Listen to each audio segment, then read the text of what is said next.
The Mark of Zorro by Johnston Macaulay.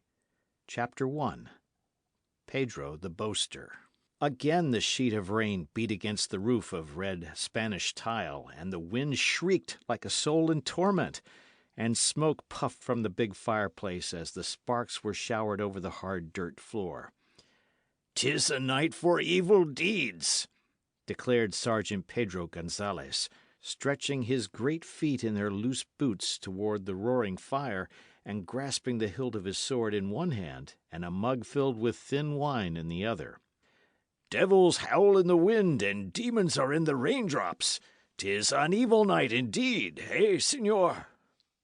"It is," the fat landlord agreed hastily, and he made haste also to fill the wine mug again, for Sergeant Pedro Gonzalez had a temper that was terrible when aroused, as it always was when wine was not forthcoming.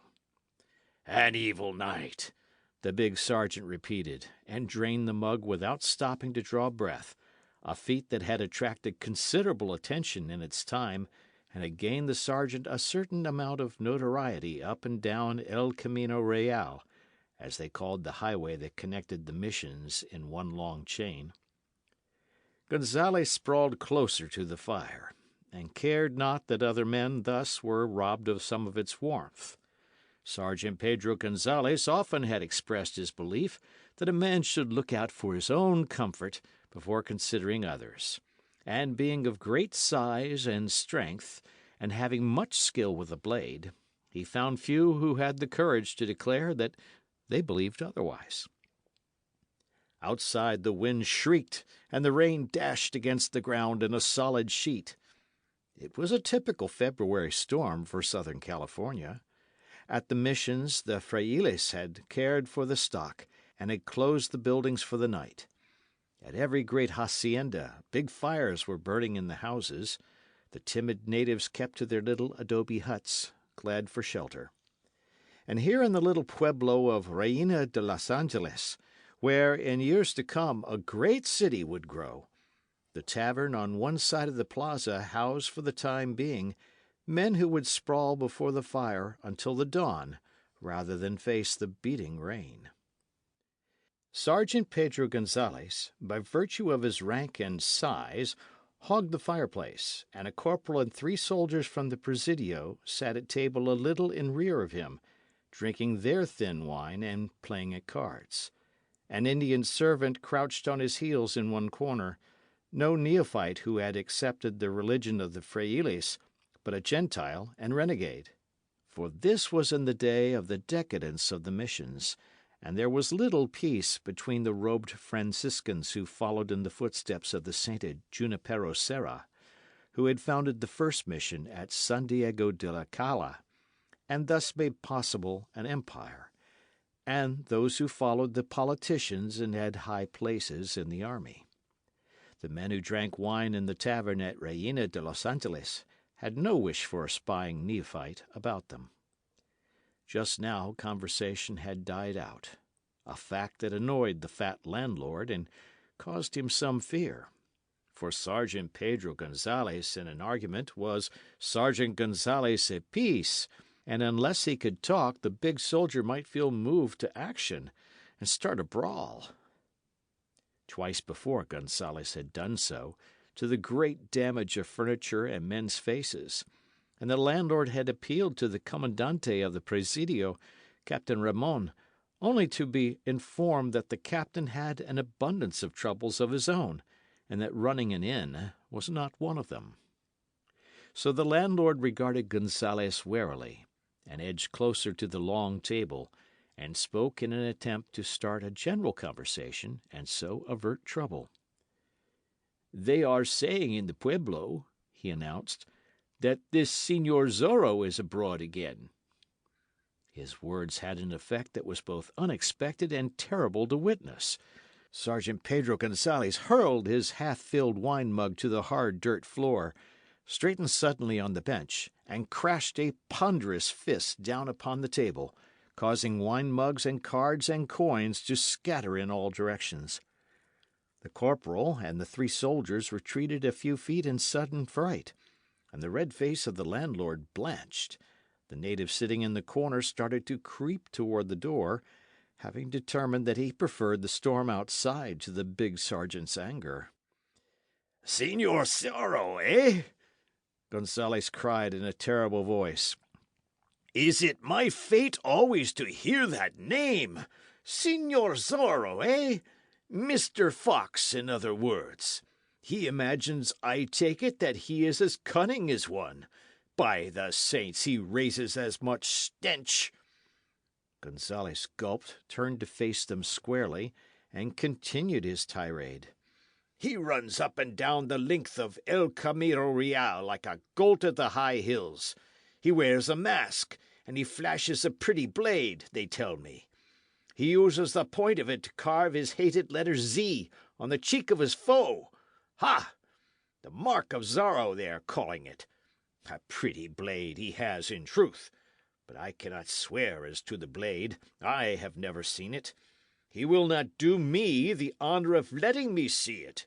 Señor Zorro's depredations never occur in the vicinity of Sergeant Pedro Gonzales. Perhaps the Señor Zorro can tell us the reason for that. Ha!" He glared at the men before him, threw up his upper lip, and let the ends of his great black moustache bristle. "They are calling him the Curse of Capistrano now," the fat landlord observed, stooping to pick up the wine mug and cards and hoping to filch a coin in the process. "Curse of the entire highway and the whole mission chain!" Sergeant Gonzales roared. "A cutthroat he is! A thief! Ha! A common fellow presuming to get him a reputation for bravery because he robs a hacienda or so, and frightens a few women and natives. Señor Zorro, eh? Here is one fox it gives me pleasure to hunt. Curse of Capistrano, eh? I know I have led an evil life, but I only ask of the saints one thing now, that they forgive me my sins long enough to grant me the boon of standing face to face with this pretty highwayman." "There is a reward," the landlord began. "You snatched the very words from my lips," Sergeant Gonzales protested. "There is a pretty reward for the fellow's capture, offered by His Excellency the Governor. And what good fortune has come to my blade? I am away on duty at San Juan Capistrano, and the fellow makes his play at Santa Barbara. I am at Reina de Los Angeles, and he takes a fat purse at San Luis Rey. I dine at San Gabriel, let us say, and he robs at San Diego de la Acala. A pest he is. Once I meet him—" Sergeant Gonzales choked on his wrath, and reached for the wine mug, which the landlord had filled again and placed at his elbow. He gulped down the contents. "Well, he has never visited us here," the landlord said with a sigh of thanksgiving. "Good reason, fat one. Ample reason. We have a presidio here, and a few soldiers. He rides far from any presidio, does this pretty Señor Zorro. He is like a fleeting sunbeam, I grant him that, and with about as much real courage." Sergeant Gonzales relaxed on the bench again, and the landlord gave him a glance that was full of relief, and began to hope that there would be no breakage of mugs and furniture and men's faces this rainy night. "Yet this Señor Zorro must rest at times. He must eat and sleep," the landlord said. "It is certain that he must have some place for hiding and recuperation. Some fine day the soldiers will trail him to his den." "Ha!" Gonzales replied. "Of course the man has to eat and sleep. And what is it that he claims now? He says that he is no real thief, by the saints. He is but punishing those who mistreat the men of the missions, he says. Friend of the oppressed, eh?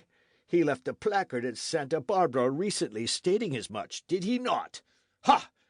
And what may be the reply to that? The frailes of the missions are shielding him, hiding him, giving him his meat and drink.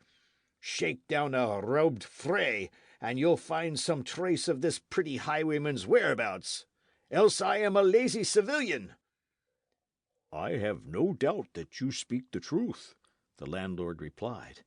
I put it not past the frailes to do such a thing, but may this Señor Zorro never visit us here.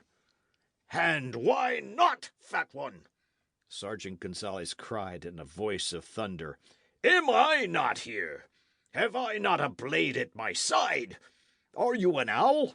Or is this daylight that you cannot see as far as the end of your puny crooked nose? By the saints!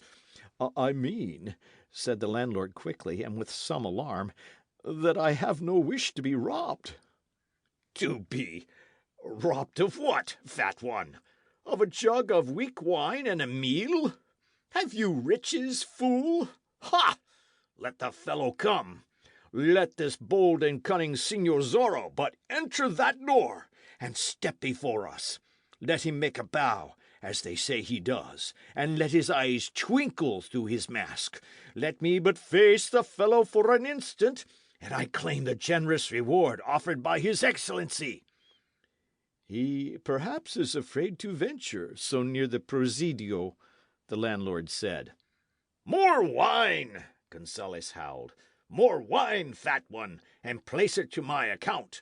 When I have earned the reward, you shall be paid in full. I promise it on my word as a soldier. Ha! Were this brave and cunning Señor Zorro, this curse of Capistrano, but to make entrance at that door now... The door suddenly was opened. End of chapter. The Mark of Zorro, Chapter 2, On the Heels of the Storm. In came a gust of wind and rain and a man with it, and the candles flickered and one was extinguished. This sudden entrance in the midst of the sergeant's boast startled them all, and Gonzales drew his blade halfway from its scabbard as his words died in his throat. The native was quick to close the door again to keep out the wind. The newcomer turned and faced them. The landlord gave another sigh of relief. It was not Señor Zorro, of course. It was Don Diego Vega, a fair youth of excellent blood and 24 years, noted the length of El Camino Real for his small interest in the really important things of life. Ha! Gonzales cried, and slammed his blade home. Is it that I startled you somewhat, señores? Don Diego asked politely and in a thin voice, glancing around the big room and nodding to the men before him. If you did, señor, it was because you entered on the heels of the storm, the sergeant retorted. 'Twould not be your own energy that would startle any man. Grunted Don Diego, throwing aside his sombrero and flinging off his soaked serape. Your remarks border on the perilous, my raucous friend.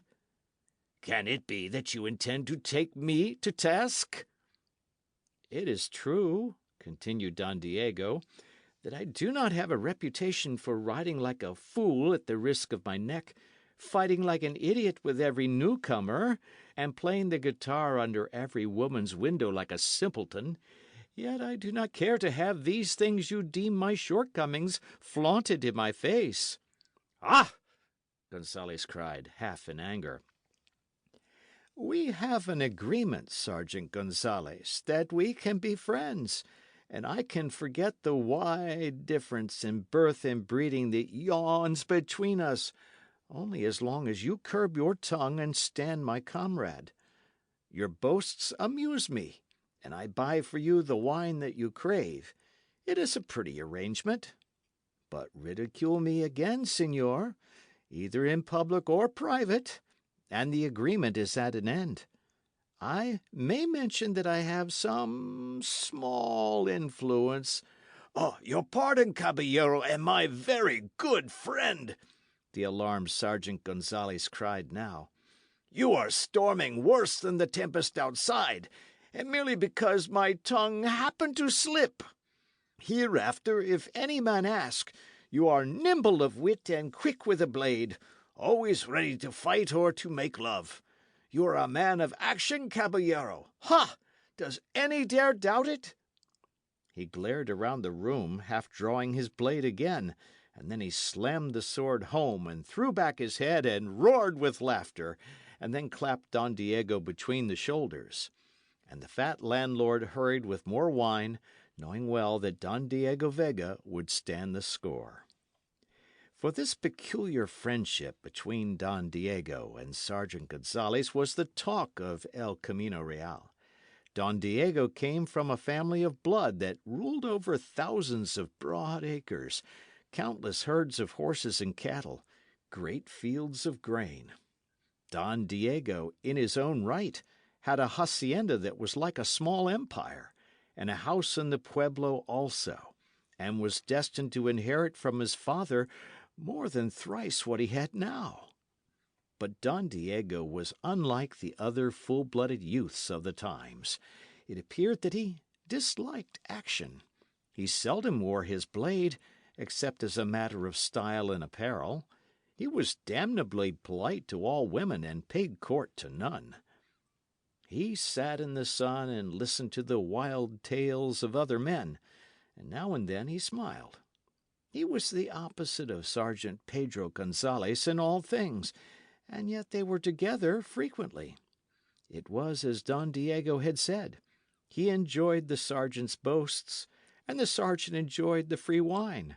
What more could either ask in the way of a fair arrangement? Now Don Diego went to stand before the fire and dry himself, holding a mug of red wine in one hand. He was only medium in size, yet he possessed health and good looks, and it was the despair of proud dueñas that he would not glance a second time at the pretty señoritas they protected, and for whom they sought desirable husbands. Gonzalez, afraid that he had angered his friend and that the free wine would be at an end, now strove to make peace. "Caballero, we have been speaking of this notorious Señor Zorro," he said. "We have been regarding in conversation this fine curse of Capistrano, as some nimble-witted fool has seen fit to term the pest of the highway." "What about him?" Don Diego asked, putting down his wine mug and hiding a yawn behind his hand. Those who knew Don Diego best declared he yawned 10 times a day. "I have been remarking, Caballero," said the sergeant, "that this fine Señor Zorro never appears in my vicinity, and that I am hoping the good saints will grant me the chance of facing him some fine day, that I may claim the reward offered by the governor. Señor Zorro, eh? Ha!" "Let us not speak of him," Don Diego begged, turning from the fireplace and throwing out one hand as if in protest. "Shall it be that I never hear of anything except deeds of bloodshed and violence? Would it be possible in these turbulent times for a man to listen to words of wisdom regarding music or the poets?" "Meal mush and goat's milk!" snorted Sergeant Gonzalez in huge disgust. "If this Señor Zorro wishes to risk his neck, let him. It is his own neck, by the saints. A cutthroat, a thief, ha!" "I have been hearing considerable concerning his work," Don Diego went on to say. "The fellow, no doubt, is sincere in his purpose. He has robbed none except officials who have stolen from the missions and the poor, and punished none except brutes who mistreat natives. He has slain no man, I understand. Let him have his little day in the public eye, my sergeant." "I would rather have the reward." "Earn it," Don Diego said. "Capture the man." "Ha! Dead or alive, the governor's proclamation says. I myself have read it." "Then stand you up to him and run him through, if such a thing pleases you," Don Diego retorted, "and tell me all about it afterward. But spare me now." "It will be a pretty story," Gonzalez cried, "and you shall have it entire, Caballero, word by word. How I played with him, how I laughed at him as we fought, how I pressed him back after a time and ran him through." "Afterward, but not now," Don Diego cried, exasperated. "Landlord, more wine!" The only manner in which to stop this raucous boaster is to make his wide throat so slick with wine that the words cannot climb out of it." The landlord quickly filled the mugs. Don Diego sipped at his wine slowly, as a gentleman should, while Sergeant Gonzalez took his in 2 great gulps. And then the scion of the house of Vega stepped across to the bench and reached for his sombrero and his serape. "What?" the sergeant cried. "You are going to leave us at such an early hour, Caballero? You are going to face the fury of that beating storm?" "At least, I am brave enough for that," Don Diego replied, smiling. "I but ran over from my house for a pot of honey. The fools feared the rain too much to fetch me some this day from the hacienda. Get me one, landlord." "I shall escort you safely home through the rain," Sergeant Gonzalez cried, for he knew full well that Don Diego had excellent wine of age there. "You shall remain here before the roaring fire," Don Diego told him firmly. "I do not need an escort of soldiers from the Presidio to cross the plaza. I am going over accounts with my secretary, and possibly may return to the tavern after we have finished. I wanted the pot of honey that we might eat as we worked." "Ha! And why did you not send that secretary of yours for the honey, Caballero? Why be wealthy and have servants if a man cannot send them on errands on such a stormy night?" "He is an old man and feeble," Don Diego explained. "He also is secretary to my aged father. The storm would kill him. Landlord, serve all here with wine and put it to my account. I may return when my books have been straightened." Don Diego Vega picked up the pot of honey, wrapped his serape around his head, opened the door, and plunged into the storm and darkness. "There goes a man!" Gonzalez cried, flourishing his arms. "He is my friend, that caballero, and I would have all men know it. He seldom wears a blade, and I doubt whether he can use one, but he is my friend. The flashing dark eyes of lovely señoritas do not disturb him, yet I swear he is a pattern of a man. Music and the poets, eh? Ha! Has he not the right, if such is his pleasure? Is he not Don Diego Vega? Has he not blue blood and broad acres and great storehouses filled with goods? Is he not liberal? He may stand on his head or wear petticoats, if it please him. Yet I swear he is a pattern of a man." The soldiers echoed his sentiments, since they were drinking Don Diego's wine and did not have the courage to combat the sergeant's statements anyway. The fat landlord served them with another round, since Don Diego would pay. For it was beneath a Vega to look at his score in a public tavern, and the fat landlord many times had taken advantage of that fact. "He cannot endure the thought of violence or bloodshed," Sergeant Gonzalez continued. "He is as gentle as a breeze of spring, yet he has a firm wrist and a deep eye. It merely is the caballero's manner of seeing life. Did I but have his youth and good looks and riches, ha!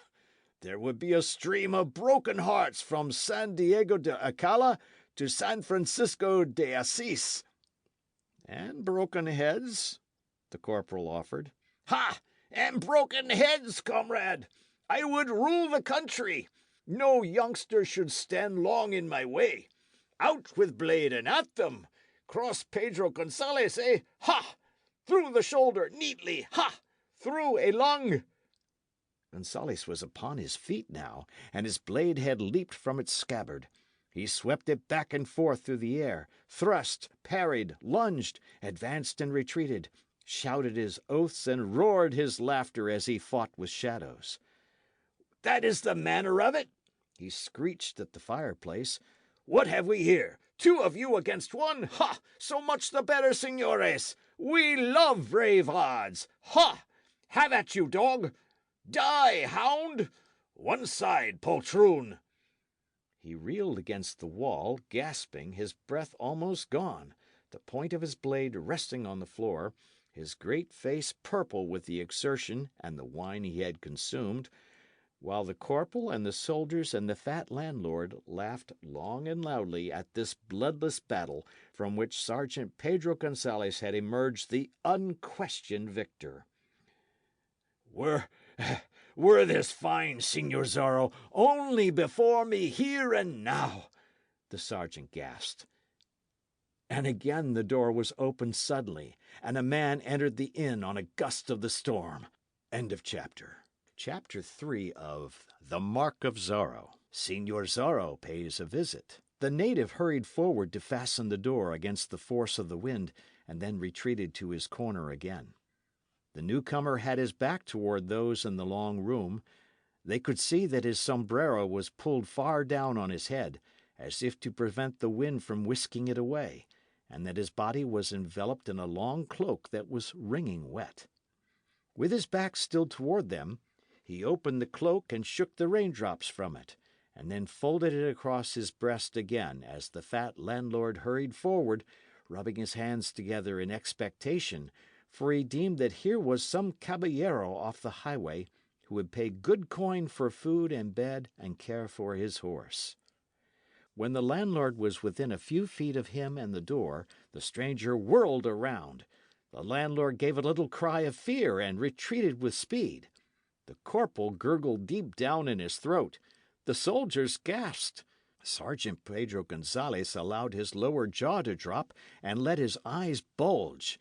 For the man who stood straight before them had a black mask over his face that effectually concealed his features, and through the two slits in it his eyes glittered ominously. "Ha! What have we here?" Gonzalez gasped, finally, some presence of mind returning to him. The man before them bowed. "Señor Zorro, at your service," he said. "By the saints! Señor Zorro, eh?" Gonzalez cried. "Do you doubt it, señor?" "If you are indeed Señor Zorro, then have you lost your wits," the sergeant declared. "What is the meaning of that speech?" "You are here, are you not? You have entered the inn, have you not? By all the saints, you have walked into a trap, my pretty highwayman." "Will the señor please explain?" Señor Zorro asked. His voice was deep and held a peculiar ring. "Are you blind? Are you without sense?" Gonzalez demanded. "Am I not here?" "And what has that to do with it?" "Am I not a soldier?" "At least you wear a soldier's garb, señor." "By the saints, and cannot you see the good corporal and 3 of our comrades? Have you come to surrender your wicked sword, señor? Are you finished playing at rogue?" Señor Zorro laughed, not unpleasantly, but he did not take his eyes from Gonzalez. "Most certainly I have not come to surrender," he said. "I am on business, señor." "Business?" Gonzalez queried.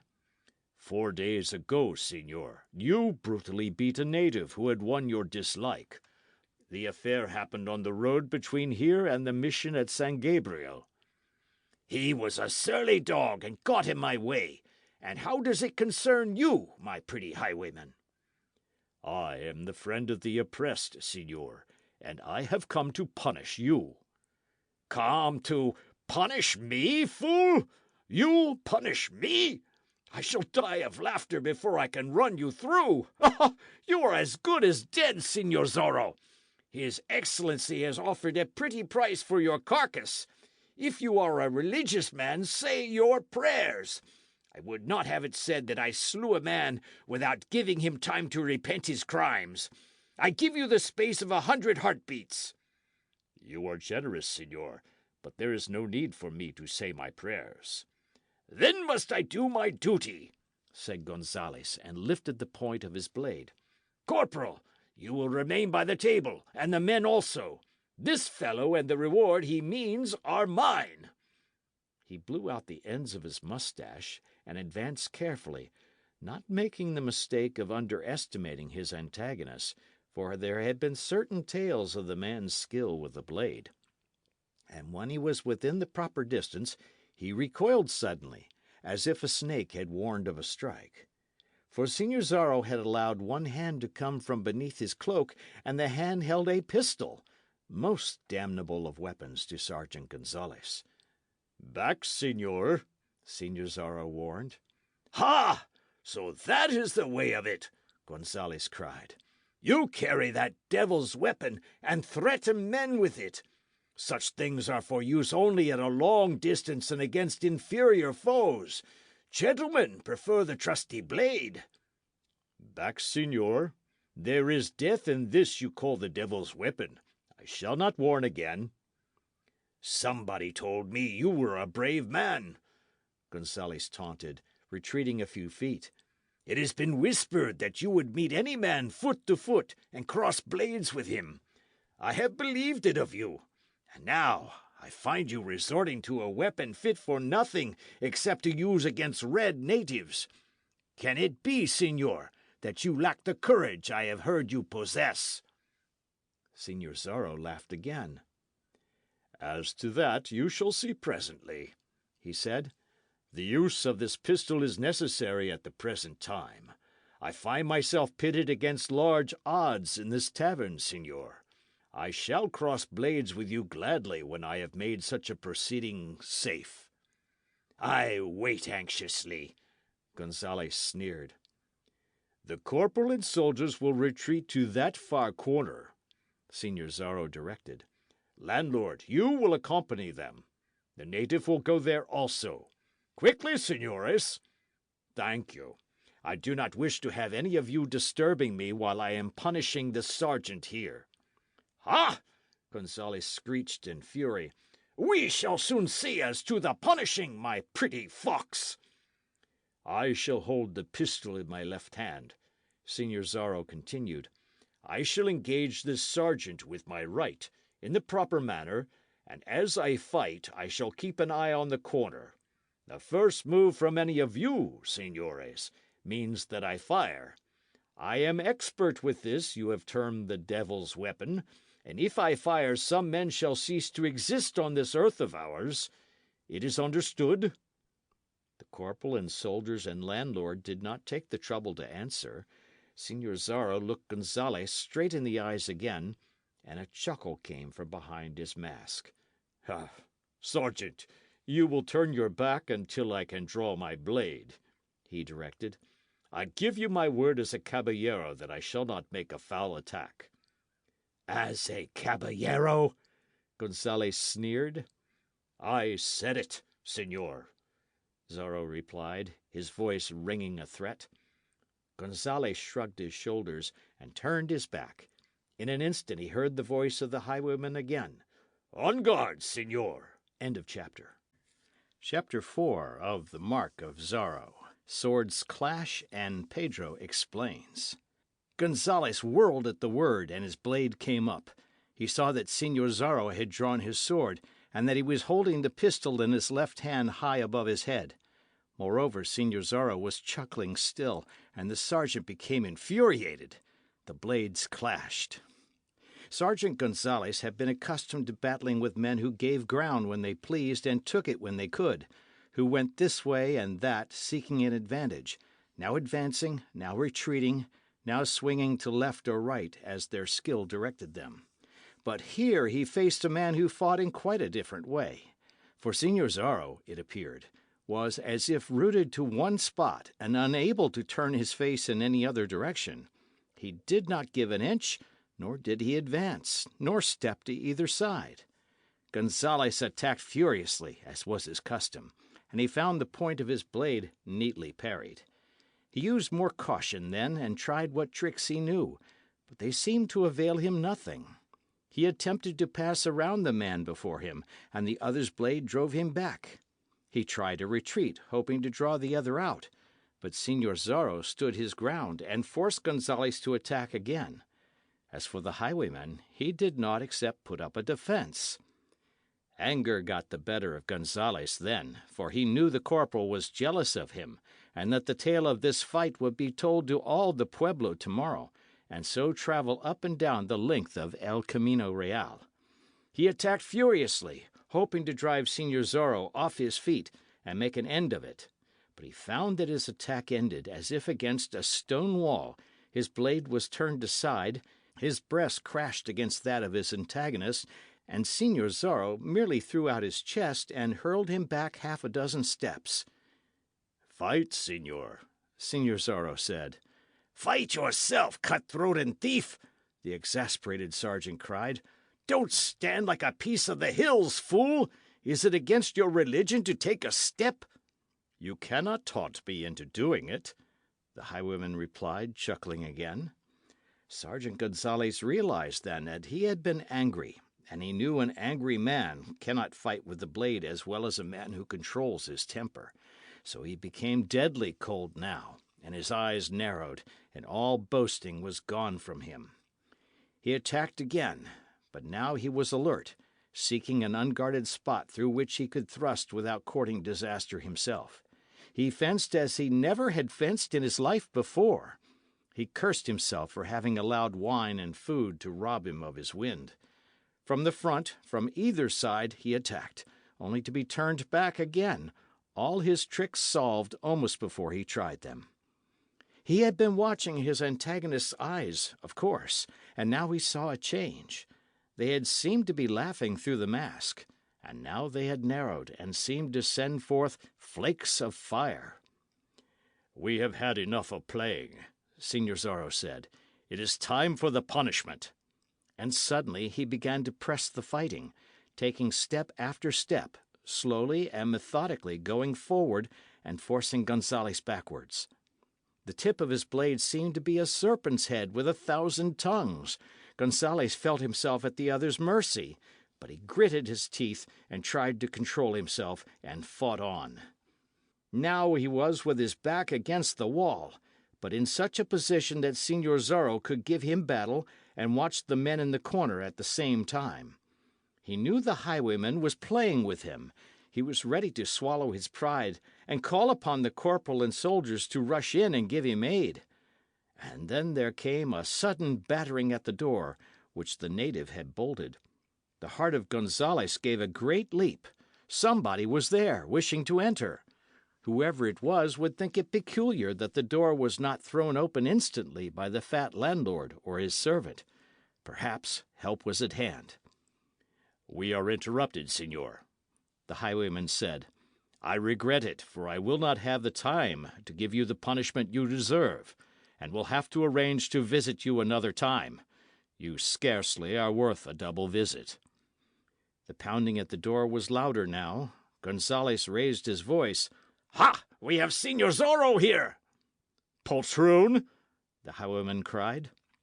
His blade seemed to take on new life. It darted in and out with a speed that was bewildering. It caught 1,000 beams of light from the flickering candles and hurled them back. And suddenly it darted in and hooked itself properly, and Sergeant Gonzalez felt his sword torn from his grasp and saw it go flying through the air. "So!" Signor Zorro cried.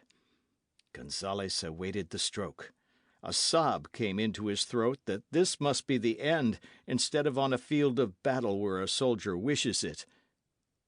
But no steel entered his breast to bring forth his life's blood.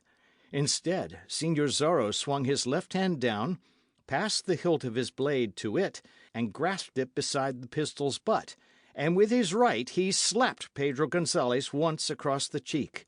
"That for a man who mistreats helpless natives!" he cried. Gonzalez roared in rage and shame. Somebody was trying to smash the door in now, but Signor Zorro appeared to give it little thought. He sprang back, and sent his blade into its scabbard like a flash. He swept the pistol before him, and thus threatened all in the long room. He darted to a window, sprang upon a bench. "Until a later time, signor," he cried. And then he went through the window as a mountain goat jumps from a cliff, taking its covering with him. In rushed the wind and rain, and the candles went out. "After him!" Gonzalez screeched, springing across the room and grasping his blade again. "Unbar the door! Out and after him! Remember, there is a generous reward!" The corporal reached the door first and threw it open. In stumbled 2 men of the pueblo, eager for wine and an explanation of the fastened door. Sergeant Gonzales and his comrades drove over them, left them sprawling, and dashed into the storm. But there was little use in it. It was so dark a man could not see a distance of a horse's length. The beating rain was enough to obliterate tracks almost instantly. Señor Zorro was gone, and no man could tell in what direction. There was a tumult, of course, in which the men of the pueblo joined. Sergeant Gonzales and the soldiers returned to the inn to find it full of men they knew, and Sergeant Gonzales knew, also, that his reputation was now at stake. "Nobody but a highwayman, nobody but a cutthroat and thief would have done it," he cried aloud. "How is that, brave one?" cried a man in the throng near the doorway. "This pretty Señor Zorro knew, of course. Some days ago I broke the thumb of my sword hand while fencing at San Juan Capistrano. No doubt the word was passed to this Señor Zorro, and he visits me at such a time that he may afterward say he had vanquished me." The corporal and soldiers and landlord stared at him, but none was brave enough to say a word. "Those who were here can tell you, señores," Gonzales went on. "This Señor Zorro came in at the door and immediately drew a pistol, devil's weapon, from beneath his cloak. He presents it at us and forces all except me to retire to that corner. I refuse to retire. 'Then you shall fight me,' says this pretty highwayman, and I draw my blade, thinking to make an end of the pest. And what does he tell me then? 'We shall fight,' he says, 'and I will outpoint you, so that I may boast of it afterward. In my left hand I hold the pistol. If your attack is not to my liking, I shall fire, and afterward run you through, and so make an end of a certain sergeant.'" The corporal gasped, and the fat landlord was almost ready to speak, but thought better of it when Sergeant Gonzales glared at him. "Could anything be more devilish?" Gonzales asked. "I was to fight, and yet I would get a devil's chunk of lead in my carcass if I pressed the attack. Was there ever such a farce? It shows the stuff of which this pretty highwayman is made. Some day I shall meet him when he holds no pistol, and then—" "But how did he get away?" someone in the crowd asked. "He heard those at the door. He threatened me with the devil's pistol, and forced me to toss my blade in yonder far corner. He threatened us all, ran to the window, and sprang through. And how could we find him in the darkness, or track him through the sheets of rain? But I am determined now. In the morning I go to my Captain Ramon, and ask permission to be absolved from all other duty, that I may take some comrades and run down this pretty Señor Zorro. Ha! We shall go fox hunting." The excited crowd about the door suddenly parted, and Don Diego Vega hurried into the tavern. "What is this I hear?" he asked. "They are saying that Señor Zorro has paid a visit here." "'Tis a true word, Caballero," Gonzales answered, "and we were speaking of the cutthroat here this evening. Had you remained instead of going home to work with your secretary, you would have seen the entire affair." "Were you not here? Can you not tell me?" Don Diego asked. "But I pray you make not the tale too bloody. I cannot see why men must be violent. Where is the highwayman's dead body?" Gonzales choked. The fat landlord turned away to hide his smile. The corporal and soldiers began picking up wine mugs to keep busy at this dangerous moment. There is no body," Gonzales managed to say. "Have done with your modesty, Sergeant," Don Diego cried. "Am I not your friend? Did you not promise to tell me the story if you met this cutthroat? I know you would spare my feelings, knowing that I do not love violence, yet I am eager for the facts because you, my friend, have been engaged with this fellow. How much was the reward?" "By the saints!" Gonzales swore. "Come, Sergeant, out with the tale. Landlord, give all of us wine, that we may celebrate this affair. Your tale, Sergeant. Shall you leave the army now that you have earned the reward, and purchase a hacienda and take a wife?" Sergeant Gonzales choked again, and reached gropingly for a wine mug. You promised me, Don Diego continued, that you would tell me the whole thing, word by word. Did he not say as much, landlord? You declared that you would relate how you played with him, how you laughed at him while you fought, how you pressed him back after a time and then ran him through. By the saints! Sergeant Gonzales roared, the words coming from between his lips like peals of thunder. It is beyond the endurance of any man. You, Don Diego, my friend. Your modesty ill becomes you at such a time, Don Diego said. You promised the tale, and I would have it. What does this Señor Zorro look like? Have you peered at the dead face beneath the mask? It is perhaps some man that we all know.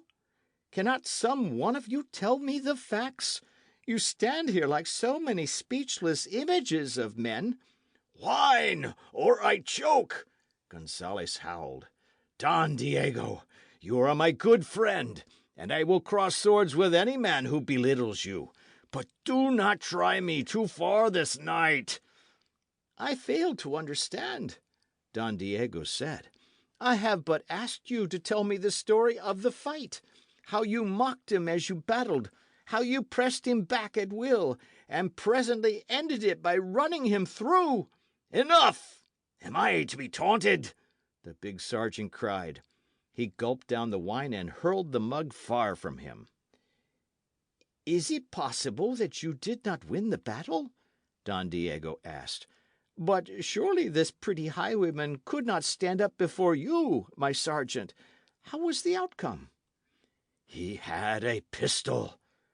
Why did you not take it away from him, then, and crowd it down his throat?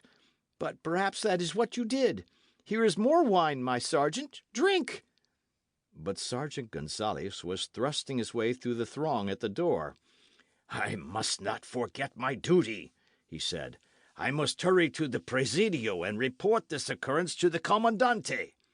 But, Sergeant— And as to this Señor Zorro, he will be meat for my blade before I am done, Gonzales promised.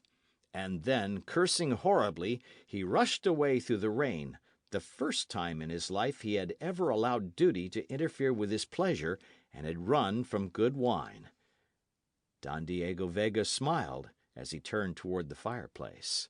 End of chapter. Chapter 5 of The Mark of Zorro, A Ride in the Morning. The following morning found the storm at an end, and there was not a single cloud to mar the perfect blue of the sky, and the sun was bright, and palm fronds glistened in it, and the air was bracing as it blew down the valleys from the sea.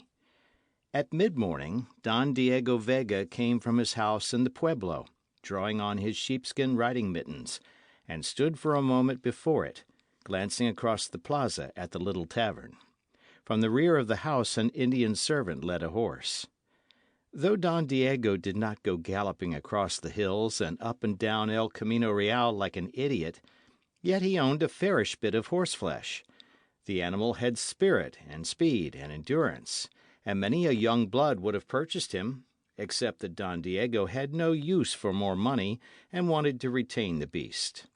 The saddle was heavy, and showed more silver than leather on its surface.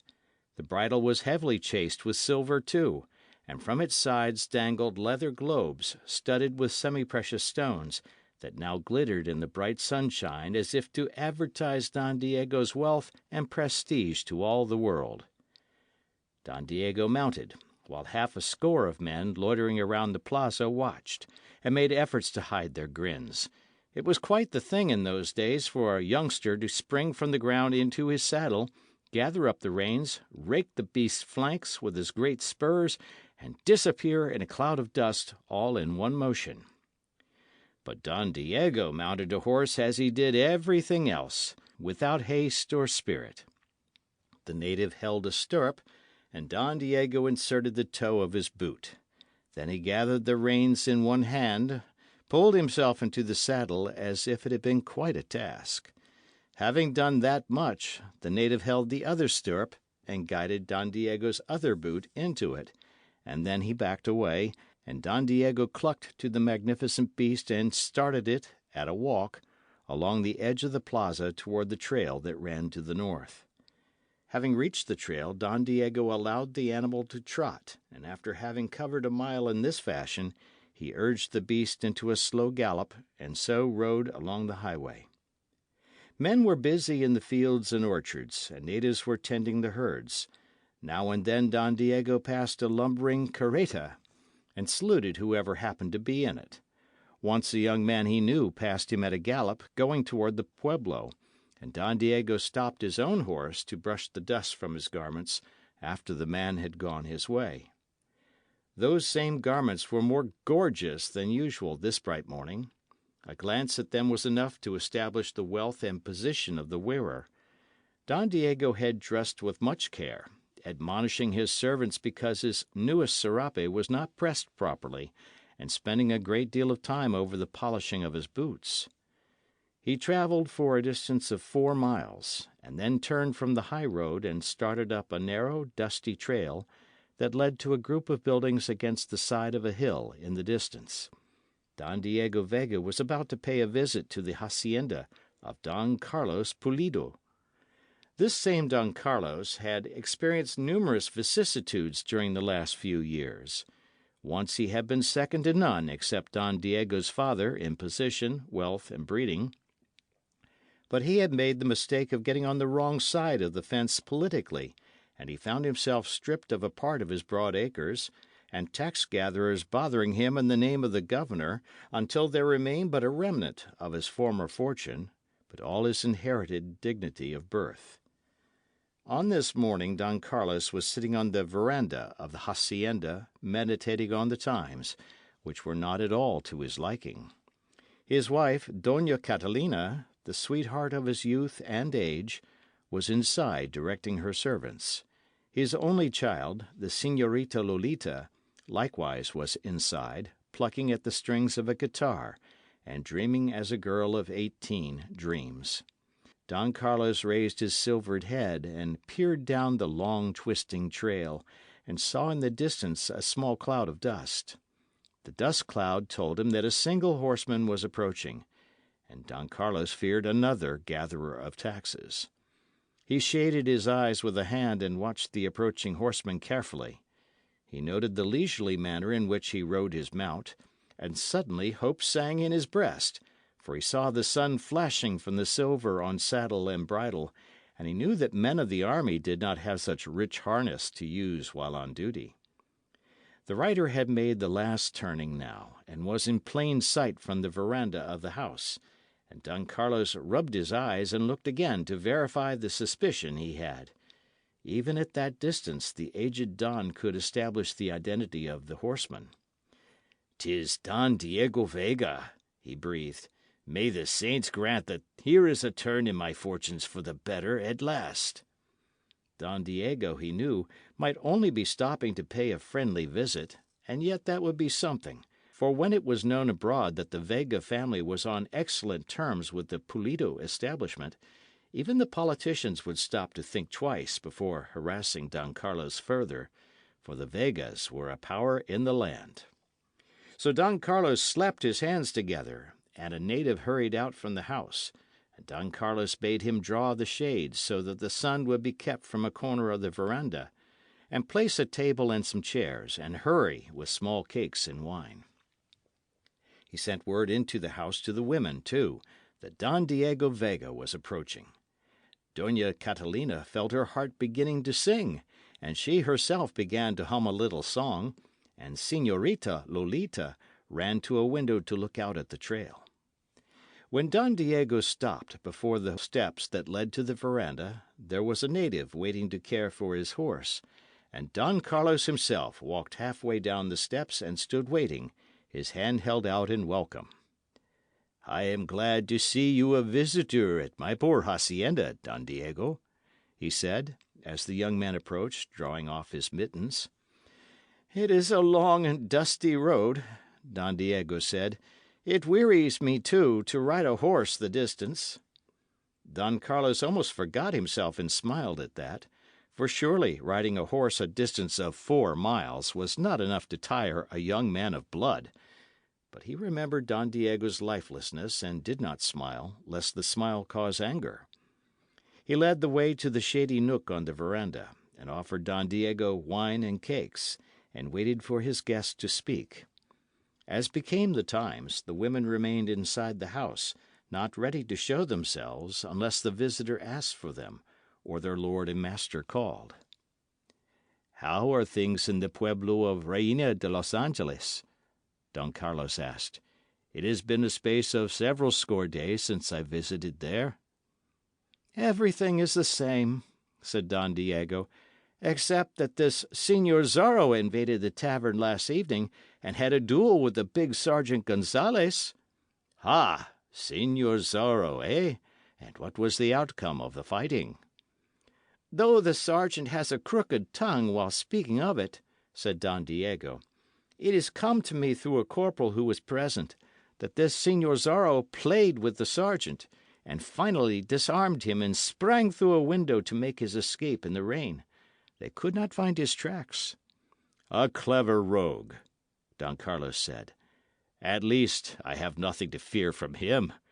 It is generally known up and down El Camino Real, I suppose, that I have been stripped of almost everything the governor's men could carry away. I look for them to take the hacienda next." "Such a thing should be stopped," Don Diego said, with more than his usual amount of spirit. The eyes of Don Carlos brightened. If Don Diego Vega could be made to feel some sympathy, if one of the illustrious Vega family would but whisper a word in the governor's ear, the persecution would cease instantly, for the commands of a Vega were made to be obeyed by all men of whatever rank. End of chapter. Chapter 6 of The Mark of Zorro.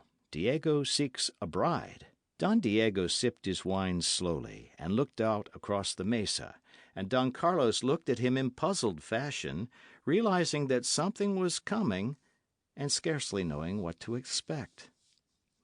"I did not ride through the damnable sun and dust to talk with you concerning this Señor Zorro, or any other bandit," Don Diego explained after a time. "Whatever your errand, I am glad to welcome one of your family, Caballero," Don Carlos said. "I had a long talk with my father yesterday morning," Don Diego went on. "He informed me that I am approaching the age of 25, and he is of a mind that I am not accepting my duties and responsibilities in the proper fashion." "But surely—" "Oh, doubtless he knows. My father is a wise man." "And no man can dispute that, Don Diego." "He urged upon me that I awaken and do as I should. I have been dreaming, it appears. A man of my wealth and station—you will pardon me if I speak of it—must do certain things." "It is the curse of position, signor." "When my father dies, I come into his fortune, naturally, being the only child. That part of it is all right. But what will happen when I die? That is what my father asks." "I understand." "A young man of my age, he told me, should have a wife, a mistress of his household, and should have offspring to inherit and preserve an illustrious name." "Nothing could be truer than that," said Don Carlos. "So I have decided to get me a wife." "Ha! It is something every man should do, Don Diego. Well do I remember when I courted Dona Catalina. We were mad to get into each other's arms, but her father kept her from me for a time. I was only 17, though, so perhaps he did right. But you are nearly 25. Get you a bride by all means." "And so I have come to see you about it," Don Diego said. "To see me about it!" gasped Don Carlos, with something of fear and a great deal of hope in his breast. "It will be rather a bore, I expect. Love and marriage and all that sort of thing is rather a necessary nuisance in its way. The idea of a man of sense running about a woman, playing a guitar for her, making up to her like a loon when everyone knows his intention, and then the ceremony. Being a man of wealth and station, I suppose the wedding must be an elaborate one. and the natives will have to be feasted and all that, simply because a man is taking a wife to be mistress of his household. Most young men, Don Carlos observed, delight to win a woman and are proud if they have a great and fashionable wedding. No doubt. But it is an awful nuisance. However, I will go through with it, Signor. It is my father's wish, you see. You, if you will pardon me again, have fallen upon evil days. That is the result of politics, of course. But you are of excellent blood, Signor, of the best blood in the land. I thank you for remembering that truth, said Don Carlos, rising long enough to put one hand over his heart and bow. Everyone knows it, Signor. And a Vega, naturally, when he takes a mate, must seek out a woman of excellent blood. To be sure, Don Carlos exclaimed. You have an only daughter, the Señorita Lolita. Yes indeed, Signor. Lolita is 18 now, and a beautiful and accomplished girl, if her father is the man to say it. I have observed her at the mission and at the pueblo, Don Diego said. She is indeed beautiful, and I have heard that she is accomplished. Of her birth and breeding there can be no doubt. I think she would be a fit woman to preside over my household. Signor. That is the object of my visit today, Signor. You are asking my permission to pay addresses to my fair daughter? I am, Signor. Don Carlos' face beamed, and again he sprang from his chair, this time to bend forward and grasp Don Diego by the hand. She is a fair flower, the father said. I would see her wed, and I have been to some anxiety about it, for I did not wish her to marry into a family that did not rank with mine. But there can be no question where a Vega is concerned. You have my permission, Signor. Don Carlos was delighted. An alliance between his daughter and Don Diego Vega. His fortunes were retrieved the moment that was consummated. He would be important and powerful again. He called a native and sent for his wife, and within a few minutes the Doña Catalina appeared on the veranda to greet the visitor, her face beaming, for she had been listening. Don Diego has done us the honour to request permission to pay his respects to our daughter, Don Carlos explained. You have given consent? Doña Catalina asked, for it would not do, of course, to jump for the man. I have given my consent, Don Carlos replied. Doña Catalina held out her hand, and Don Diego gave it a languid grasp and then released it. Such an alliance would be a proud one, Doña Catalina said. I hope that you may win her heart, Signor. As to that, said Don Diego, I trust there will be no undue nonsense. Either the lady wants me and will have me, or she will not. Will I change her mind if I play a guitar beneath her window, or hold her hand when I may, or put my hand over my heart and sigh? I want her for wife, else I would not have ridden here to ask her father for her. Of course, said Don Carlos. Ah, Signor, but a maid delights to be won, said the Doña Catalina. It is her privilege, Signor. The hours of courtship are held in memory during her lifetime. She remembers the pretty things her lover said, and the first kiss, when they stood beside the stream and looked into each other's eyes, and when he showed sudden fear for her, when they were riding and her horse bolted. Those things, Signor. It is like a little game, and it has been played since the beginning of time. Foolish, Signor? Perhaps, when a person looks at it with cold reason, but delightful, nevertheless. I don't know anything about it, Don Diego protested. I never ran around making love to women.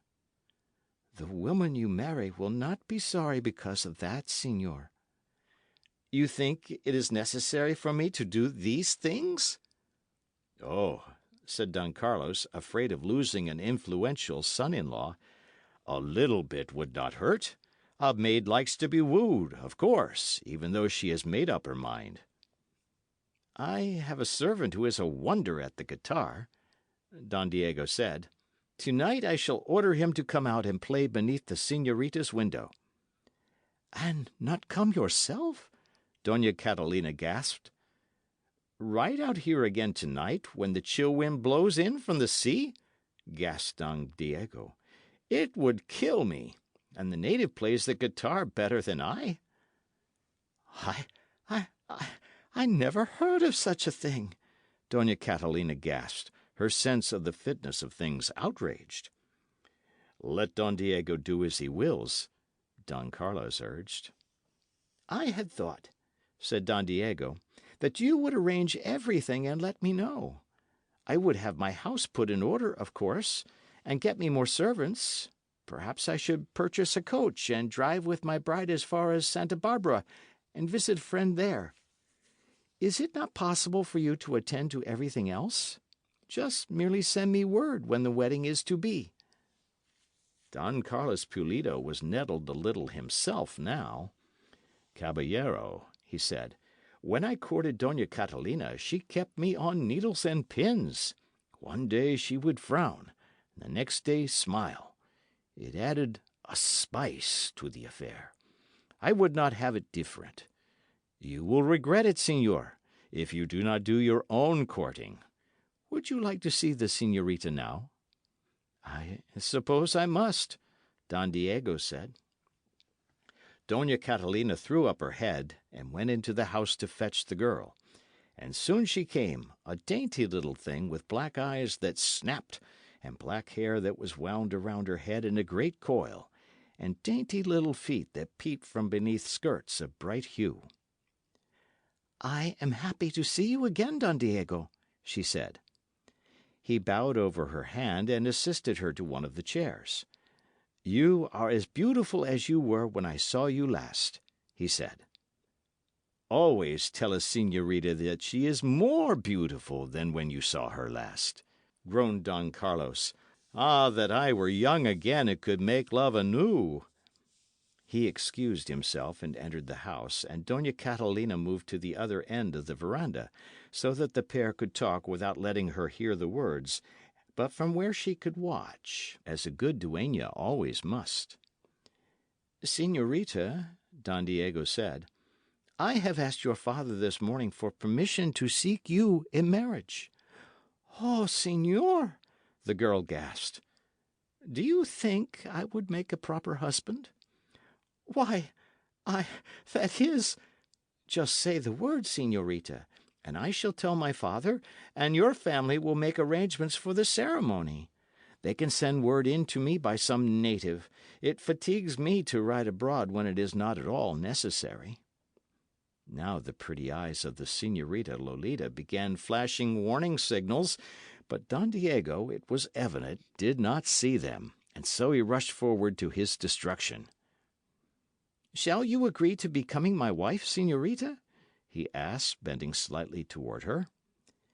Señorita Lolita's face burned red, and she sprang from her chair, her tiny fists clenched at her side.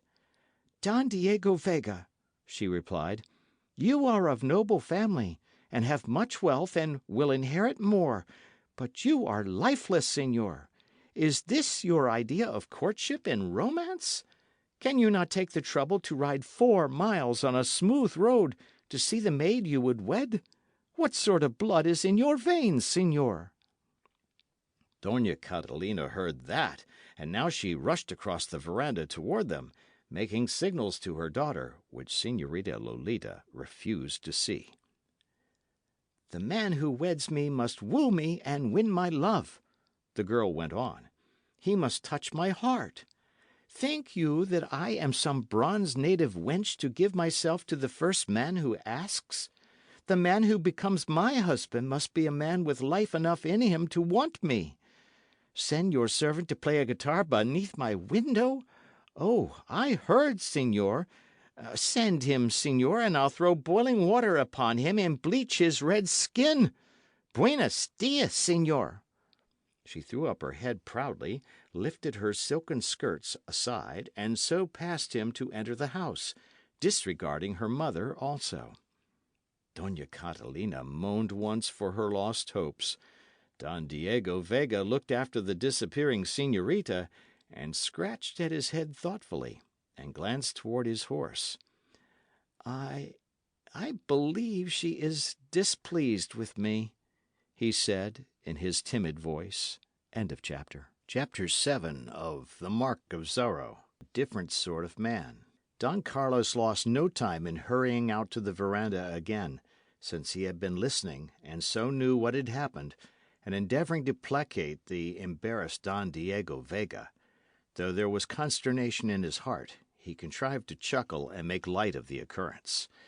"Women are fitful and filled with fancy, señor," he said. "At times they will rail at those whom they in reality adore. There is no telling the workings of a woman's mind. She cannot explain it with satisfaction herself." "But I scarcely understand," Don Diego gasped. "I used my words with care.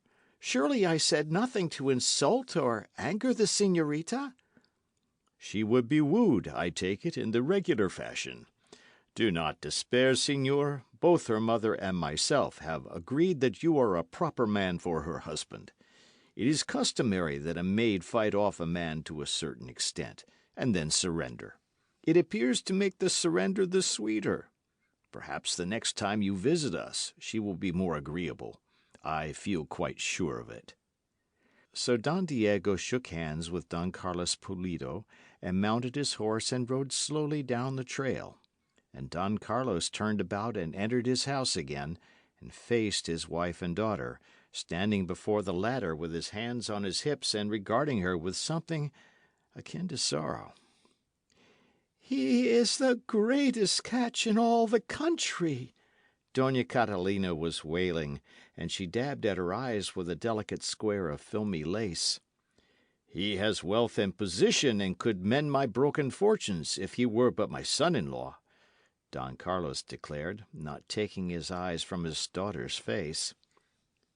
"He has a magnificent house, and a hacienda besides, and the best horses near Reina de los Angeles, and he is sole heir to his wealthy father," Doña Catalina said.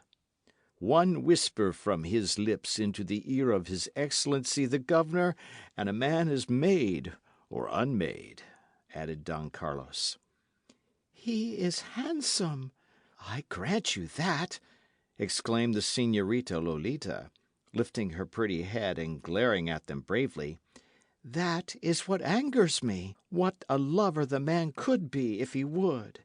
Is it anything to make a girl proud to have it said that the man she married never looked at another woman, and so did not select her after dancing and talking and playing at love with others?" "He preferred you to all others, else he would not have ridden out today," Don Carlos said. "Certainly it must have fatigued him," the girl said. "Why does he let himself be made the laughing-stock of the country? He is handsome and rich and talented. He has health and could lead all the other young men. Yet he has scarcely enough energy to dress himself, I doubt not." "This is all beyond me," the Doña Catalina wailed. "When I was a girl there was nothing like this. An honourable man comes seeking you as wife. Were he less honourable and more of a man, I might look at him a second time," said the señorita. "You must look at him more than a second time," put in Don Carlos, with some authority in his manner. "You cannot throw away such a fine chance. Think on it, my daughter. Be in a more amiable mood when Don Diego calls again." Then he hurried to the patio on pretence that he wished to speak to a servant, but in reality to get away from the scene.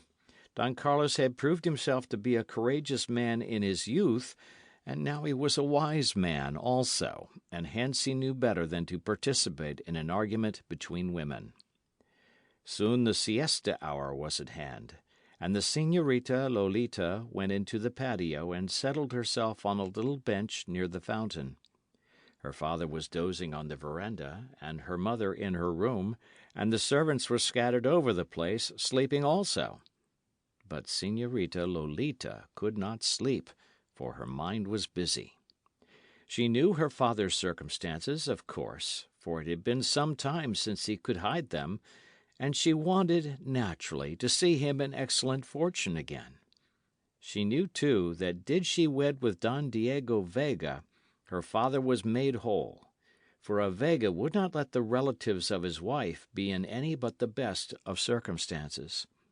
She called up before her a vision of Don Diego's handsome face, and wondered what it would be like if lighted with love and passion. "'Twere a pity the man was so lifeless," she told herself, "but to wed a man who suggested sending a native servant to serenade her in his own place."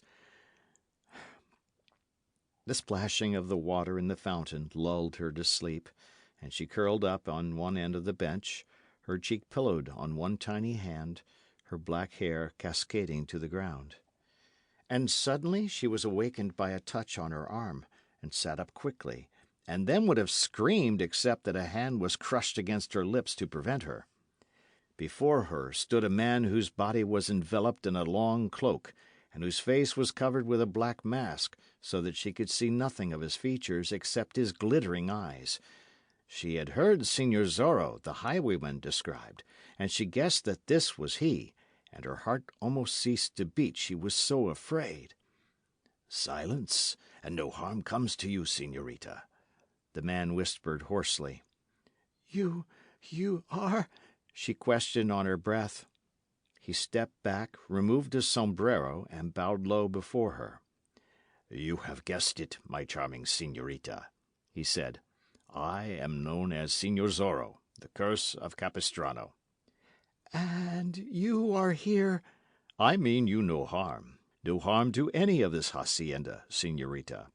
I punish those who are unjust, and your father is not that. I admire him greatly. Rather would I punish those who do him evil than to touch him." I thank you, señor." "I am weary, and the hacienda is an excellent place to rest," he said. "I knew it to be the siesta hour also, and thought every one would be asleep. It were a shame to awaken you, señorita, but I felt that I must speak. Your beauty would hinge a man's tongue in its middle, so that both ends might be free to sing your praises." Señorita Lolita had the grace to blush. "I would that my beauty affected other men so," she said. "And does it not? Is it that the Señorita Lolita lacks suitors? But that cannot be possible." "It is, nevertheless, señor. There are few bold enough to seek to ally themselves with the family of Pulido, since it is out of favour with the powers. There is one suitor," she went on, "but he does not seem to put much life into his wooing." "Ha! A laggard at love, and in your presence. What ails the man? Is he ill?" "He is so wealthy that I suppose he thinks he has but to request it, and a maiden will agree to wed him." "What an imbecile! 'Tis the wooing gives the spice to romance." "But you, señor, somebody may come and see you here. You may be captured." "And do you not wish to see a highwayman captured? Perhaps it would mend your father's fortune were he to capture me. The governor is much vexed, I understand, concerning my operations." You had best go," she said. "There speaks mercy in your heart. You know that capture would mean my death. Yet must I risk it and tarry a while." He seated himself upon the bench, and Señorita Lolita moved away as far as she could, and then started to rise. But Señor Zorro had been anticipating that. He grasped one of her hands, and before she guessed his intention, had bent forward, raised the bottom of his mask, and pressed his lips to its pink, moist palm. "Señor!" she cried, and jerked her hand away. "It were bold, yet a man must express his feelings," he said. "I have not offended beyond forgiveness, I hope." "Go, señor, else I make an outcry." "And get me executed?" You are but a thief of the high road. Yet I love life as any other man. I shall call out, señor. There is a reward offered for your capture. Such pretty hands would not handle blood money. Go! Ah, señorita, you are cruel. A sight of you sends the blood pounding through a man's veins. A man would fight a horde at the bidding of your sweet lips. Señor! A man would die in your defence, señorita. Such grace, such fresh beauty. For the last time, señor, I shall make an outcry, and your fate be on your own head. Your hand again, and I go. It may not be. Then here I sit until they come and take me. No doubt I shall not have to wait long. That big Sergeant Gonzales is on the trail, I understand, and may have discovered track of me. He will have soldiers with him. Señor, for the love of the saints! Your hand. She turned her back and gave it, and once more he pressed his lips to the palm, and then she felt herself being turned slowly, and her eyes looked deep into his. A thrill seemed to run through her. She realized that he retained her hand, and she pulled it away. And then she turned and ran quickly across the patio and into the house. With her heart pounding at her ribs, she stood behind the curtains at a window and watched. Señor Zorro walked slowly to the fountain and stooped to drink. Then he put his sombrero on, looked once at the house, and stalked away. She heard the galloping hoofs of a horse die in the distance.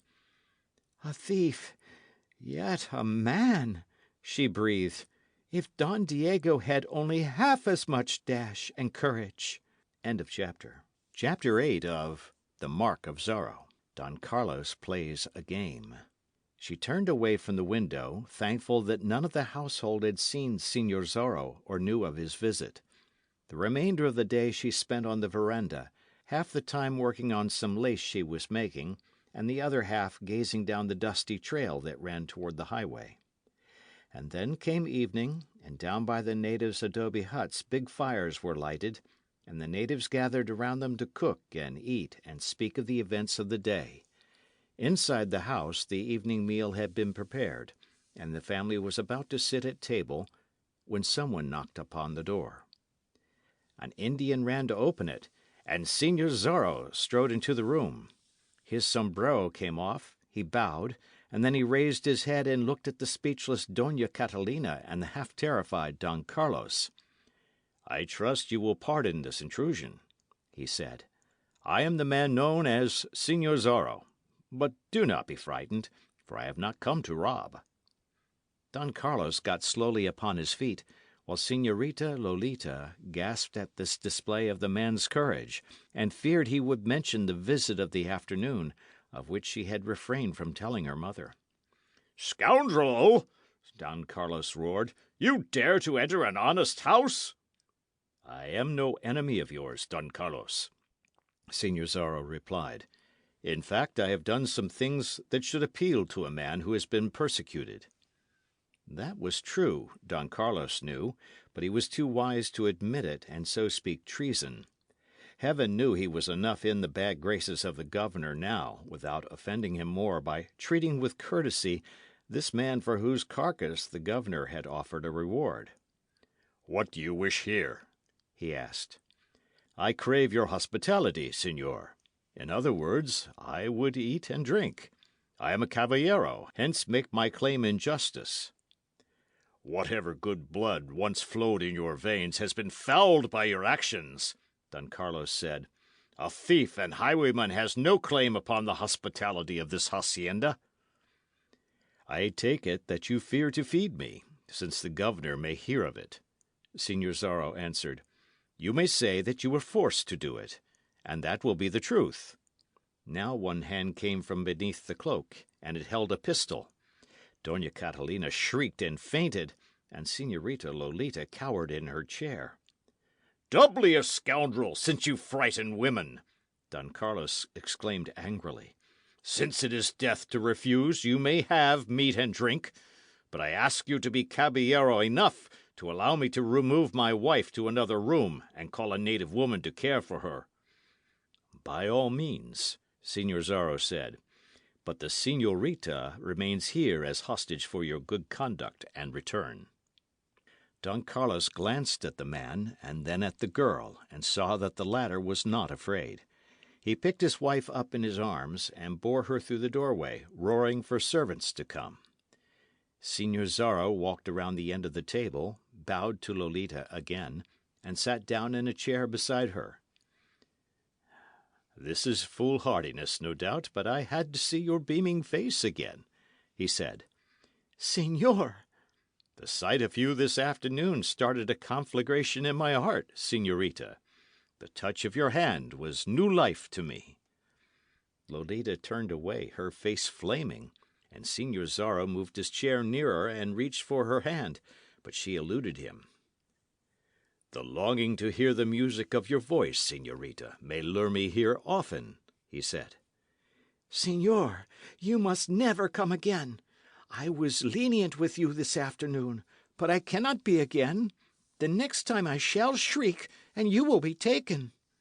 "You could not be so cruel," he said. Your fate would be upon your own head, signor. Then Don Carlos came back into the room, and Signor Zorro arose and bowed once more. "I trust your wife has recovered from her swoon," he said. "I regret that the sight of my poor pistol frightened her." "She has recovered," Don Carlos said. "I believe you said that you wished meat and drink. Now that I come to think of it, signor, you have indeed done some things that I have admired, and I am happy to grant you hospitality for a time. A servant shall furnish you food immediately." Don Carlos walked to the door, called a native, and gave his orders. Don Carlos was well pleased with himself. Carrying his wife into the next room had given him his chance, for servants had answered his call, and among them had been one he trusted. And he had ordered the man to take the swiftest horse and ride like the wind the 4 miles to the pueblo, and there to spread the alarm that Signor Zorro was at the Pulida hacienda. His object now was to delay this Signor Zorro as much as possible, for he knew the soldiers would come, and the highwayman be killed or captured, and surely the governor would admit that Don Carlos was entitled to some consideration for what he had done. "You must have had some stirring adventure, signor," Don Carlos said, as he returned to the table. "A few," the highwayman admitted. "There was that affair at Santa Barbara, for instance. I never did hear the straight of that." "I dislike to speak of my own work, signor." "Please," the señorita Lolita begged, and so Signor Zorro overcame his scruples for the time being. "It really was nothing," he said. "I arrived in the vicinity of Santa Barbara at sunset. There is a fellow there who runs a store, and he had been beating natives and stealing from the frailes. He would demand that the frailes sell him goods from the mission, and then complain that the weight was short, and the governor's men would make the frailes deliver more. So I resolved to punish the man." "Pray continue, signor," said Don Carlos, bending forward as if deeply interested. "I dismounted at the door of his building and walked inside. He had candles burning, and there were half a dozen fellows trading with him.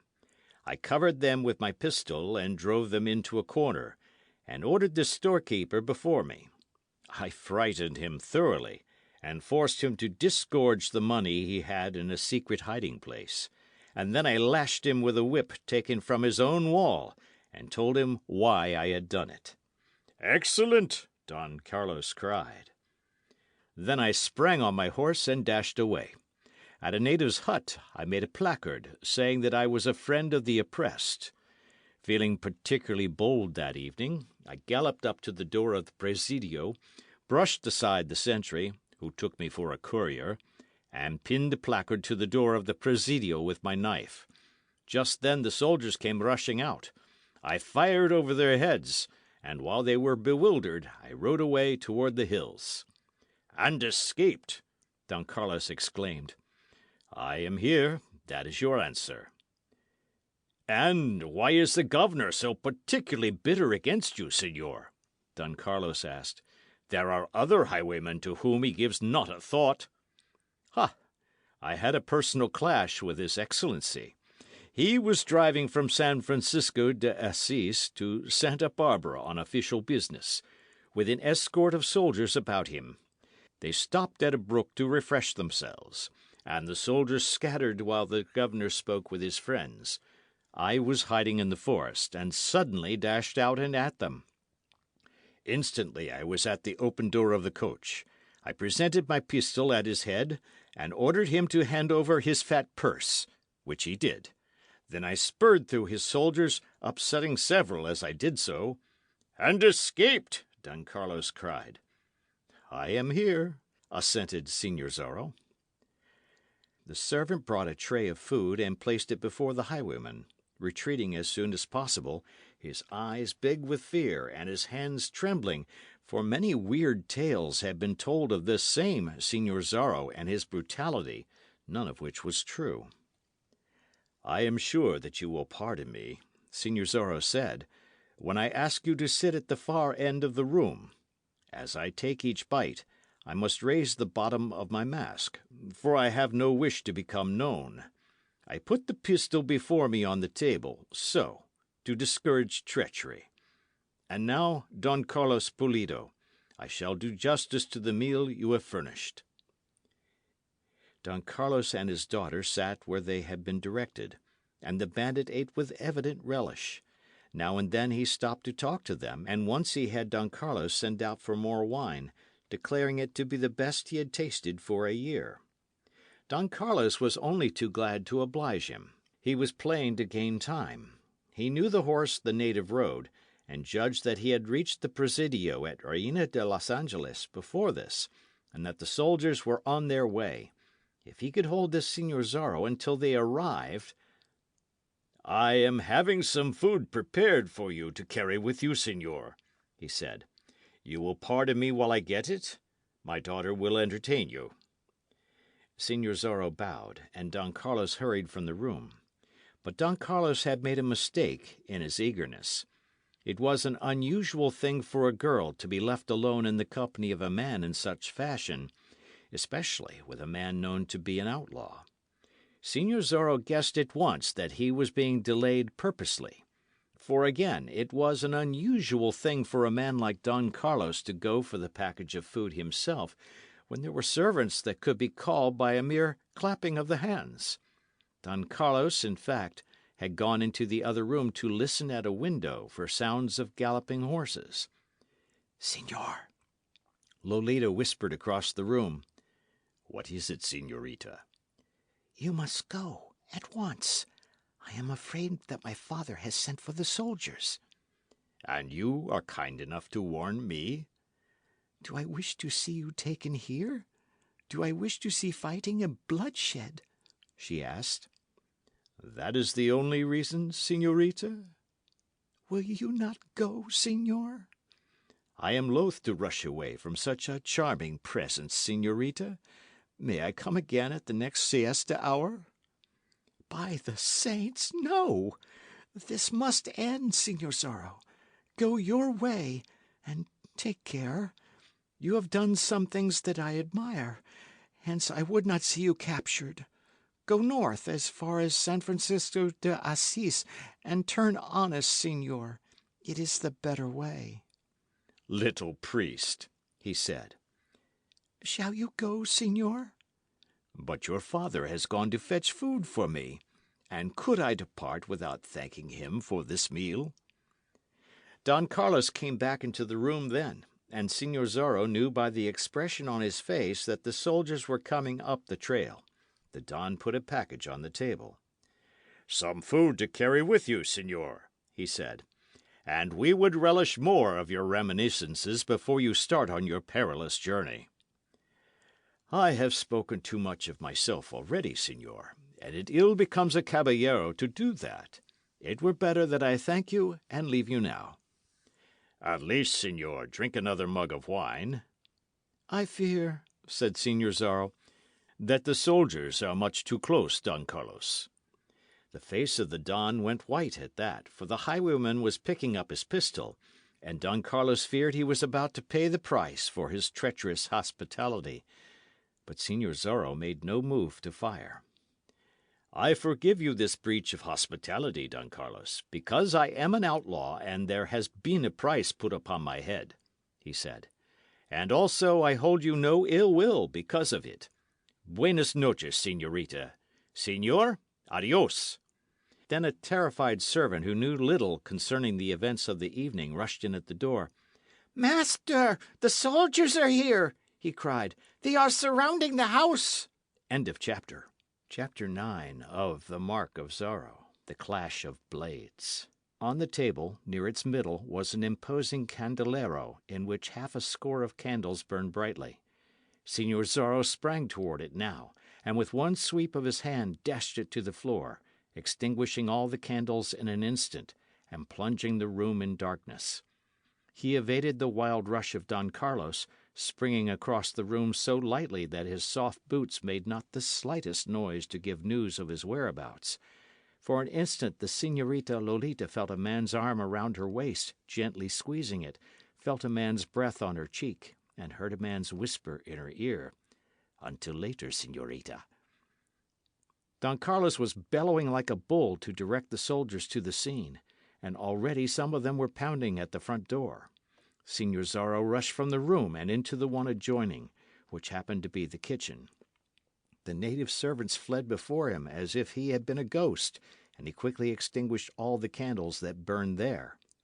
Then he ran to the door that opened into the patio, and raised his voice, and gave a call that was half moan and half shriek, a peculiar call, the like of which none at the Pulido hacienda had heard before.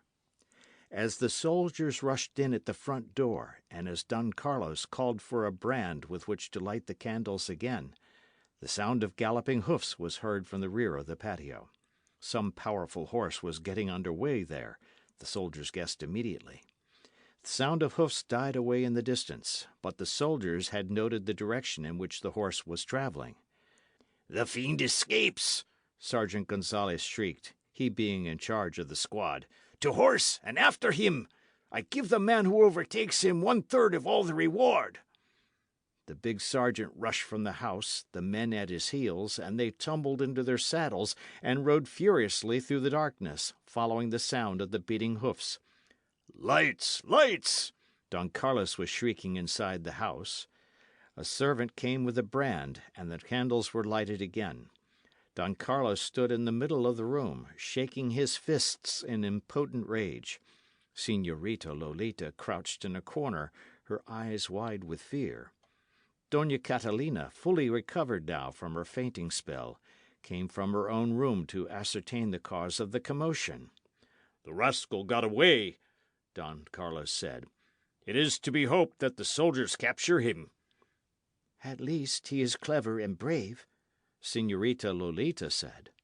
"I grant him that, but he is a highwayman and a thief," Don Carlos roared. "Why should he torment me by visiting my house?"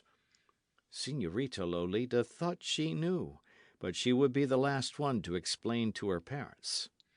There was a faint blush on her face, yet because of the arm that had squeezed her and the words that had been whispered in her ear.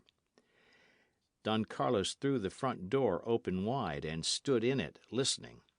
To his ears came the sound of galloping hoofs once more. "My sword!" he cried to a servant. "Some one comes. It may be the rascal returning. It is but one rider, by the saints!" The galloping stopped. A man made his way across the veranda and hurried through the door into the room. "Thank the good saints!" Don Carlos gasped. It was not the highwayman returned. It was Captain Ramon, commandante of the Presidio at Reina de los Angeles. "Where are my men?" the captain cried. "Gone, señor. Gone after that pig of a highwayman," Don Carlos informed him. "He escaped?" "He did, with your men surrounding the house. He dashed the candles to the floor, ran through the kitchen." "The men took after him?" "They are upon his heels, señor."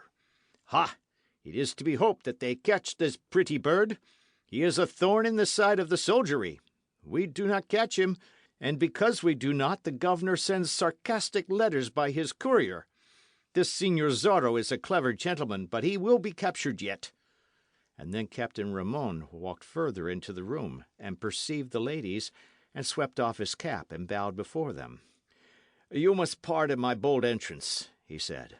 "When an officer is on duty—" "The pardon is granted freely," said Dona Catalina.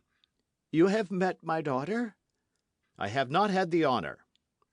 The Dona presented them, and Lolita retreated to her corner again, and observed the soldier. He was not ill to look at, tall and straight, and in a brilliant uniform, and with sword dangling at his side.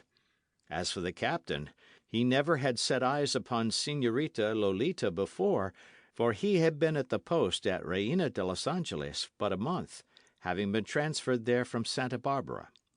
But now that he had looked at her once, he looked a second time, and a third.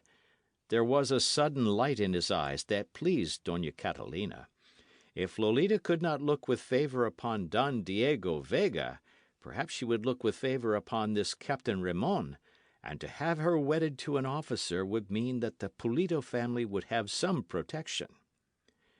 "I could not find my men now in the darkness," the captain said, "and so, if it is not presuming too much, I shall remain here and await their return." "By all means," Don Carlos said. "Be seated, señor, and I'll have the servant fetch wine." "This Señor Zorro has about had his run," the captain said, after the wine had been tasted and found excellent. "Now and then a man of his sort pops up and endures for a little day, but he never lasts long. In the end he meets his fate." "That is true," said Don Carlos. "The fellow was boasting to us tonight of his accomplishments." "I was commandante at Santa Barbara when he made his famous visit there," the captain explained. "I was visiting at one of the houses at the time, else there might have been a different story. And tonight, when the alarm came, I was not at the Presidio, but at the residence of a friend. That is why I did not ride out with the soldiers. As soon as I was notified, I came. It appears that Signor Zorro has some knowledge of my whereabouts, and is careful that I am not in a position to clash with him. I hope one day to do so." "You think you could conquer him, señor?" Dona Catalina asked. "Undoubtedly. I understand he really is an ordinary hand with a blade. He made a fool of my sergeant, but that is a different proposition. And I believe he held a pistol in one hand while he fenced, too. I should make short work of the fellow." There was a closet in one corner of the room, and now its door was opened a crack. "The fellow should die the death," Captain Ramon went on to say. "He is brutal in his dealings with men. He kills wantonly, I have heard. They say he caused a reign of terror in the north, in the vicinity of San Francisco de Assis. He slew men regardless, insulted women. The closet door was hurled open, and Signor Zorro stepped into the room. "I shall take you to task for that statement, señor, since it is a falsehood," the highwayman cried. Don Carlos whirled around and gasped his surprise. Dona Catalina felt suddenly weak in the knees and collapsed on a chair. Señorita Lolita felt some pride in the man's statement, and a great deal of fear for him. I thought you had escaped," Don Carlos gasped. "Ha! It was but a trick. My horse escaped, but I did not." "Then there shall be no escape for you now," Captain Ramon cried, drawing his blade. "Back, señor," Zorro cried, exhibiting a pistol suddenly. "I shall fight you gladly, but the fight must be fair. Don Carlos, gather your wife and daughter beneath your arms, and retire to the corner while I cross blades with this teller of falsehoods. I do not intend to have a warning given out that I still am here." "I thought you escaped," Don Carlos gasped again, seemingly unable to think of anything else, and doing as Signor Zorro commanded. "A trick," the highwayman repeated, laughing. "It is a noble horse I have. Perhaps you heard a peculiar cry from my lips? My beast is trained to act at that cry. He gallops away wildly, making considerable noise, and the soldiers follow him. and when he has gone some distance he turns aside and stops, and after the pursuit has passed he returns to await my bidding. No doubt he is behind the patio now. I shall punish this captain, and then mount and ride away." "With a pistol in your hand?" Ramon cried. "I put the pistol upon the table, so. There it remains if Don Carlos stays in the corner with the ladies. Now, captain." Señor Zorro extended his blade, and with a glad cry, Captain Ramon crossed it with his own. Captain Ramon had some reputation as a master of fence, and Señor Zorro evidently knew it, for he was cautious at first, leaving no opening, on defence rather than attack. The captain pressed him back, his blade flashing like streaks of lightning in a troubled sky. Now Señor Zorro was almost against the wall near the kitchen door, and in the captain's eyes the light of triumph already was beginning to burn. He fenced rapidly, giving the highwayman no rest, standing his ground and keeping his antagonist against the wall. And then Señor Zorro chuckled. For now he had solved the other's manner of combat, and knew that all would be well. The captain gave ground a little as the defence turned into an attack that puzzled him. Señor Zorro began laughing lightly. "'Twere a shame to kill you," he said. "You are an excellent officer, I have heard, and the army needs a few such. But you have spoken falsehood regarding me, and so must pay a price. Presently I shall run you through, but in such manner that your life will not emerge when I withdraw my blade." "Boaster!" the captain snarled. "As to that, we shall see presently. Ha! Ha! I almost had you there, my captain. You are more clever than your big sergeant, but not half clever enough. Where do you prefer to be touched, the left side or the right?" "If you are so certain, run me through the right shoulder," the captain said. "Guard it well, my captain, for I shall do as you say. Ha!" The captain circled, trying to get the light of the candles in the highwayman's eyes, but Señor Zorro was too clever for that. He caused the captain to circle back, forced him to retreat, fought him to a corner. "Now, my captain!" he cried. And so he ran him through the right shoulder, as the captain had said, and twisted the blade a bit as he brought it out. He had struck a little low, and Captain Ramon dropped to the floor, a sudden weakness upon him. Señor Zorro stepped back and sheathed his blade. "I ask the pardon of the ladies for this scene," he said, "and I assure you that this time I am indeed going away. You will find that the captain is not badly injured, Don Carlos. He may return to his presidio within the day." He removed his sombrero and bowed low before them, while Don Carlos sputtered and failed to think of anything to say that would be mean and cutting enough. His eyes for a moment met those of the Señorita Lolita, and he was glad to find that in hers there was no repugnance. "Buenas noches," he said, and laughed again. And then he dashed through the kitchen and into the patio, and found the horse awaiting him there, as he had said it would be, and was quick to mount and ride away. End of chapter. Chapter 10 of The Mark of Zorro. A hint at jealousy. Within the space of half an hour, Captain Ramon's wounded shoulder had been cleansed of blood and bandaged, and the captain was sitting at one end of the table, sipping wine and looking very white in the face and tired. Doña Catalina and Señorita Lolita had shown much sympathy, though the latter could scarcely refrain from smiling when she remembered the captain's boast regarding what he purposed doing to the highwayman, and compared it to what had happened. Don Carlos was outdoing himself to make the captain feel at home, since it was well to seek influence with the army, and already had urged upon the officer that he remained at the hacienda a few days until his wound had healed.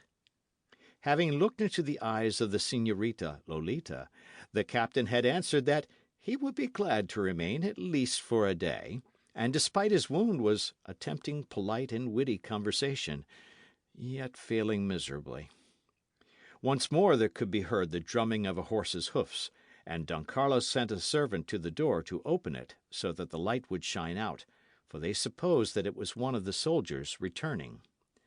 The horseman came nearer, and presently stopped before the house, and the servant hurried out to care for the beast. There passed a moment during which those inside the house heard nothing at all, and then there were steps on the veranda, and Don Diego Vega hurried through the door. "Ha!" he cried, as if in relief. "I am rejoiced that you all are alive and well." "Don Diego," the master of the house exclaimed, "you have ridden out from the pueblo a second time in one day." "No doubt I shall be ill because of it," Don Diego said. "Already I am feeling stiff and my back aches, yet I felt that I must come.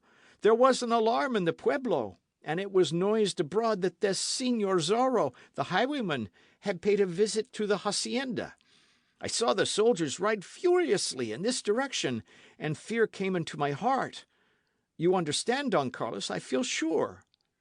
"I understand, Caballero," Don Carlos replied, beaming upon him and glancing once at Señorita Lolita.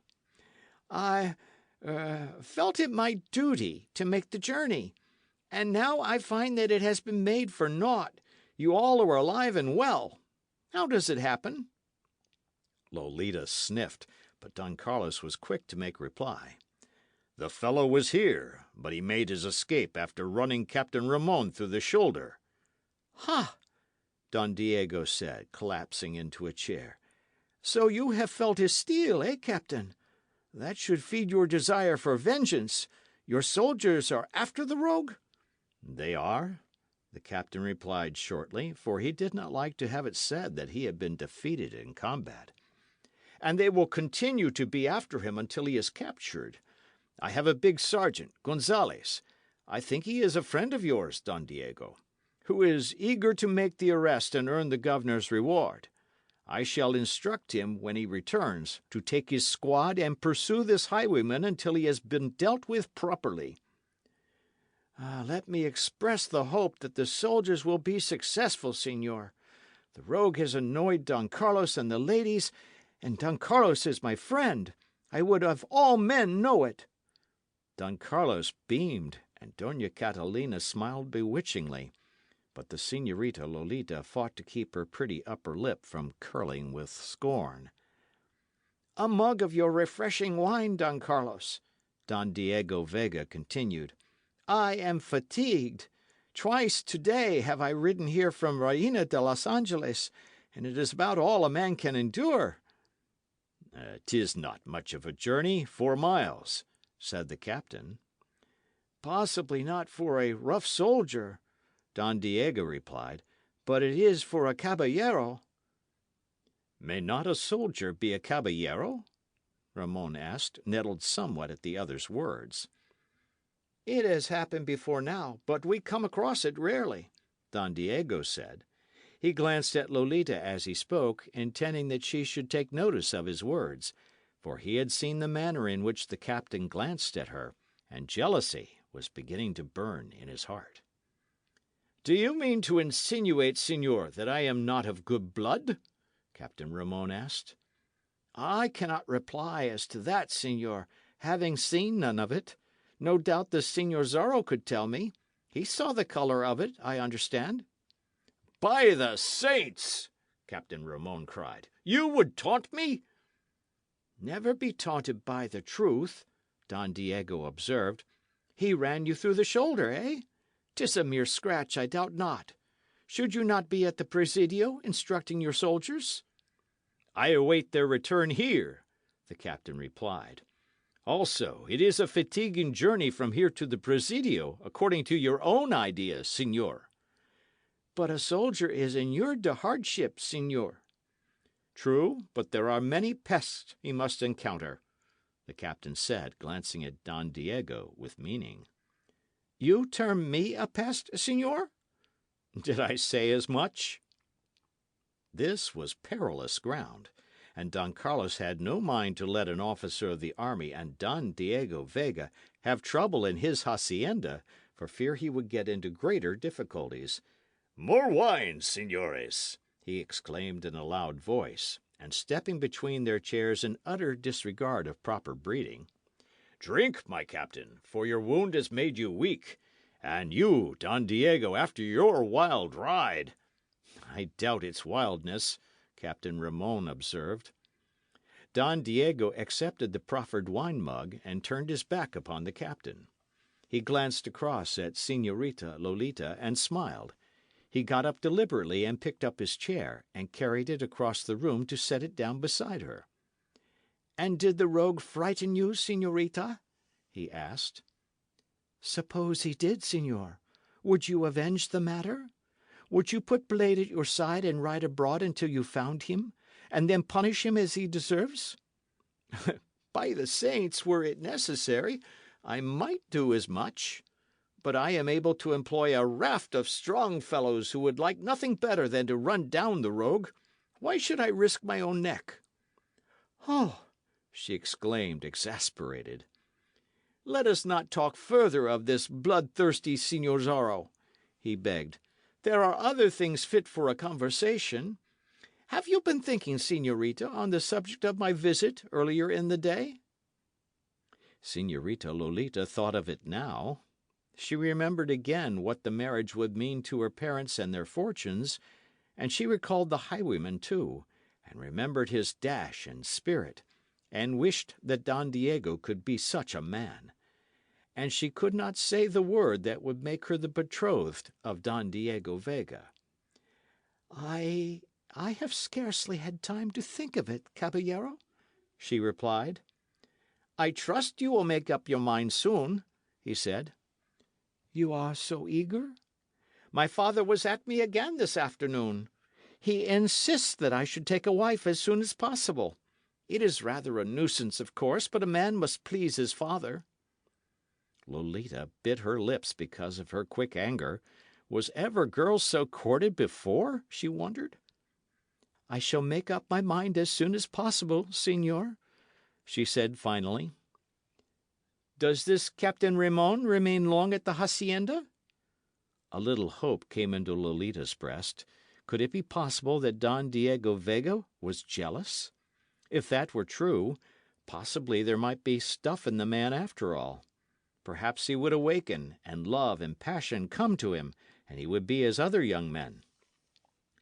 "My father has asked him to remain until he is able to travel to the Presidio," she replied. "He is able to travel now. A mere scratch." "You will not return tonight?" she asked. "It probably will make me ill, but I must return. There are certain things that must engage my interest early in the morning. Business is such a nuisance."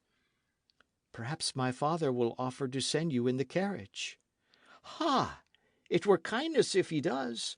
A man may doze a bit in a carriage."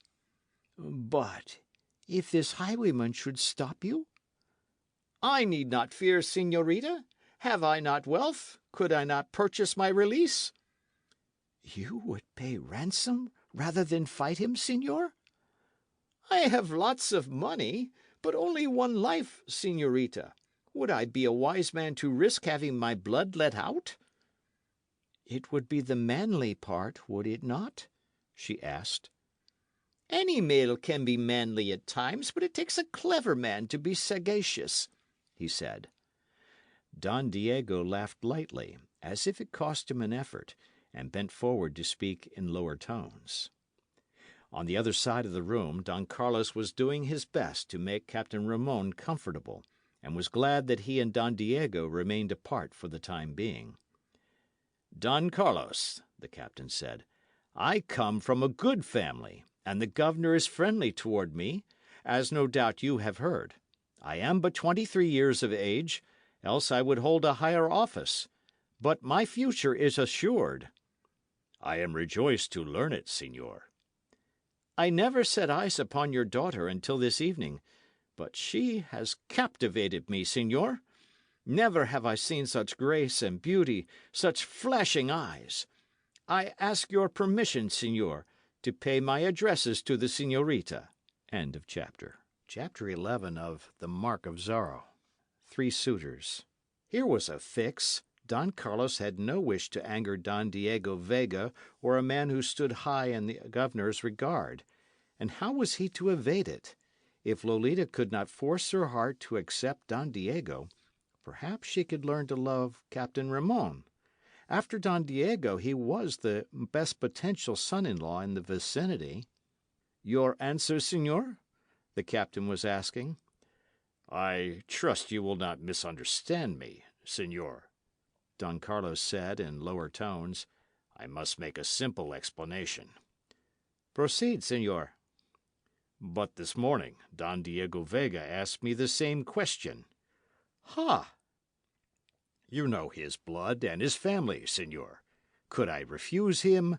Of rights I could not. But I may tell you this. The señorita weds no man unless it is her wish. So Don Diego Vega has my permission to pay his addresses, but if he fails to touch her heart—" "Then I may try?" the captain asked. "You have my permission, señor. Of course, Don Diego has great wealth, but you have a dashing way with you, and Don Diego, that is, he is rather—" "I understand perfectly, señor," the captain said, laughing. "He is not exactly a brave and dashing caballero. Unless your daughter prefers wealth to a genuine man—" "My daughter will follow the dictates of her heart, señor," Don Carlos said proudly. "Then the affair is between Don Diego Vega and myself?" "So long as you use discretion, señor. I would have nothing happen that would cause enmity between the Vega family and mine." "Your interests shall be protected, Don Carlos," Captain Ramon declared. As Don Diego talked, the Señorita Lolita observed her father and Captain Ramon, and guessed what was being said. It pleased her, of course, that a dashing officer should enter the lists for her hand, and yet she had felt no thrill when first she looked into his eyes. Señor Zorro, now, had thrilled her to the tips of her tiny toes, and merely because he had talked to her and touched the palm of her hand with his lips. If Don Diego Vega were only more like the highwayman, if some man appeared who combined Vega's wealth with the rogue's spirit and dashing courage! There was a sudden tumult outside, and into the room strode the soldiers, Sergeant Gonzales at their head. They saluted their captain, and the big sergeant looked with wonder at his wounded shoulder. "The rogue escaped us," Gonzales reported. "We followed him for a distance of 3 miles or so, as he made his way into the hills, where we came upon him." "Well?" Ramon questioned. "He has allies." "What is this?" "Fully 10 men were waiting for him there, my captain. They set upon us before we were aware of their presence. We fought them well, and 3 of them we wounded, but they made their escape and took their comrades with them. We had not been expecting a band, of course, and so rode into their ambush." "Then we have to contend with a band of them," Captain Ramon said. "Sergeant, you will select a score of men in the morning, and have command over them. You will take the trail of the Señor Zorro, and you will not stop until he is either captured or slain. I will add a quarter's wages to the reward of His Excellency the Governor, if you are successful." "Ah! It is what I have wished," Sergeant Gonzales cried. "Now we shall run this coyote to earth in short order. I shall show you the colour of his blood." "'Twould be no more than right, since he has seen the colour of the captain's," Don Diego put in. "What is this, Don Diego, my friend? Captain, you have crossed blades with the rogue?" "I have," the captain assented. "You but followed a tricky horse, my sergeant. The fellow was here, in a closet, and came out after I had entered. So it must have been some other man you met with his companions up in the hills. This Señor Zorro treated me much as he treated you in the tavern. Had a pistol handy in case I should prove too expert with the blade." Captain and sergeant looked at each other squarely, each wondering how much the other had been lying, while Don Diego chuckled faintly and tried to press the Señorita Lolita's hand, and failed. "This thing can only be settled in blood," Gonzales declared. "I shall pursue the rascal until he is run to earth. I have permission to select my men?" "You may take any at the Presidio," the captain said. Sergeant Gonzalez, I should like to go with you, Don Diego said suddenly. By the saints, it would kill you, Caballero. Day and night in saddle, uphill and downhill, through dust and heat, and with a chance at fighting. Well, perhaps it were best for me to remain in the pueblo, Don Diego admitted. But he has annoyed this family, of which I am a true friend. At least you will keep me informed? You will tell me how he escapes if he dodges you? I at least may know that you are on his trail and where you are riding, so I may be with you in spirit? Certainly, Caballero, certainly, Sergeant Gonzalez replied. I shall give you the chance of looking upon the rogue's dead face. I swear it. 'Tis a terrible oath, my sergeant. Suppose it should come to pass. I mean, if I slay the rascal, Caballero. My captain, do you return this night to the Presidio? Yes, Ramon replied. Despite my wound, I can ride a horse. He glanced toward Don Diego as he spoke, and there was almost a sneer upon his lips. What magnificent grit, Don Diego said. I too shall return to Reina de los Angeles, if Don Carlos will be as good as to have his carriage around. I can tie my horse to the rear of it. To ride horseback the distance again this day would be the death of me. Gonzales laughed and led the way from the house. Captain Ramon paid his respects to the ladies, glowered at Don Diego, and followed. The caballero faced Señorita Lolita again as her parents escorted the captain to the door. You will think of the matter? He asked. My father will be at me again within a few days, and I shall escape censure if I am able to tell him that it is all settled. If you decide to wed me, have your father send me word by a servant. Then I shall put my house in order against the wedding day. I shall think of it, the girl said. We could be married at the mission of San Gabriel, only we should have to make the confounded journey there. Fray Felipe of the mission has been my friend from the days of my boyhood, and I would have him say the words, unless you prefer otherwise. He could come to Reina de los Angeles and read the ceremony in the little church on the plaza there. I shall think of it, the girl said again. Perhaps I may come out again to see you within a few days, if I survive this night. Buenas noches, señorita. I suppose I should, kiss your hand? You need not take the trouble, Señorita Lolita replied. It might fatigue you. Ah, thank you. You are thoughtful, I see. I am fortunate if I get me a thoughtful wife. Don Diego sauntered to the door. Señorita Lolita rushed into her own room and beat at her breasts with her hands, and tore at her hair a bit, too angry, too enraged to weep. Kiss her hand, indeed. Señor Zorro had not suggested it. He had done it.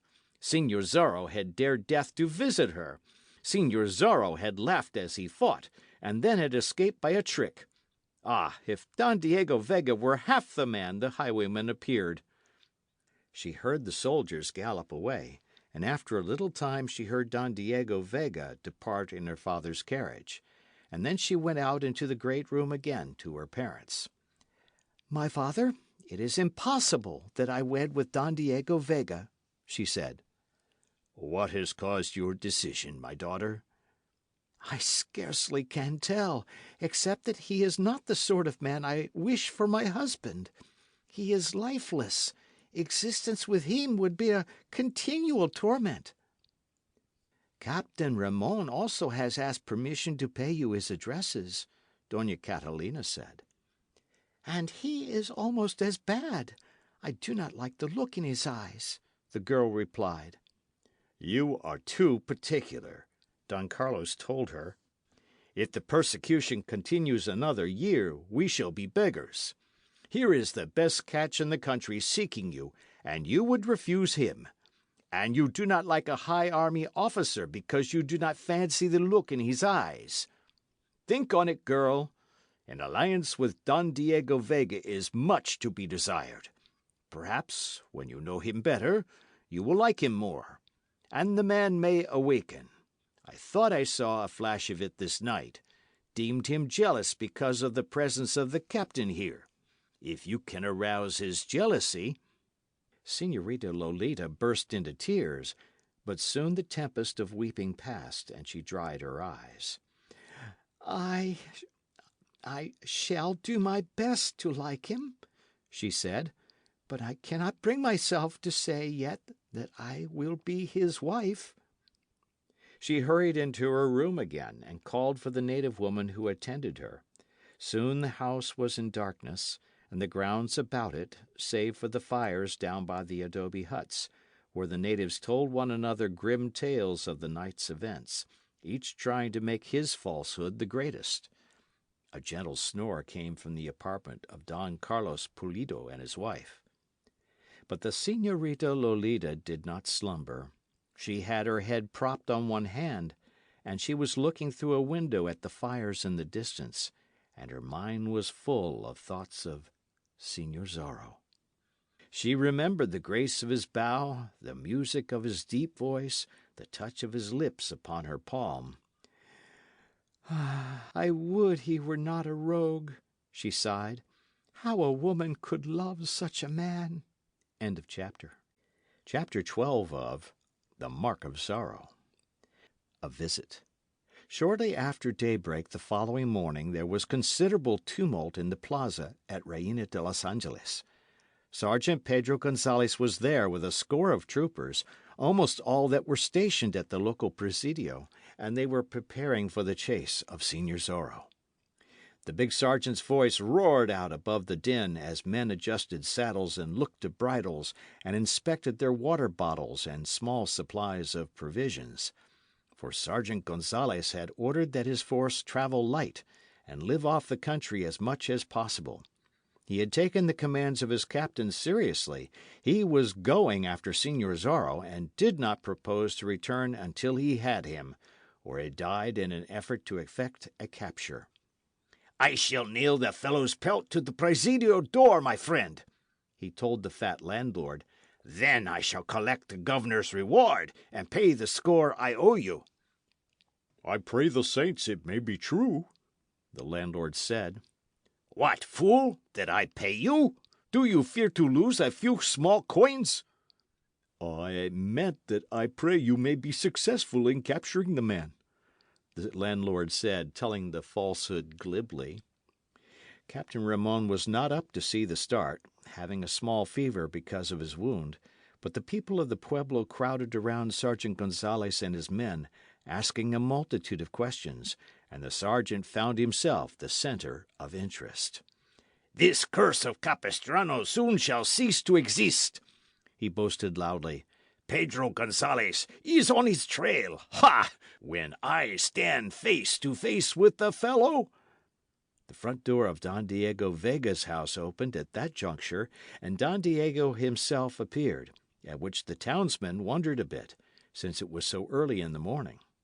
Sergeant Gonzalez dropped a bundle he was handling, put his hands upon his hips, and looked at his friend with sudden interest. "You have not been to bed," he charged. "But I have," Don Diego declared. "And are up again so soon?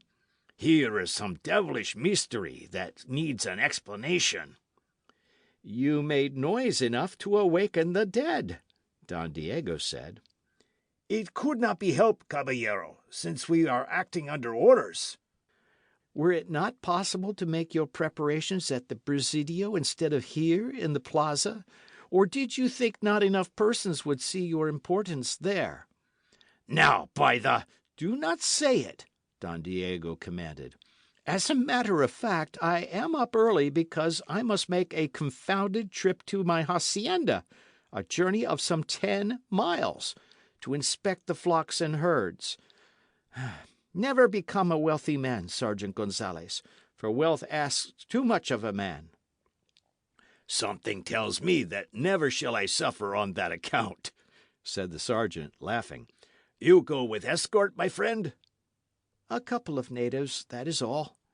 If you should meet up with this Señor Zorro, he probably would hold you for a pretty ransom." "Is he supposed to be between this place and my hacienda?" Don Diego asked. "A native arrived a short time ago with word that he had been seen on the road running to Pala and San Luis Rey. We ride in that direction, and since your hacienda is the other way, no doubt you will not meet the rascal now." "I feel somewhat relieved to hear you say it. So you ride toward Pala, my sergeant?" "We do.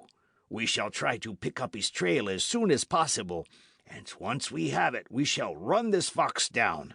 Meanwhile, we also shall attempt to find his den. We start at once." "I shall await news eagerly," Don Diego said. "Good fortune go with you." Gonzales and his men mounted, and the sergeant shouted an order, and they galloped across the plaza, raising great clouds of dust, and took the highway toward Pala and San Luis Rey. Don Diego looked after them until nothing could be seen but a tiny dust cloud in the distance, then called for his own horse. He, too, mounted and rode away toward San Gabriel, and two native servants rode mules and followed a short distance behind. But before he departed, Don Diego wrote a message and sent it by native courier to the Pulido hacienda. It was addressed to Don Carlos, and read: "The soldiers are starting this morning to pursue this Señor Zorro, and it has been reported that the highwayman has a band of rogues under his command and may offer battle. There is no telling, my friend, what may happen. I dislike having one in whom I am interested subjected to danger, meaning your daughter particularly, but also the Dona Catalina and yourself. Moreover, this bandit saw your daughter last evening, and certainly must have appreciated her beauty, and he may seek to see her again. I beg of you to come at once to my house in Reina de los Angeles, and make it as your home until matters are settled. I am leaving this morning for my hacienda, but have left orders with my servants that you are to give what commands you will. I shall hope to see you when I return, which will be in 2 or 3 days. Signed, Diego."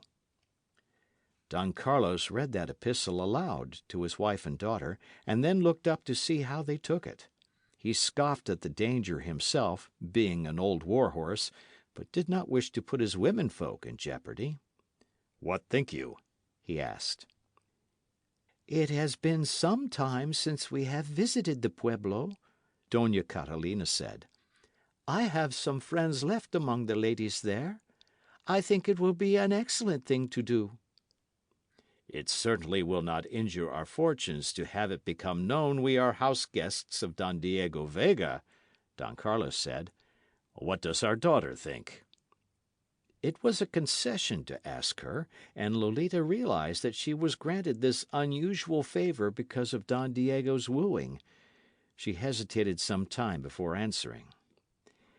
"I believe it will be all right," she said. "I should like to visit the pueblo, for we see scarcely anybody here at the hacienda, but people may talk concerning Don Diego and myself." "Nonsense!" Don Carlos exploded. "Could there be anything more natural than that we should visit the Vegas, since our blood is almost as good as theirs and better than that of others?" "But it is Don Diego's house and not that of his father.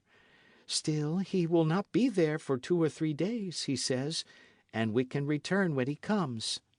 "Then it is settled," Don Carlos declared. "I shall see my superintendent and give him instructions." He hurried into the patio and rang the big bell for the superintendent, being well pleased. For when the Señorita Lolita saw the rich furnishings in the house of Don Diego Vega, she might the more readily accept Don Diego as a husband, he thought. When she saw the silks and satins, the elegant tapestries, the furniture inlaid with gold and studded with precious stones, when she realized that she could be mistress of this and much more besides, Don Carlos flattered himself that he knew the feminine heart. Soon after the siesta hour, a carreta was brought before the door, drawn by mules and driven by a native. Dona Catalina and Lolita got into it, and Don Carlos bestrode his best horse and rode at its side. And so they went down the trail to the highway, and down the highway toward Reina de los Angeles. They passed folk who marvelled to see the Pulido family thus going abroad, for it was well known that they had met with ill fortune and scarcely went anywhere now. It was even whispered that the ladies did not keep up with the fashions, and that the servants were poorly fed, but remained at the hacienda because their master was so kind. But Dona Catalina and her daughter held their heads proudly, as did Don Carlos, and they greeted the people they knew, and so continued along the highway.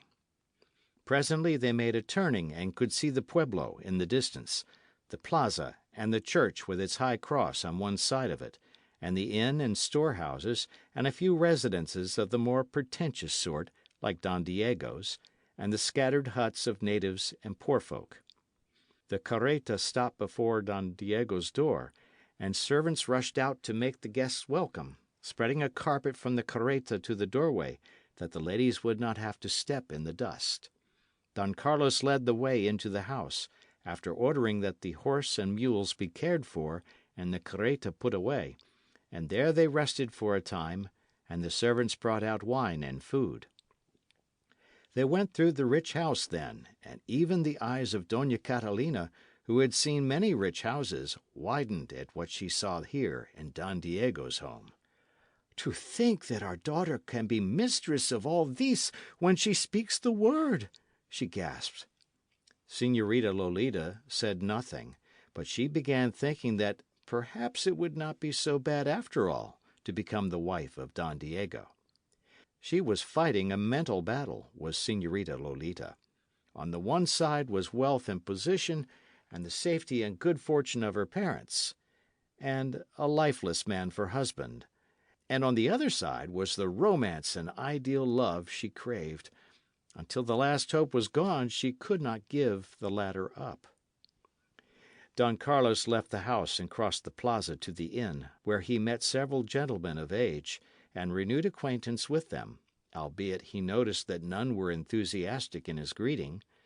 They feared, he supposed, to appear openly friendly to him, since he was in the bad graces of the governor. "You are in the pueblo on business?" one asked.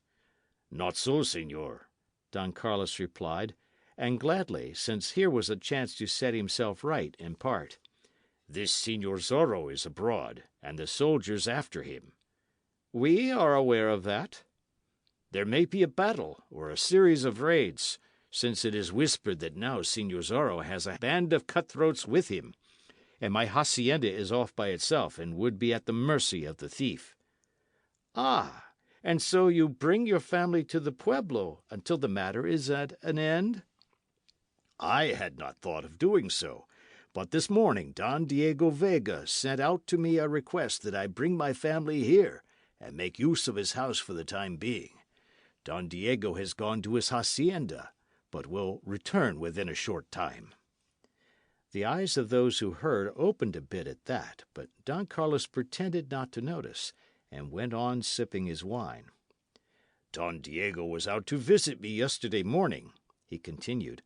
"We renewed old times, and my hacienda had a visit from the Señor Zorro last night, as doubtless you have heard, and Don Diego, learning of it, galloped out again, fearing we had met with disaster." "Twice in one day!" gasped one of those who heard. "I have said it, señor." "That is, your daughter is very beautiful, is she not, Don Carlos Pulido? And 17, is she not? About." 18, señor. She is called beautiful, I believe," Don Carlos admitted. Those around him glanced at one another. They had the solution now. Don Diego Vega was seeking to wed Señorita Lolita Pulido. That meant that Pulido's fortunes would soon be at the flood again, and that he might feel called upon to remember his friends and look askance at those who had not stood by him. So now they crowded forward, alert to do him honour, and asked concerning crops, and the increase of his herds and flocks, and whether the bees were doing as well as usual, And did he think the olives were excellent this year? Don Carlos appeared to take it all as a matter of course. He accepted the wine they bought and purchased himself, and the fat landlord darted about doing their bidding and trying to compute the day's profits in his head, which was a hopeless task for him. When Don Carlos left the inn at dusk, several of them followed him to the door, and two of the more influential walked with him across the plaza to the door of Don Diego's house. One of these begged that Don Carlos and his wife visit his house that evening for music and talk, and Don Carlos graciously accepted the invitation. Doña Catalina had been watching from a window, and her face was beaming when she met her husband at the door. "Everything goes well," he said. "They have met me with open arms, and I have accepted an invitation to visit tonight." "But Lolita," Doña Catalina protested. "She must remain here, of course. Will it not be all right? There are 100 servants about, and I have accepted the invitation, my dear." Such a chance to win favour again could not be disregarded, of course, and so Lolita was made acquainted with the arrangement. She was to remain in the great living room, reading a volume of verse she had found there, and if she grew sleepy she was to retire to a certain chamber. The servants would guard her, and the despensero would look after her wishes personally. Don Carlos and his wife went to make their evening visit, being lighted across the plaza by half a dozen natives who held torches in their hands, for the night was without a moon and rain was threatening again. Señorita Lolita curled up on the couch, the volume of verse in her lap, and began to read. Each verse treated of love, romance, passion. She marvelled that Don Diego would read such, being so lifeless himself, but the volume showed that it had been much handled. She sprang from the couch to look at other books on a bench not far away, and her amazement increased. Volume after volume of poets who sang of love, volumes that had to do with horsemanship, books that had been written at the dictation of masters of fence, tales of great generals and warriors were there. Surely these volumes were not for a man of Don Diego's blood, she told herself. And then she thought that perhaps he revelled in them, though not in the manner of life they preached. Don Diego was something of a puzzle, she told herself for the 100th time, and she went back and began reading the poetry again. Then Captain Ramon hammered at the front door. End of chapter. Chapter 13 of The Mark of Zorro. Love comes swiftly. The despensero hurried to open it. "I regret that Don Diego is not at home, señor," he said. "He is gone to his hacienda." "I know as much. Don Carlos and wife and daughter are here, are they not?" "Don Carlos and his wife are out on a visit this evening, señor." The señorita is here, of course." "In that case, I shall pay my respects to the señorita," Captain Ramon said. "Señor, pardon me, but the little lady is alone." "Am I not a proper man?" the captain demanded. It is scarcely right for her to receive the visit of a gentleman when her duenna is not present." "Who are you to speak to me of the proprieties?" Captain Ramon demanded. "Out of my way, scum!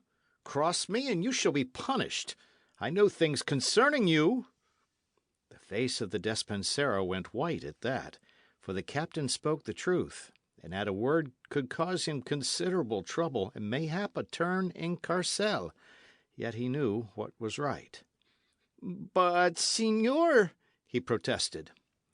Captain Ramon thrust him aside with his left arm and stalked into the big living room. Lolita sprang up in alarm when she saw him standing before her.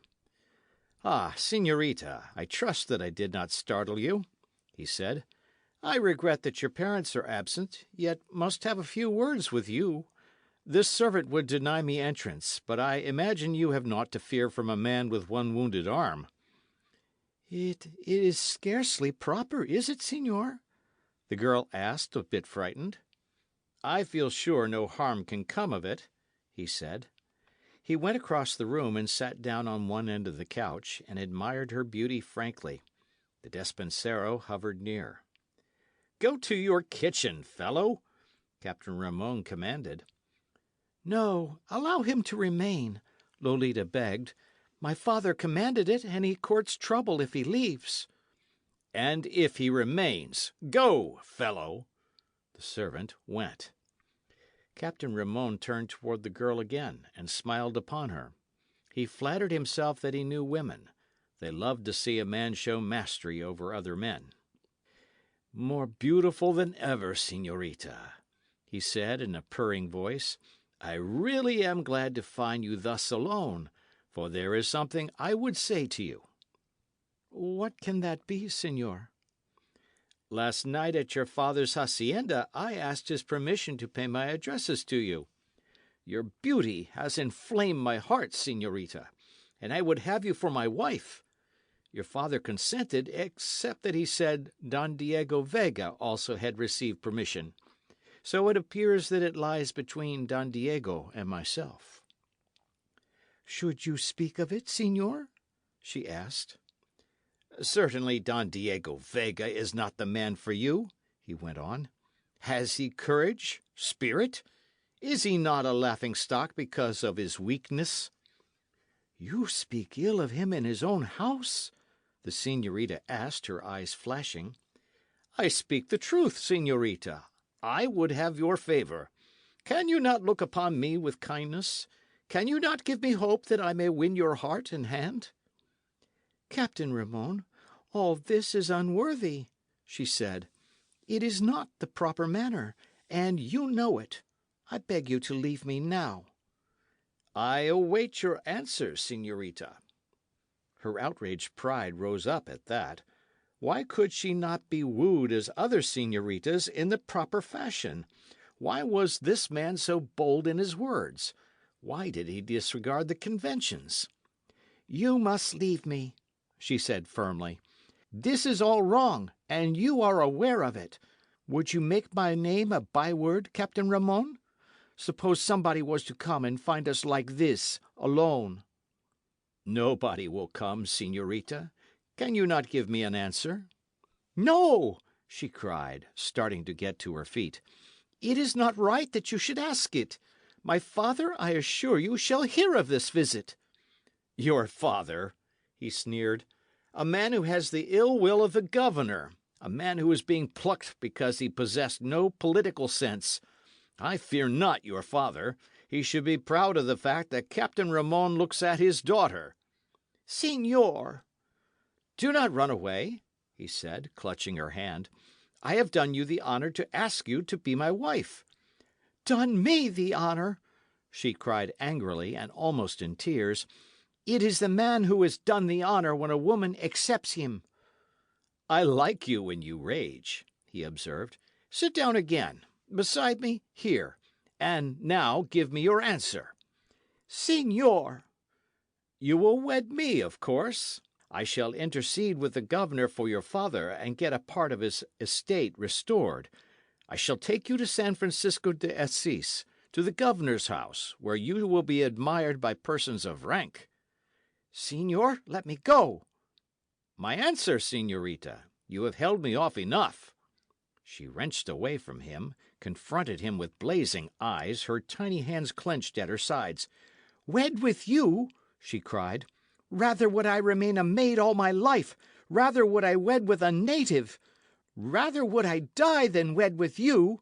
I wed a caballero, a gentleman, or no man, and I cannot say that you are such. Pretty words from the daughter of a man who is about ruined. Ruin would not change the blood at the Politos, señor. I doubt whether you understand that, evidently having ill blood yourself. Don Diego shall hear of this. He is my father's friend. And you would wed the rich Don Diego, eh? And straighten out your father's affairs? You would not wed an honourable soldier, but would sell yourself? Señor! She shrieked. This was beyond endurance. She was alone. There was nobody near to resent the insult, so her blood called upon her to avenge it herself. Like a flash of lightning, her hand went forward and came against Captain Ramon's cheek with a crack. Then she sprang backward, But he grasped her by an arm and drew her toward him. "I shall take a kiss to pay for that," he said. "Such a tiny bit of womanhood can be handled with one arm, thank the saints." She fought him, striking and scratching at his breast, for she could not reach his face. But he only laughed at her, and held her tighter until she was almost spent and breathless, and finally he threw back her head and looked down into her eyes. "A kiss in payment, señorita," he said. "It will be a pleasure to tame such a wild one." She tried to fight again, but could not. She called upon the saints to aid her, and Captain Ramon laughed more, and bent his head, and his lips came close to hers. But he never claimed the kiss. She started to wrench away from him again, and he was forced to strengthen his arm and pull her forward. And from a corner of the room there came a voice that was at once deep and stern. "One moment, señor," it said. Captain Ramon released the girl and whirled on one heel. He blinked his eyes to pierce the gloom of the corner. He heard Señorita Lolita give a glad cry.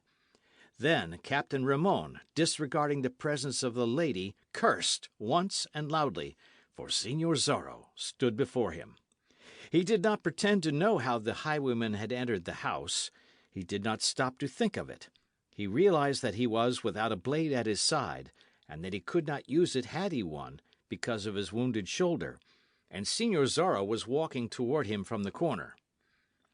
"Outlaw I may be, but I respect women," the curse of Capistrano said. "And you, an officer of the army, do not, it appears. What are you doing here, Captain Ramon?" "And what do you here?" "I heard a lady scream, which is warrant enough for a caballero to enter any place, señor. It appears to me that you have broken all the conventions." "Perhaps the lady has broken them also." "Señor!" roared the highwayman.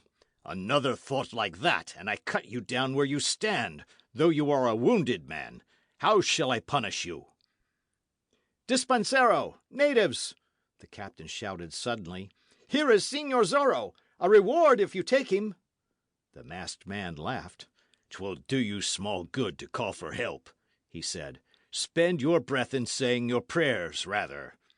"You do well to threaten a wounded man." "You deserve death, señor, but I suppose I must allow you to escape that. But you will go down upon your knees and apologise to this señorita, and then you will go from this house, slink from it like the cur you are, and keep your mouth closed regarding what has transpired here. If you do not, I promise to soil my blade with your life's blood. Ha! On your knees, señor, and instantly!" Señor Zorro commanded. "I have no time to waste in waiting. I am an officer. On your knees!" commanded Señor Zorro again, in a terrible voice. He sprang forward and grasped Captain Ramon by his well shoulder and threw him to the floor. "Quickly, poltroon! Tell the señorita that you humbly beg her pardon, which she will not grant, of course, since you are beneath speaking to, and that you will not annoy her again. Say it, or by the saints you have made your last speech." Captain Ramon said it. And then Señor Zorro grasped him by the neck and lifted him, and propelled him to the door, and hurled him into the darkness. And had his boots not been soft, Captain Ramon would have been injured more deeply, both in feelings and anatomy. Señor Zorro closed the door as the dispensero came running into the room, to stare in fright at the masked man. "Señorita, I trust that I have been of service," the highwayman said. "That scoundrel will not bother you further, else he feels the sting of my blade again." "Oh, thank you, señor, thank you!" she cried. "I shall tell my father this good deed you have done. Despensero, get him wine." There was naught for the butler to do except obey, since she had voiced the order, and he hurried from the room, pondering on the times and the manners. Señorita Lolita stepped to the man's side. "Señor," she breathed, "you saved me from insult. You saved me from the pollution of that man's lips. Señor, though you deem me unmaidenly, I offer you freely the kiss he would have taken." She put up her face and closed her eyes. "And I shall not look when you raise your mask," she said. It were too much, señorita, he said. Your hand, but not your lips. You shame me, señor. I was bold to offer it, and you have refused. You shall feel no shame, he said. He bent swiftly, raised the bottom of his mask, and touched lightly her lips with his. Ah, señorita, he said, I would I were an honest man and could claim you openly. My heart is filled with love of you. And mine with love of you. This is madness. None must know. I would not fear to tell the world, señor. Your father and his fortunes, Don Diego. I love you, señor. Your chance to be a great lady. Do you think I did not know Don Diego was the man you meant when we spoke in your father's patio? This is a whim, señorita. It is love, señor, whether anything comes of it or not. And Ippolito does not love twice. What possibly could come of it but distress? We shall see. God is good. It is madness. Sweet madness, señor. He clasped her to him and bent his head again, and again she closed her eyes and took his kiss, only this time the kiss was longer. She made no effort to see his face. I may be ugly, he said. But I love you. Disfigured, señorita. Still I love you. What hope can we have? Go, señor, before my parents return. I shall say nothing except that you saved me from insult, and then went your way again. They will think that you came to rob Don Diego. And turn honest, señor, for my sake. Turn honest, I say, and claim me. No man knows your face, and if you take off your mask forever, none ever will know your guilt. It is not as if you were an ordinary thief. I know why you have stolen. To avenge the helpless, to punish cruel politicians, to aid the oppressed. I know that you have given what you have stolen to the poor. Oh, señor. But my task is not yet done, señorita, and I feel called upon to finish it. Then finish it, and may the saints guard you, as I feel sure they will. And when it is finished, come back to me. I shall know you in whatever garb you come. Nor shall I wait that long, señorita. I shall see you often.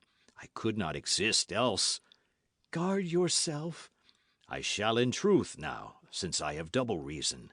Life never was so sweet as now. He backed away from her slowly. He turned and glanced toward a window near at hand. I must go, he said. I cannot wait for the wine. That was but a subterfuge so that we could be alone, she confessed. Until the next time, señorita, and may it not be long. On guard, señor. Always, loved one. Señorita, adios. Again their eyes met, and then he waved his hand at her, gathered his cloak close about his body, darted to the window and went through it. The darkness outside swallowed him. End of chapter. Chapter 14 of The Mark of Zorro. Captain Ramon writes a letter. Picking himself up out of the dust before Don Diego Vega's door, Captain Ramon darted through the darkness to the footpath that ran up the slope toward the Presidio. His blood was aflame with rage, his face was purple with wrath. There remained at the Presidio no more than half a dozen soldiers, for the greater part of the garrison had gone with Sergeant Gonzales, and of these half dozen 4 were on the sick list and 2 were necessary as guards. So Captain Ramon could not send men down to the Vega house in an effort to effect a capture of the highwayman. Moreover, he decided that Señor Zorro would not remain there more than a few minutes, but would mount his horse and ride away, for the highwayman had a name for not resting long in one place. Besides, Captain Ramon had no wish to let it become known that this Señor Zorro had met him a second time and had treated him much like a peon. Could he give out the information that he had insulted a señorita, and that Señor Zorro had punished him because of it? That Señor Zorro had caused him to get down upon his knees and apologize, and then had kicked him through the front door like a dog? The captain decided it were better to say nothing of the occurrence. He supposed that Señorita Lolita would tell her parents, and that the despensero would give testimony, but he doubted whether Don Carlos would do anything about it. Don Carlos would think twice before affronting an officer of the army, being the recipient already of the governor's frowns. Ramon only hoped that Don Diego would not learn much of the happening, for if a Vega raised hand against him, the captain would have difficulty maintaining his position. Pacing the floor of his office, Captain Ramon allowed his wrath to grow, and thought on these things and many others. He had kept abreast of the times, and he knew that the governor and the men about him were sorely in need of more funds to waste in riotous living. They had plucked those men of wealth against whom there was the faintest breath of suspicion, and they would welcome a new victim. Might not the captain suggest one, and at the same time strengthen his own position with the governor? Would the captain dare hint that perhaps the Vega family was wavering in its loyalty to the governor? At least he could do one thing, he decided. He could have his revenge for the flouting the daughter of Don Carlos Pulido had given him. Captain Ramon grinned, despite his wrath, as the thought came to him. He called for writing materials, and informed one of his well men that he should prepare for a journey, being about to be named for a courier's job. Ramon paced the floor for some minutes more, thinking on the matter and trying to decide just how to word the epistle he intended writing. And finally he sat down before the long table and addressed his message to His Excellency the Governor, at his mansion in San Francisco de Asís. This is what he wrote. Your intelligences regarding this highwayman, Señor Zorro, as he is known, have come to hand. I regret that I am unable at this writing to report the rogue's capture, but I trust that you will be lenient with me in the matter, since circumstances are somewhat unusual. I have the greater part of my force in pursuit of the fellow, with orders to get him in person or to fetch me his corpse. But this Señor Zorro does not fight alone. He is being given succour at certain places in the neighbourhood, allowed to remain in hiding when necessary, given food and drink, and, no doubt, fresh horses. Within the past day he visited the hacienda of Don Carlos Pulido, a caballero known to be hostile to your Excellency. I sent men there, and went myself. While my soldiers took up his trail, the man came from a closet in the living room at Don Carlos's house and attacked me treacherously. He wounded me in the right shoulder, but I fought him off until he became frightened and dashed away, making his escape. I may mention that I was hindered somewhat by this Don Carlos in pursuing the man. Also, when I arrived at the hacienda, indications were that the man had been eating his evening meal there. The Pulido hacienda is an excellent place for such a man to hide, being somewhat off the main highway. I fear that Señor Zorro makes it his headquarters when he is in this vicinity, and I await your instructions in the matter. I may add that Don Carlos scarcely treated me with respect while I was in his presence, and that his daughter, the Señorita Lolita, scarcely could keep from showing her admiration of this highwayman, and from sneering at the efforts of the soldiery to capture him. There are also indications of a famous and wealthy family of this neighbourhood wavering in loyalty to your Excellency, but you will appreciate the fact that I cannot write of such a thing in a missive sent you by courier. With deep respect, Ramon, Comandante and Captain, Presidio, Reina de los Angeles. Ramon grinned again as he finished the letter.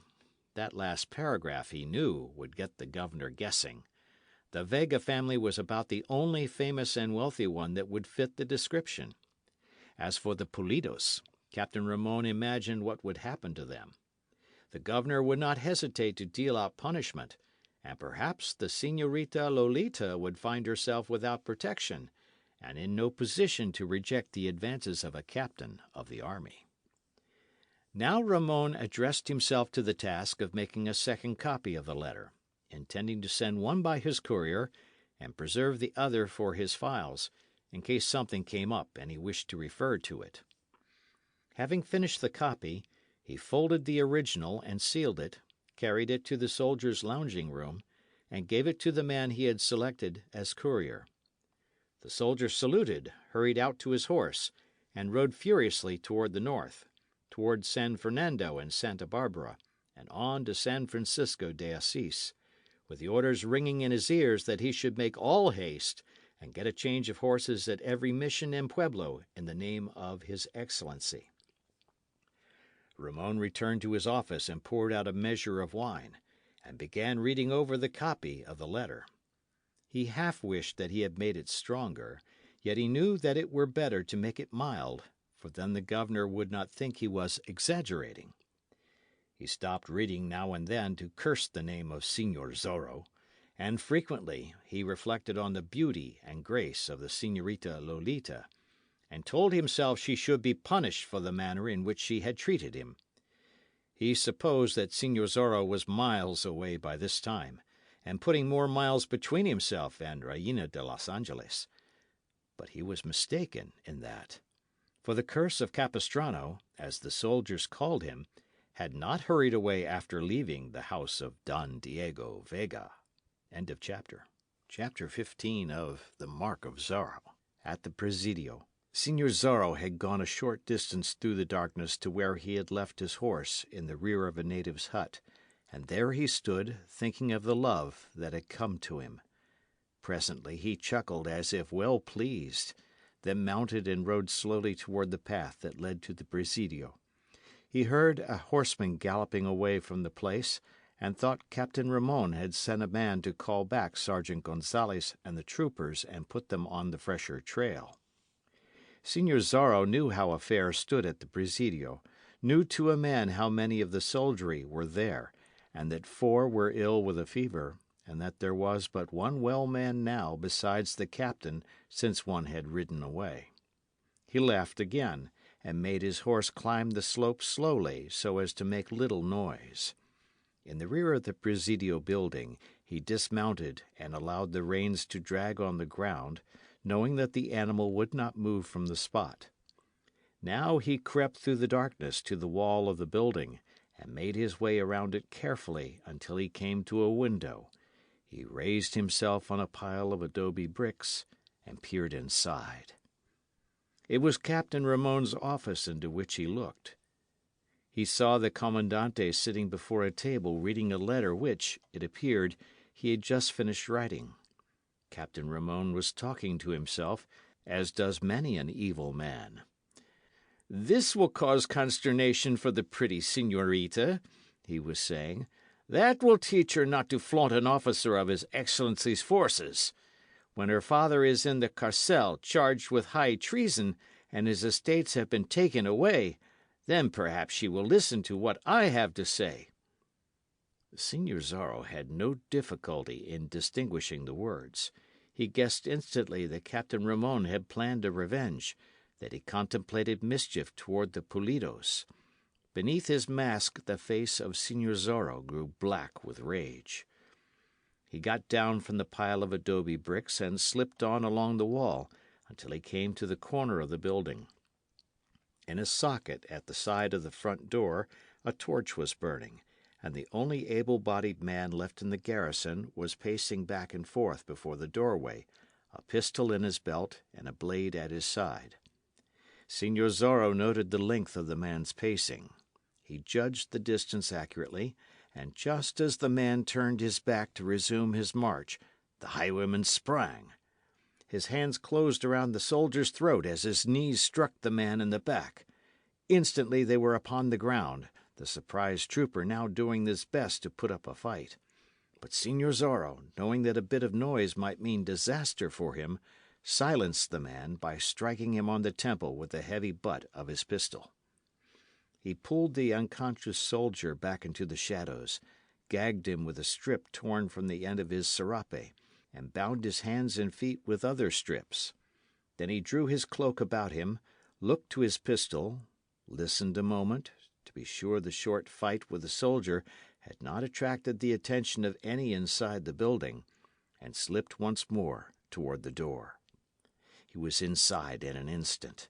Before him was the big lounging room with its hard dirt floor. Here were some long tables and bunks and wine mugs and harness and saddles and bridles. Señor Zorro gave it but a glance to assure himself that no man was there, and walked swiftly and almost silently across to the door that opened into the office of the Commandante. He made sure that his pistol was ready for instant use, and then threw the door open boldly. Captain Ramon was seated with his back toward it, and now he whirled around in his chair with a snarl on his lips, thinking one of his men had entered without the preliminary of knocking, and ready to rebuke the man. "Not a sound, señor," the highwayman warned. "You die if as much as a gasp escapes your lips." He kept his eyes on those of the Commandante, closed the door behind him, and advanced into the room. He walked forward slowly, without speaking, the pistol held ready in front of him. Captain Ramon had his hands on the table before him, and his face had gone white. "This visit is necessary, señor, I believe," Señor Zorro said. "I have not made it because I admire the beauty of your face." "What do you here?" the captain asked, disregarding the order to make no sound, yet speaking in a tone scarcely above a whisper. "I happened to look in at the window, señor. I saw an epistle before you on the table, and I heard you speak. 'Tis a bad thing for a man to talk to himself. Had you remained silent, I might have gone on about my business. As it is—" "Well, señor?" the captain asked, with a bit of his old arrogance returning to him. "I have a mind to read that letter before you." "Does my military business interest you that much?" "As to that, we shall say nothing, señor. Kindly remove your hands from the table, but do not reach toward the pistol at your side, unless you wish to die the death instantly. It would not grieve me to have to send your soul into the hereafter." The Commandante did as he had been directed, and Señor Zorro went forward cautiously and snatched up the letter. Then he retreated a few paces again, still watching the man before him. "I am going to read this," he said. "But I warn you that I shall watch you closely, also. Do not make a move, señor, unless it is your wish to visit your ancestors." He read swiftly, and when he had finished he looked the Commandante straight in the eye for some time without speaking, and his own eyes were glittering malevolently through his mask. Captain Ramon began to feel more uncomfortable. Señor Zorro stepped across to the table, still watching the other, and held the letter to the flame of a candle. It caught fire, blazed, presently dropped to the floor a bit of ash. Señor Zorro put one foot upon it. "The letter will not be delivered," he said. "So, you fight women, do you, señor? A brave officer and an ornament to his Excellency's forces. I doubt not he would grant you promotion if he knew of this. You insult a señorita because her father, for the time being, is not friendly with those in power, and because she repulses you as you deserve, you set about to cause trouble for the members of her family. Truly, it is a worthy deed." He took a step closer and bent forward, still holding the pistol ready before him. "Let me not hear of you sending any letter similar to the one I have just destroyed," he said. "I regret at the present time that you are unable to stand before me and cross blades. It would be an insult to my sword to run you through, yet would I do it to rid the world of such a fellow." "You speak bold words to a wounded man." "No doubt the wound will heal, señor, and I shall keep myself informed regarding it. And when it has healed, and you have back your strength, I shall take the trouble to hunt you up, and call you to account for what you have attempted doing this night. Let that be understood between us." Again their eyes blazed, each man's into those of the other, and Señor Zorro stepped backward and drew his cloak closer about him. To their ears there came, suddenly, a jangling of harness, the tramp of horses' feet, the raucous voice of Sergeant Pedro Gonzalez. "Do not dismount!" the sergeant was crying to his men at the door. "I but make report, then we go on after the rogue. There shall be no rest until we take him." Señor Zorro glanced quickly around the room, for he knew escape by the entrance was cut off now. Captain Ramon's eyes flashed with keen anticipation. "Ho, Gonzales!" he shrieked before Zorro could warn him against it. "To the rescue, Gonzales! Señor Zorro is here!" And then he looked at the highwayman defiantly, as if telling him to do his worst. But Señor Zorro had no desire to fire his pistol and let out the captain's lifeblood, it appeared, preferring to save him for the blade when his shoulder should have healed. "Remain where you are," he commanded, and darted toward the nearest window. The big sergeant had heard, however. He called upon his men to follow, and rushed across the large room to the door of the office and threw it open. A bellow of rage escaped him as he saw the masked man standing beside the table, and saw the commandante sitting before it with his hands spread out before him. "By the saints, we have him!" Gonzales cried. "In with you, troopers! Guard the doors! Some look to the windows!" Señor Zorro had transferred his pistol to his left hand, and had whipped out his blade. Now he swept it forward and sideways, and the candles were struck from the table. Zorro put his foot upon the only one that remained lighted, and extinguished it in that manner, and the room was in darkness. "Lights! Bring a torch!" Gonzales shrieked. Señor Zorro sprang aside, against the wall, and made his way around it rapidly, while Gonzales and two other men sprang into the room, and one remained guarding the door, while in the other room several ran to get a torch, and managed to get in one another's way. The man with the torch came rushing through the door finally, and he shrieked and went down with a sword blade through his breast, and the torch fell to the floor and was extinguished. And then, before the sergeant could reach the spot, Señor Zorro was back in the darkness again, and could not be found. Gonzales was roaring his curses now, and searching for the man he wished to slay, and the captain was crying to him to be careful, and not put his blade through a trooper by mistake. The other men were storming around. In the other room one came with a second torch. Zorro's pistol spoke, and the torch was shot from the man's hand. The highwayman sprang forward and stamped upon it, putting it out, and again retreated to the darkness, changing his position rapidly, listening for the deep breathing that would tell him the exact location of his various foes. "Catch the rogue!" the commandante was shrieking. "Can one man thus make fools of the lot of you?" Then he ceased to speak, for Señor Zorro had grasped him from behind and shut off his wind, and now the highwayman's voice rang out above the din. "Soldiers, I have your captain. I am going to carry him before me and back out the door. I am going to cross the other room, and so reach the outside of the building. I have discharged one pistol, but I am holding its mate at the base of the captain's brain.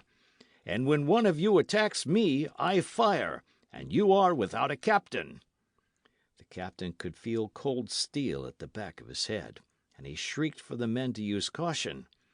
And Señor Zorro carried him to the doorway and backed out with the captain held in front of him, while Gonzales and the troopers followed as closely as they dared, watching every move, hoping for a chance to catch him unaware. He crossed the big lounging room of the Presidio, and so came to the outside door. He was somewhat afraid of the men outside, for he knew that some of them had run around the building to guard the windows. The torch was still burning just outside the door, and Señor Zorro put up his hand and tore it down and extinguished it. But still there would be grave danger the moment he stepped out. Gonzales and the troopers were before him, spread out fan fashion across the room, bending forward, waiting for a chance to get in a blow. Gonzales held a pistol in his hand, though he made out to despise the weapon, and was watching for an opportunity to shoot without endangering the life of his captain. "Back, señores!" the highwayman commanded now. "I would have more room in which to make my start. That is it. I thank you.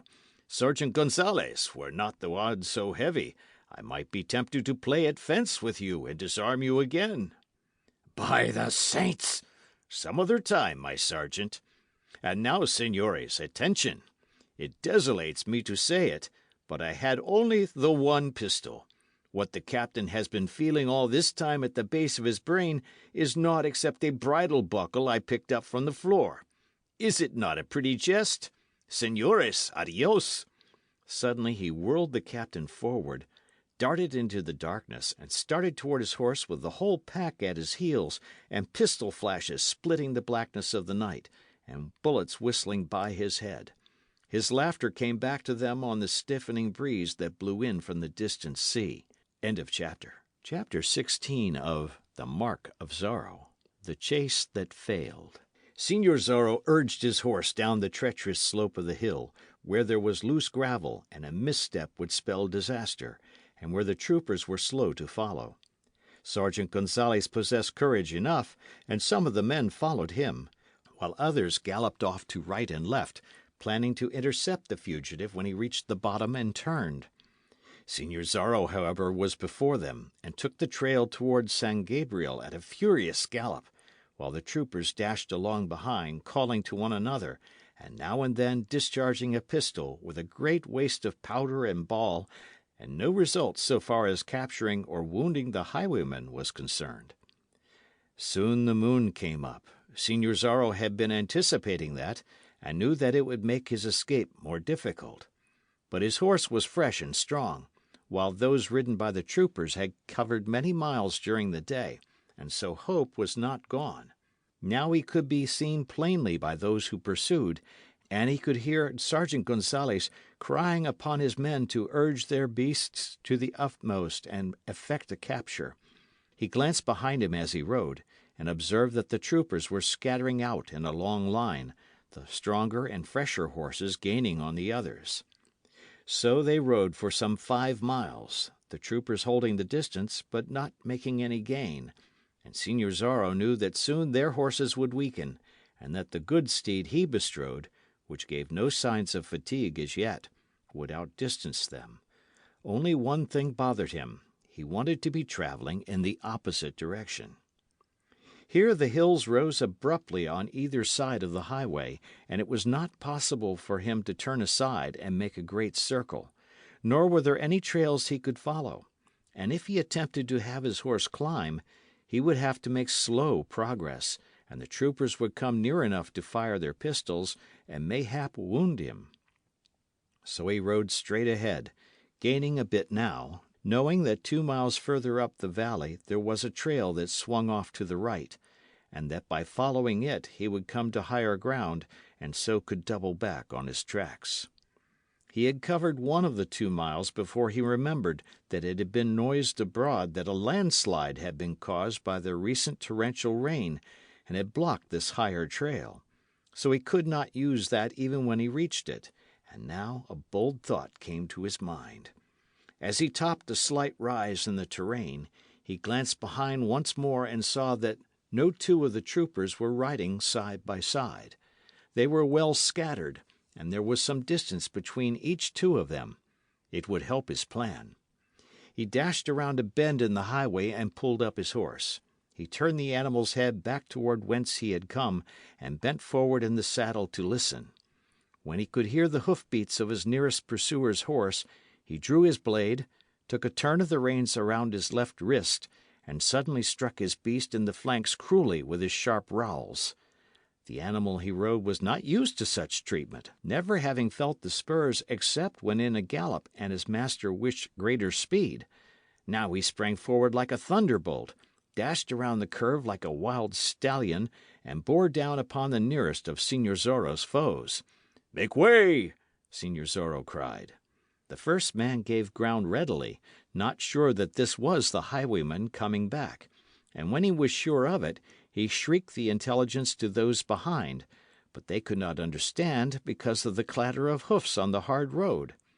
Señor Zorro bore down upon the second man, clashed swords with him, and rode on. He dashed around another curve, and his horse struck another fairly, and hurled him from the roadway. Zorro swung at the fourth man and missed him, and was glad that the fellow's counterstroke missed as well. And now there was naught but the straight ribbon of road before him, and his galloping foes dotting it. Like a maniac he rode them through, cutting and slashing at them as he passed. Sergeant Gonzalez, far in the rear because of his jaded mount, realized what was taking place and screeched at his men, and even as he screeched, a thunderbolt seemed to strike his horse, unseating him.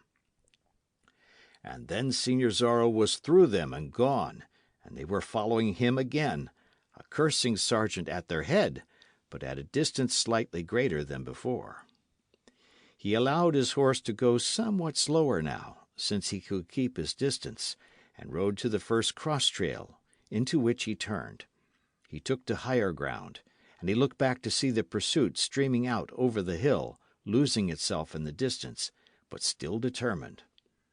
"It was an excellent trick," Senior Zorro said to his horse, "but we cannot try it often." He passed the hacienda of a man friendly to the governor, and a thought came to him. Gonzales might stop there and obtain fresh horses for himself and his men. Nor was he mistaken in that.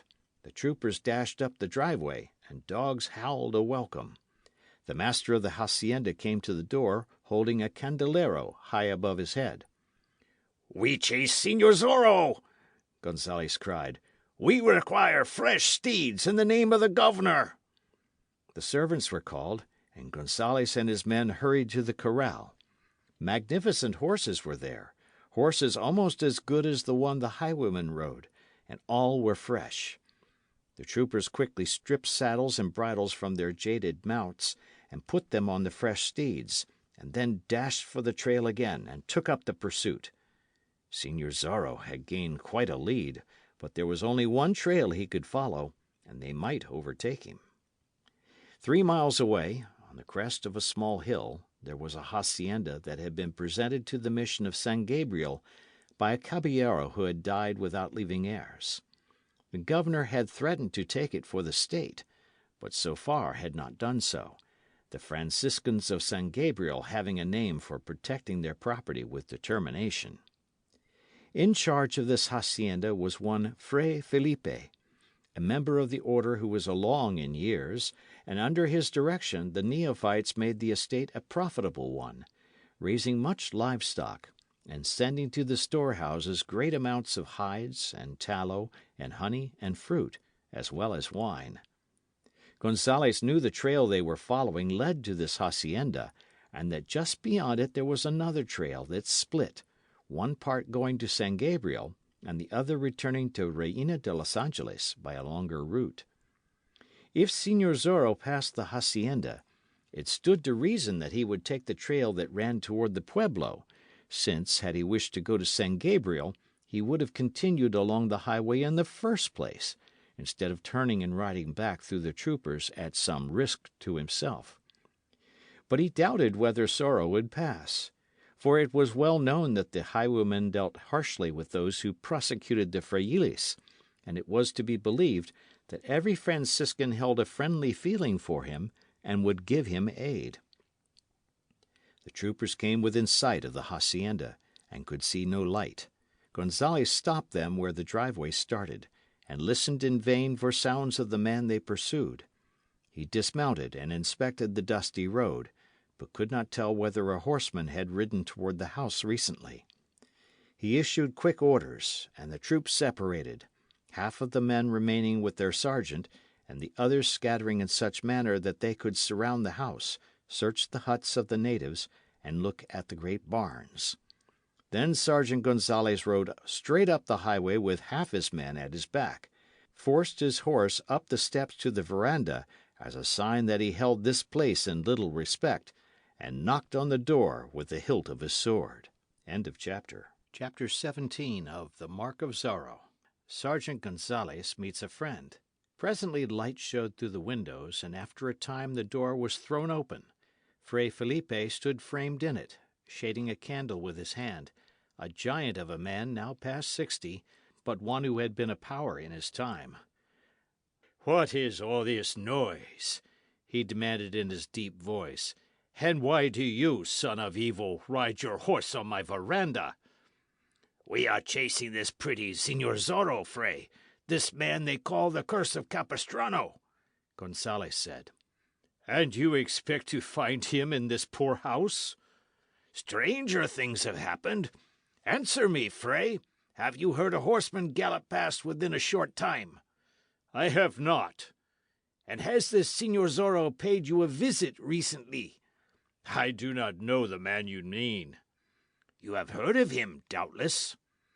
I have heard that he seeks to aid the oppressed, that he has punished those who have committed sacrilege, and that he has whipped those brutes who have beaten Indians. You are bold in your words, Fray. It is my nature to speak the truth, soldier. You will be getting yourselves into difficulties with the powers, my robed Franciscan. I fear no politician, soldier. I do not like the tone of your words, Fray. I have half a mind to dismount and give you a taste of my whip.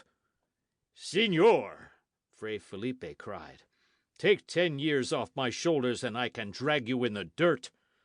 That is a question for dispute. However, let us get to the subject of this visit. You have not seen a masked fiend who goes by the name of Signor Zorro? I have not, soldier. I shall have my men search your house. You accuse me of falsehood, Fray Felipe cried. My men must do something to pass the time, and they may as well search the house. You have nothing you wish to hide? Recognizing the identity of my guests, it might be well to hide the wine jugs, Fray Felipe said. Sergeant Gonzalez allowed an oath to escape him, and he got down from his horse. The others dismounted too, and the sergeant's mount was taken off the veranda and left with the horseholder. Then Gonzalez drew off his gloves, sheathed his sword, and stamped through the door with the others at his heels, as Fray Felipe fell back before him, protesting against the intrusion. From a couch in a far corner of the room there arose a man who stepped into the circle of light cast by the candelero. "As I have eyes, it is my raucous friend," he cried. "Don Diego, you here?"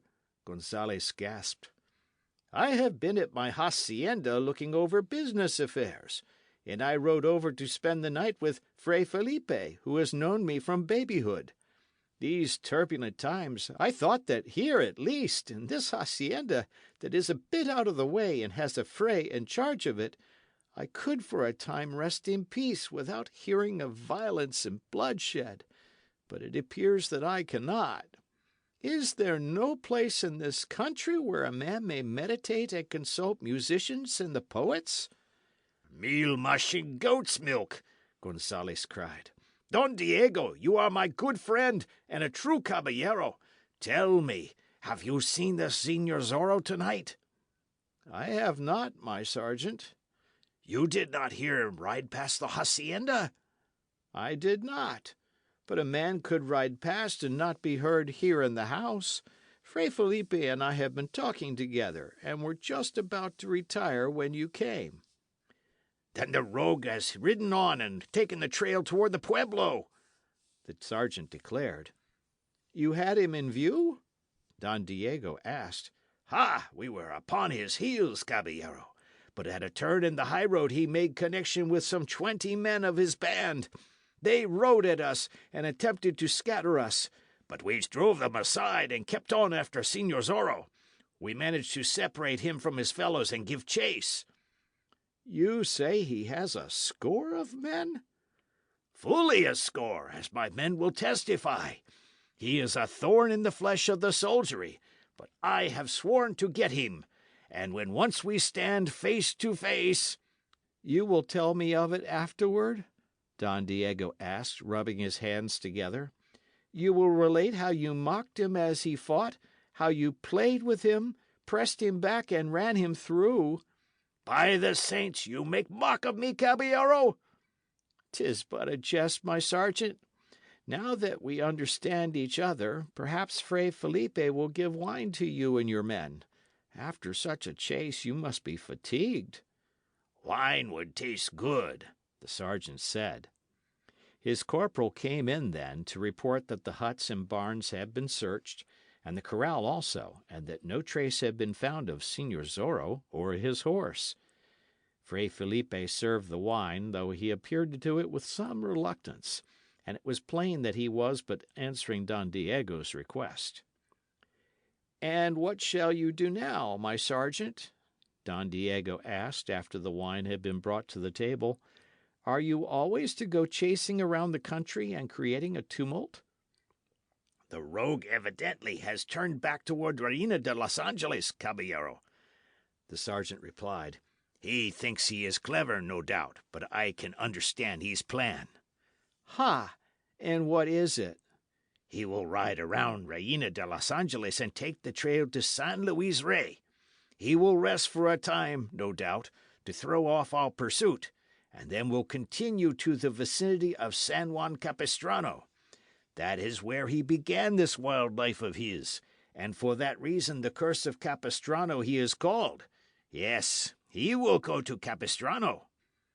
And the soldiers? Don Diego asked. We shall follow him leisurely. We shall work toward the place. And when the news of his next outrage is made known, we shall be within a short distance of him instead of in the presidio at the pueblo. We can find the fresh trail, and so take up the chase. There shall be no rest for us until the rogue is either slain or taken prisoner. And you have the reward, Don Diego added. You speak true words, Caballero. The reward will come in handy. But I seek revenge also. The rogue disarmed me once. Ah, that was the time he held a pistol in your face and forced you to fight not too well? That was the time, my good friend. Oh, I have a score to settle with him. These turbulent times, Don Diego sighed. I would they were at an end. A man has no chance for meditation. There are moments when I think I shall ride far out in the hills, where there can be found no life except rattlesnakes and coyotes, and there spend a couple of days. Only in that manner may a man meditate. Why meditate? Gonzales cried. Why not cease thought and take to action? What a man you would make, Caballero, if you let your eye flash now and then, and quarrelled a bit, and showed your teeth once in a while. What you need is a few bitter enemies. May the saints preserve us, Don Diego cried. It is the truth, Caballero. Fight a bit. Make love to some señorita. Get drunk. Wake up and be a man. Upon my soul, you almost persuade me, my sergeant. But no, I never could endure the exertion. Gonzales growled something into his great mustache and got up from the table. I have no special liking for you, Frey, but I thank you for the wine, which was excellent, he said. We must continue our journey. A soldier's duty never is at an end while he lives. Do not speak of journeys, Don Diego cried. I must take one myself on the morrow. My business at the hacienda is done, and I go back to the pueblo. Let me express the hope, my good friend, that you survive the hardship, Sergeant Gonzales said. End of chapter. Chapter 18 of The Mark of Zorro. Don Diego returns. Señorita Lolita had to tell her parents, of course, what had happened during their absence, for the dispensero knew, and would tell Don Diego when he returned, and the señorita was wise enough to realize that it would be better to make the first explanation. The dispensero, having been sent for wine, knew nothing of the love scene that had been enacted, and had been told merely that Señor Zorro had hurried away.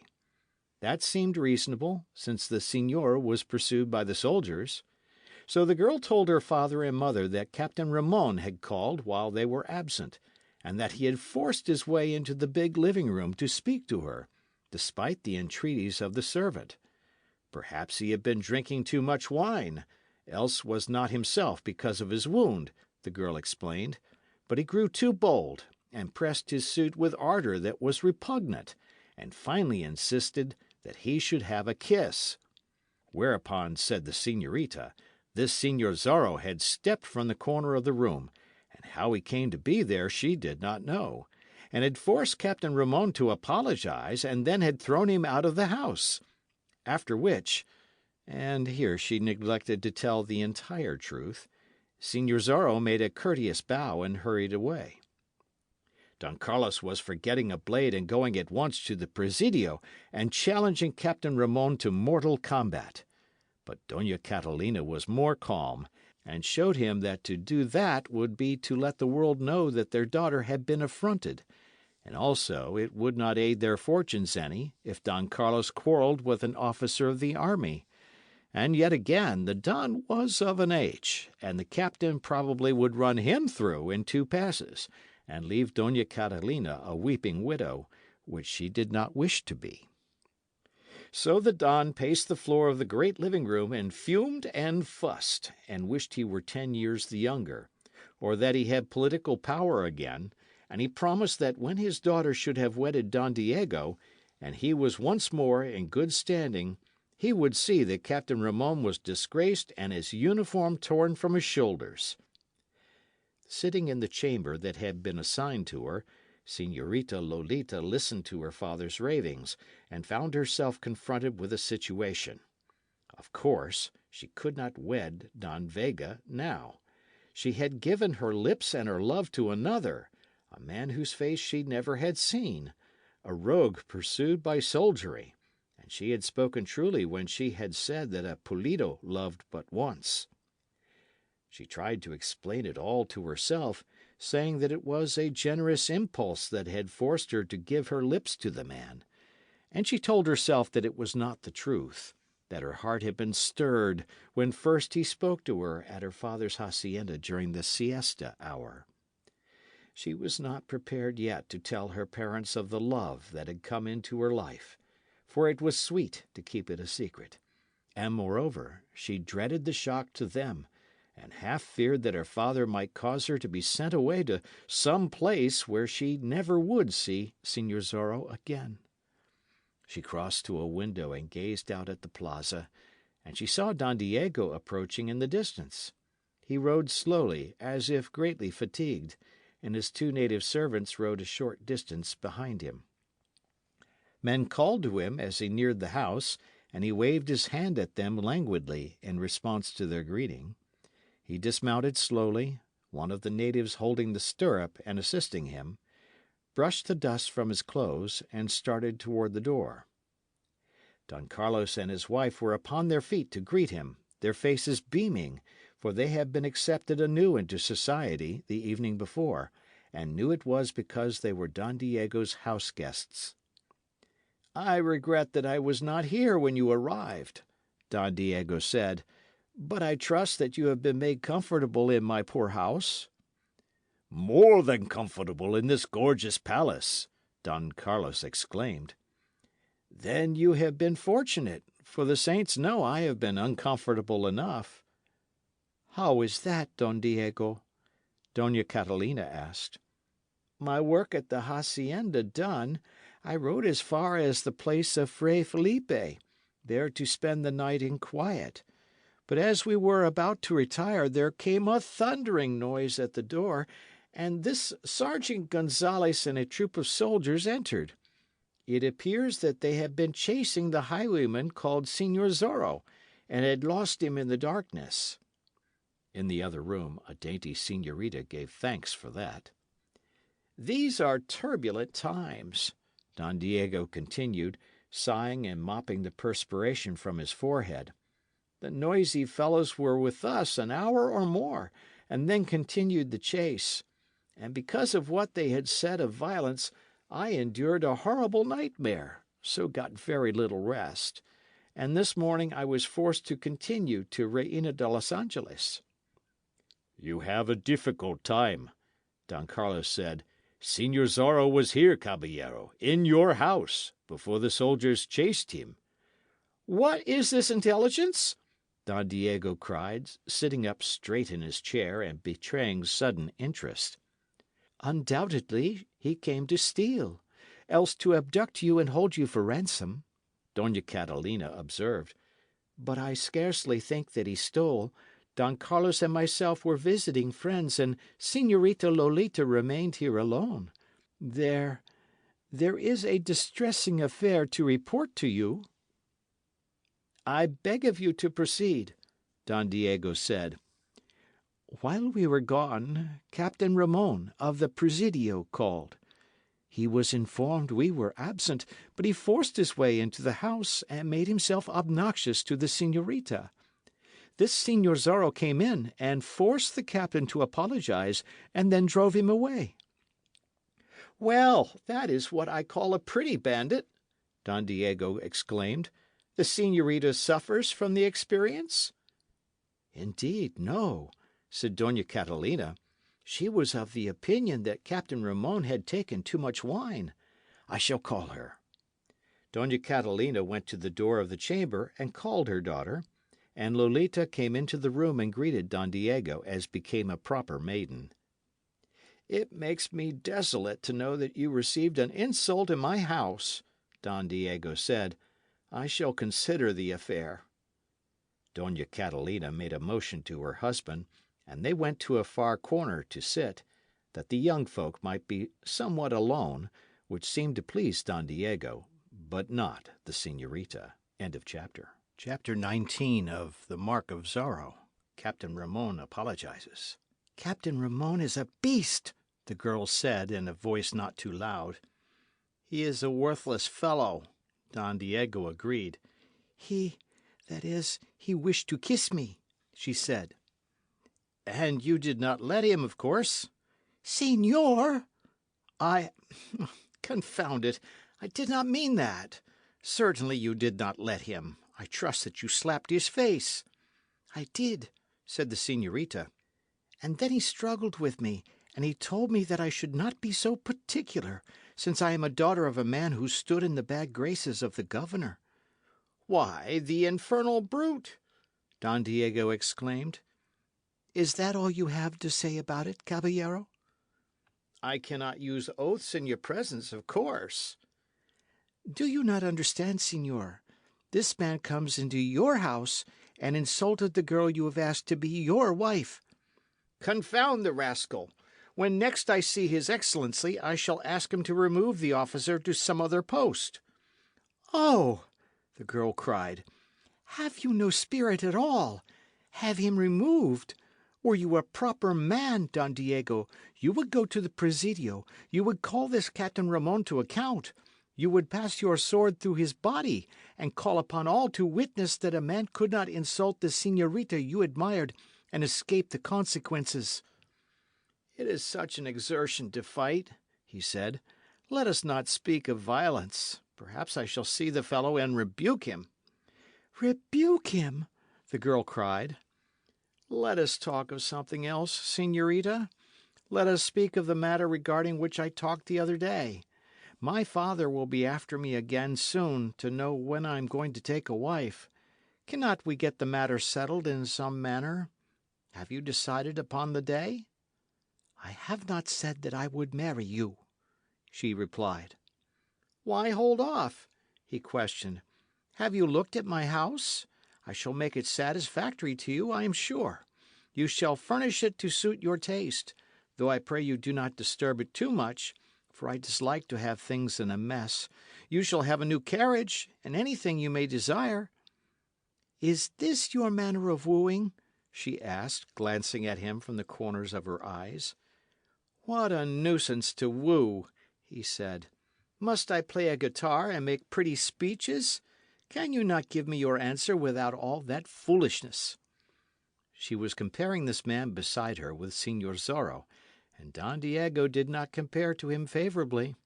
She wanted to be done with this farce, to have Don Diego out of her vision, and none but Señor Zorro in it. "I must speak frankly to you, Caballero," she said. "I have searched my heart, and in it I find no love for you. I am sorry, for I know what our marriage would mean to my parents, and to myself in a financial way, but I cannot wed you, Don Diego, and it is useless for you to ask." "Well, by the saints, I had thought it was all about settled," he said. "Do you hear that, Don Carlos? Your daughter says she cannot wed with me, that it is not in her heart to do so." "Lolita, retire to your chamber," Dona Catalina exclaimed. The girl did so gladly. Don Carlos and his wife hurried across the room and sat down beside Don Diego. "I fear you do not understand women, my friend," Don Carlos said. Never must you take a woman's answer for the last. She always may change her mind. A woman likes to keep a man dangling, likes to make him blow cold with fear and hot with anticipation. Let her have her moods, my friend. In the end, I'm sure, you shall have your way." "It is beyond me," Don Diego cried. "What shall I do now? I told her I would give her all her heart desired." "Her heart desires love, I suppose," Dona Catalina said, out of the wealth of her woman's wisdom. "Yet certainly I shall love and cherish her. Does not a man promise that in the ceremony? Would a Vega break his word regarding such a thing?" "Just a little courtship," Don Carlos urged. "But it is such a nuisance." "A few soft words, a pressure of the hand now and then, a sigh or two, a languishing look from the eyes." "Nonsense!" "It is what a maiden expects. Speak not of marriage for some time. Let the idea grow on her." "But my august father is liable to come to the pueblo any day and ask when I am to take a wife. He has rather ordered me to do it." "No doubt your father will understand," said Don Carlos. "Tell him that her mother and myself are on your side, and that you are enjoying the pleasure of winning the girl." "I believe we should return to the hacienda tomorrow," Dona Catalina put in. "Lolita has seen this splendid house, and she will contrast it with ours. She will realise what it means to marry you. And there is an ancient saying that when a man and a maid are apart, they grow fonder of each other." "I do not wish to have you hurry away." "I think it would be best under the circumstances. And do you ride out, say, in 3 days, Caballero, and I doubt not you will find her more willing to listen to your suit." "I presume you know best," Don Diego said, "but you must remain at least until tomorrow. And now I think I shall go to the Presidio and see this Captain Ramon. Possibly that will please the señorita. She appears to think I should call him to account." Don Carlos thought that such a course would prove disastrous for a man who did not practise with the blade and knew little of fighting, but he refrained from saying so.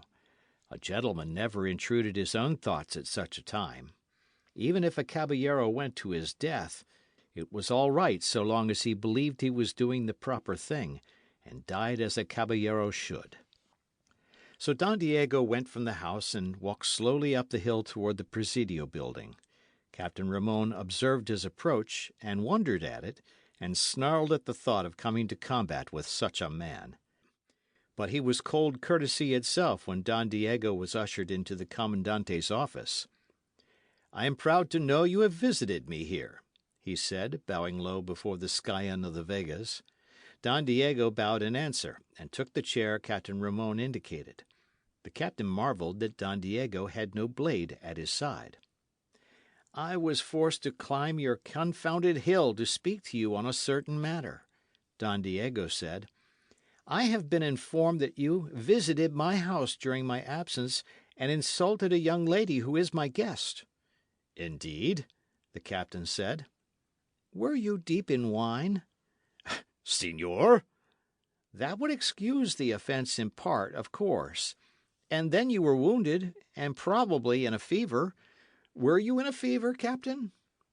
"Undoubtedly," Ramon said. "A fever is an awful thing.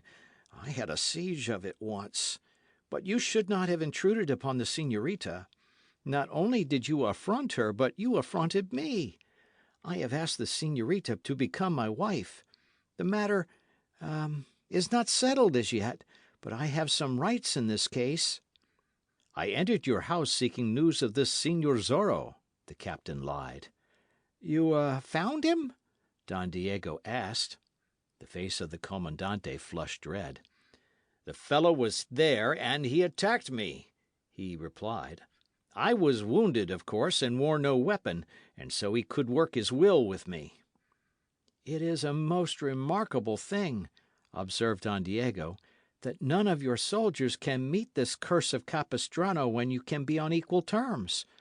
Always he descends upon you when you are helpless, or threatens you with a pistol while he fights you with a blade, or has his score of men about him.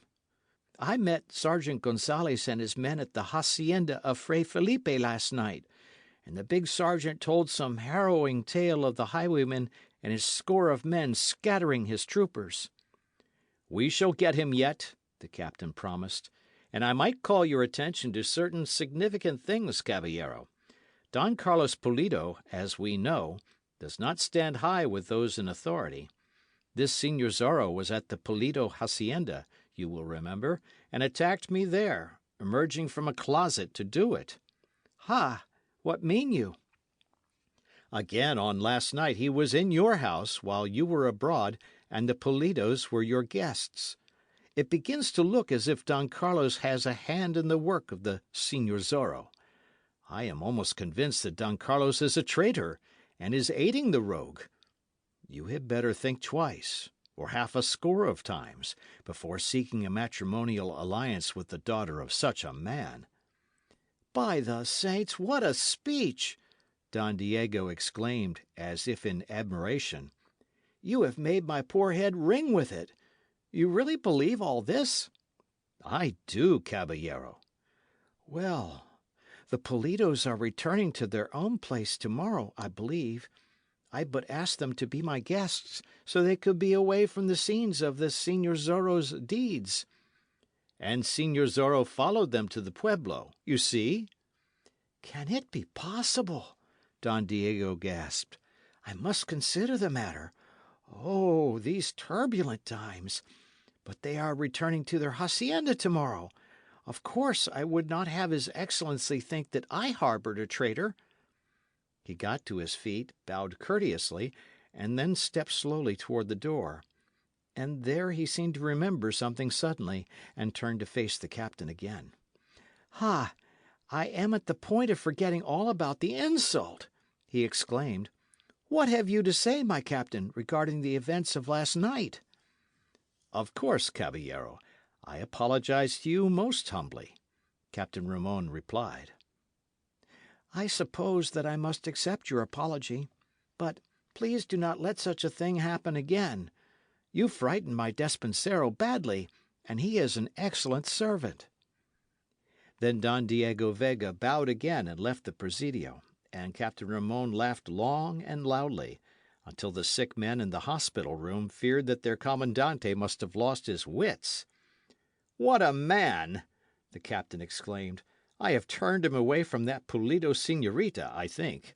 And I was fooled to hint to the governor that he could be capable of treason. I must rectify that matter in some way. The man has not enough spirit to be a traitor." End of chapter. Chapter 20 of The Mark of Zorro. Don Diego shows interest. The threatened rain did not come that day, nor that night, and the following morning found the sun shining brightly, and the sky blue, and the scent of blossoms in the air. Soon after the morning meal, the Pulido carreta was driven to the front of the house by Don Diego's servants, and Don Carlos and his wife and daughter prepared to depart for their own hacienda. It desolates me, Don Diego said at the door, that there can be no match between the señorita and myself. What shall I say to my father?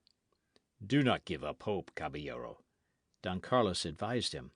Perhaps when we are home again, and Lolita contrasts our humble abode with your magnificence here, she will change her mind.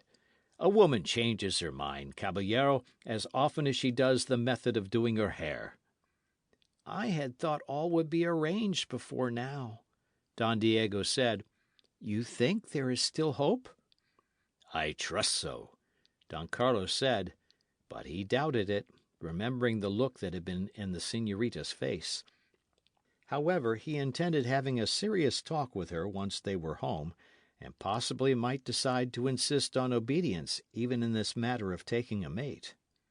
So the usual courtesies were paid, and then the lumbering carreta was driven away, and Don Diego Vega turned back into his house with his head hanging upon his breast, as it always hung when he did himself the trouble to think. Presently he decided that he needed companionship for the moment, and left the house to cross the plaza and enter the tavern. The fat landlord rushed to greet him, conducted him to a choice seat near a window, and fetched wine without being commanded to do so. Don Diego spent the greater part of an hour looking through the window at the plaza, watching men and women come and go, observing the toiling natives, and now and then glancing up the trail that ran toward the San Gabriel road. Down this trail, presently, he observed approaching 2 mounted men, and between their horses walked a third man, and Don Diego could see that ropes ran from this man's waist to the saddles of the horsemen.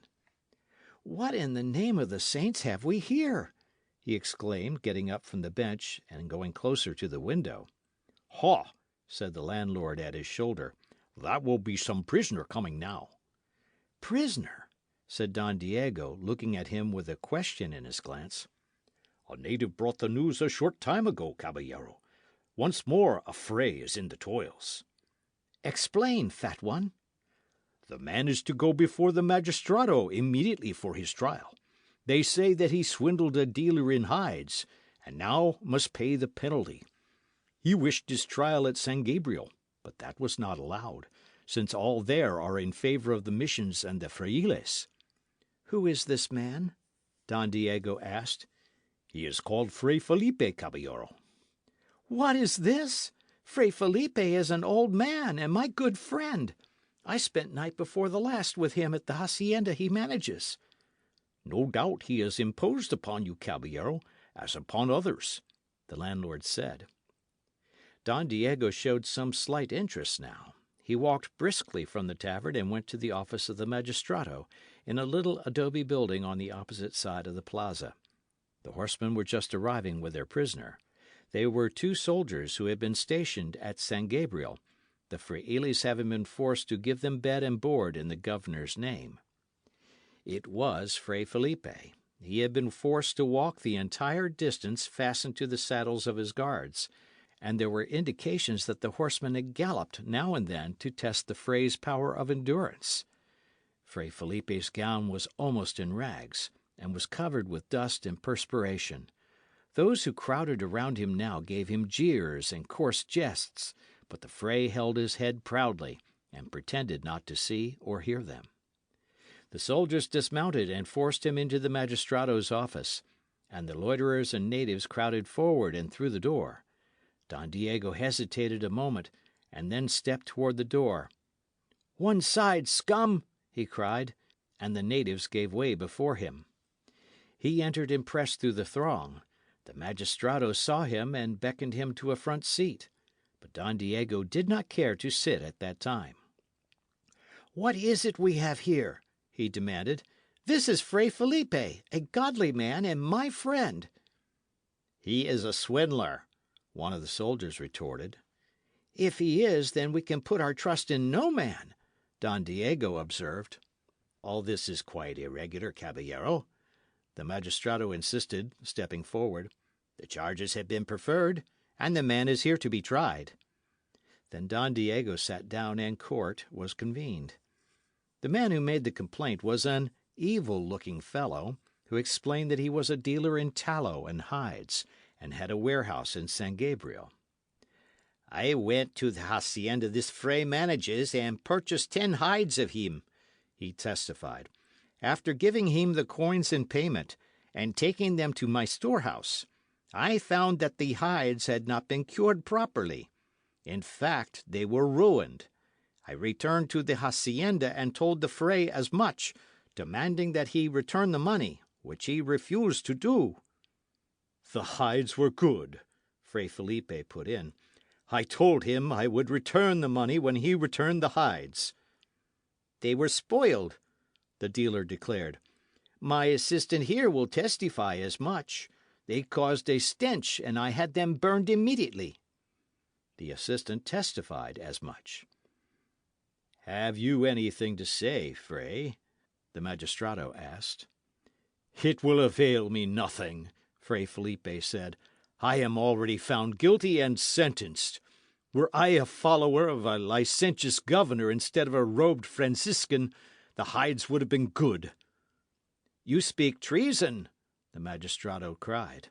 "I speak truth." The magistrado puckered his lips and frowned. There has been entirely too much of this swindling, he said finally. Because a man wears a robe, he cannot rob with impunity. In this case, I deem it proper to make an example, that frailes will see that they cannot take advantage of their calling.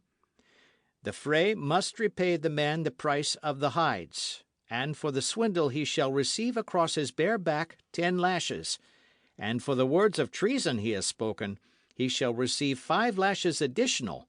It is a sentence. End of chapter. Chapter 21 of the Mark of Zorro. The whipping. The natives jeered and applauded.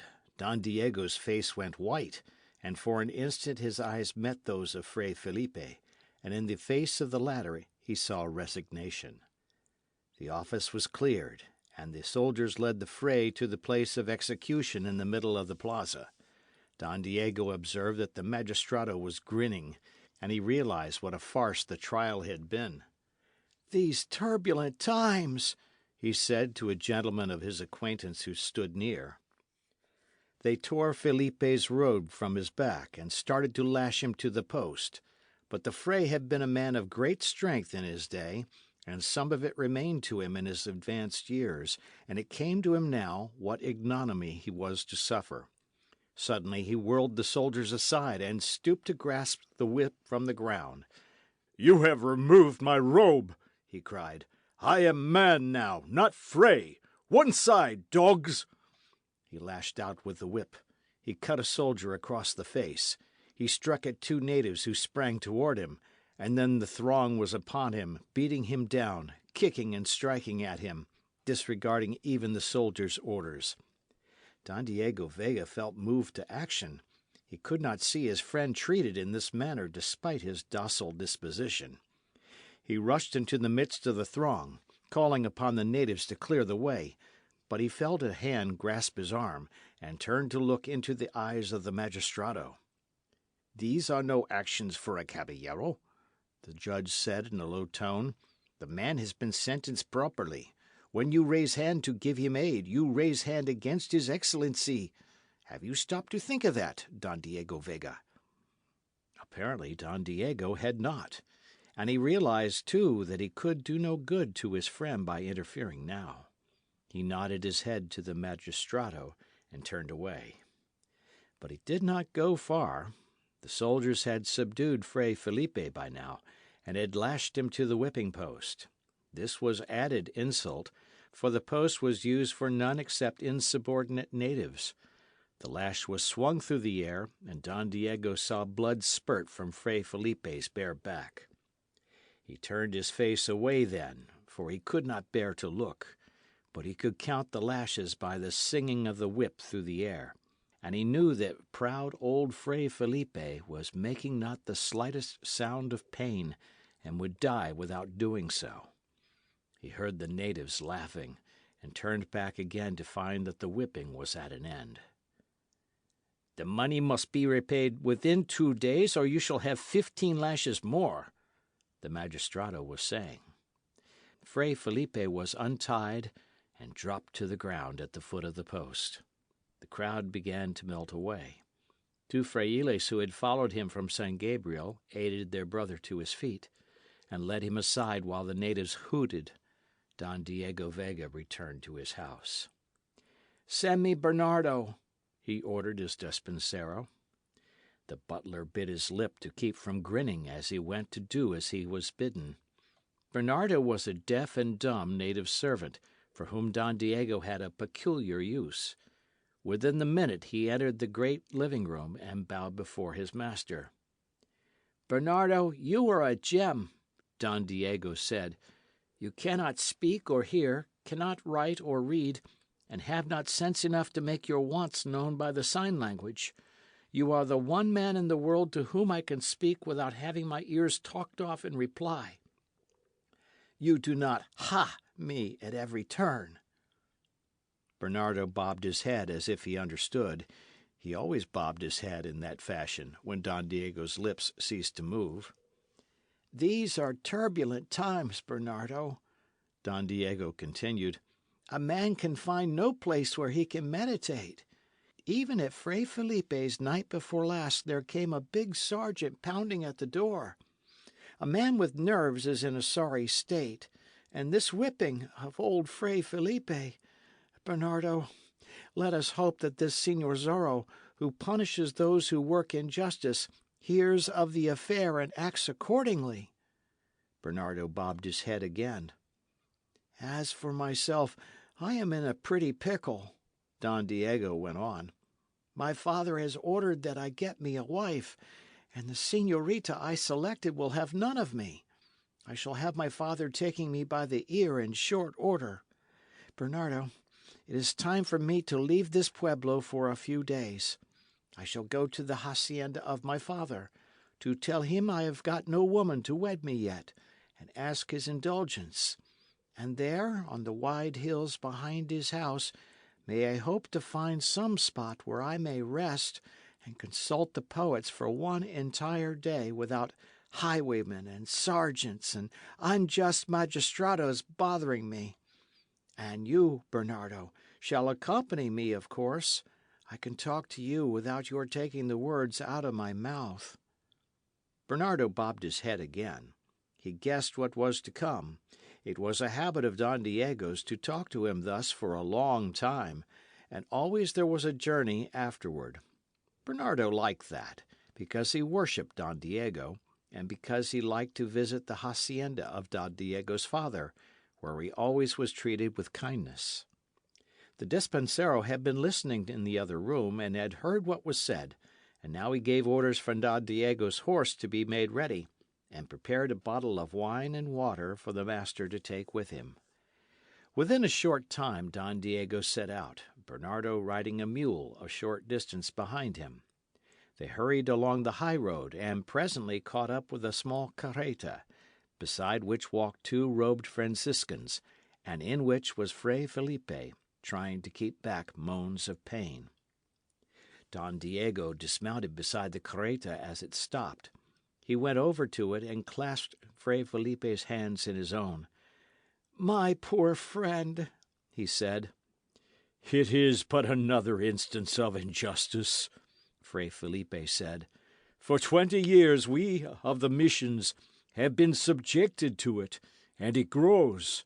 The sainted Junipero Serra invaded this land when other men feared, and at San Diego de Alcala he built the first mission of what became a chain, thus giving an empire to the world. Our mistake was that we prospered. We did the work, and others reaped the advantages." Don Diego nodded, and the other went on. "They began taking our mission lands from us, lands we had cultivated, which had formed a wilderness and which my brothers had turned into gardens and orchards. They robbed us of worldly goods, and not content with that, they now are persecuting us. The mission empire is doomed, Caballero. The time is not far distant when mission roofs will fall in and the walls crumble away. Some day people will look at the ruins and wonder how such a thing could come to pass. But we can do naught except submit. It is one of our principles. I did forget myself for a moment in the plaza at Reina de los Angeles, when I took the whip and struck a man. It is our lot to submit." "Sometimes," mused Don Diego, "I wish I were a man of action." "You give sympathy, my friend, which is worth its weight in precious stones. And action expressed in a wrong channel is worse than no action at all. Where do you ride?" "To the hacienda of my father, good friend. I must crave his pardon and ask his indulgence. He has ordered that I get me a wife, and I find it a difficult task." "That should be an easy task for a Vega. Any maiden would be proud to take that name." "I had hoped to wed with the Señorita Lolito Polito, she having taken my fancy." "A worthy maiden. Her father, too, has been subjected to unjust oppression. Did you join your family to his, none would dare raise hand against him." "All that is very well, Fray, and the absolute truth, of course. But the señorita will have none of me, Don Diego complained. It appears that I have not dash and spirit enough. She is hard to please, perhaps. Or possibly she is but playing at being a coquette, with the hope of leading you on and increasing your ardour. A maid loves to tantalize a man, caballero. It is her privilege. I showed her my house in the pueblo, and mentioned my great wealth, and agreed to purchase a new carriage for her, Don Diego told him. Did you show her your heart, mention your love, and agree to be a perfect husband? Don Diego looked at him blankly, then batted his eyes rapidly and scratched at his chin, as he did sometimes when he was puzzled over a matter. What a perfectly silly idea! He exclaimed after a time. Try it, caballero. It may have an excellent effect. End of chapter. Chapter 22 of the Mark of Zorro. Swift Punishment. The frailes drove the cart onward. Fray Felipe raised his hand in blessing, and Don Diego Vega turned aside into the other trail, the deaf and dumb Bernardo following at his heels on the mule. Back in the pueblo, the dealer in hides and tallow was the centre of attraction at the tavern. The fat landlord was kept busy supplying his guests with wine, for the dealer in hides and tallow was spending a part of the money of which he had swindled Fray Felipe. The magistrado was spending the rest. There was boisterous laughter as one recounted how Fray Felipe lay about him with the whip, and how the blood spurted from his old back when the lash was applied. "Not a whimper from him," cried the dealer in hides and tallow. "He is a courageous old coyote. Now, last month we whipped one at San Fernando, and he howled for mercy. But some men said he had been ill and was weak, and possibly that was so. A tough lot, these frailes, but it is great sport when we can make one howl. Ha ha! More wine, landlord! Fray Felipe is paying for it." There was a deal of raucous laughter at that, and the dealer's assistant, who had given perjured testimony, was tossed a coin and told to play a man and do his own buying, whereupon the apprentice purchased wine for all in the inn and howled merrily when the fat landlord gave him no change from his piece of money. "Are you afraid that you pinch coins?" the landlord asked. Those in the tavern howled with merriment again, and the landlord, who had cheated the assistant to the limit, grinned as he went about his business. It was a great day for the fat landlord. "Who was the caballero who showed some mercy toward the fray?" the dealer asked. "That was Don Diego Vega," the landlord replied. "He will be getting himself into trouble." "Not Don Diego," said the landlord. "You know the great Vega family, do you not, señor? His Excellency himself curries their favour. Did the Vegas hold up as much as a little finger, there would be a political upheaval in these parts." "Then he is a dangerous man?" the dealer asked. A torrent of laughter answered him. "Dangerous? Don Diego Vega?" the landlord cried, while tears ran down his fat cheeks. "You will be the death of me. Don Diego does not but sit in the sun and dream. He scarcely ever wears a blade, except as a matter of show. He groans if he has to ride a few miles on a horse. Don Diego is about as dangerous as a lizard basking in the sun. But he is an excellent gentleman for all that," the landlord added hastily, afraid that his words would reach Don Diego's ears, and Don Diego would take his custom elsewhere. It was almost dusk when the dealer in hides and tallow left the tavern with his assistant, and both reeled as they walked, for they had partaken of too much wine. They made their way to the carreta in which they travelled, waved their farewells to the group about the door of the tavern, and started slowly up the trail towards San Gabriel. They made their journey in a leisurely manner, continuing to drink from a jug of wine they had purchased. They went over the crest of the first hill, and the pueblo of Reina de los Angeles was lost to view, and all they could see was the highway twisting before them like a great dusty serpent, and the brown hills, and a few buildings in the distance, where some man had his hacienda. They made a turning and found a horseman confronting them, sitting easily in the saddle, with his horse standing across the road in such a manner that they could not pass. "Turn your horse, turn your beast," the dealer in hides and tallow cried. "Would you have me drive over you?" The assistant gave an exclamation that was part of fear, and the dealer looked more closely at the horseman. His jaw dropped, his eyes bulged. "'Tis Signor Zorro!" he exclaimed. "By the saints! 'Tis the curse of Capistrano away down here near San Gabriel. You would not bother me, Signor Zorro? I'm a poor man and have no money. Only yesterday a fray swindled me, and I have been to Reina de los Angeles seeking justice." "Did you get it?" Signor Zorro asked. "The magistrado was kind, signor. He ordered the fray to repay me, but I do not know when I shall get the money." "Get out of the carreta, and your assistant also," Signor Zorro commanded. "But I have no money," the dealer protested. "Out of the carreta with you! Do I have to request it twice? Move, or lead finds a lodging place in your carcass." Now the dealer saw that the highwayman held a pistol in his hand, and he squealed with sudden fright, and got out of the cart as speedily as possible, his assistant tumbling out at his heels. They stood in the dusty highway before Signor Zorro, trembling with fear, the dealer begging for mercy. "I have no money with me, kind highwayman, but I shall get it for you," the dealer cried.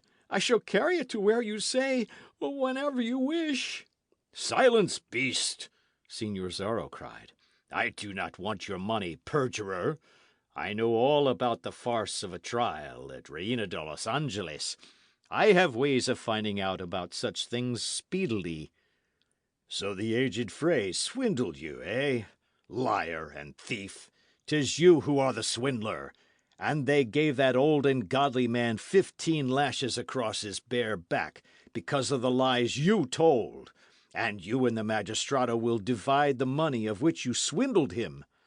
"I swear by the saints—" "Do not! You have done enough false swearing already. Step forward." The dealer complied, trembling as if with a disease, and Signor Zorro dismounted swiftly and walked around in front of his horse. The dealer's assistant was standing beside the carreta, and his face was white. "Forward!" Signor Zorro commanded again. Again the dealer complied, but suddenly he began to beg for mercy, for Signor Zorro had taken a mule whip from beneath his long cloak, and held it ready in his right hand while he held the pistol in his left. "Turn your back," he commanded now. "Mercy, good highwayman, am I to be beaten as well as robbed? You would whip an honest merchant because of a thieving fray?" The first blow fell, and the dealer shrieked with pain. His last remark appeared to have given strength to the highwayman's arm. The second blow fell, and the dealer in hides and tallow went to his knees in the dusty highroad.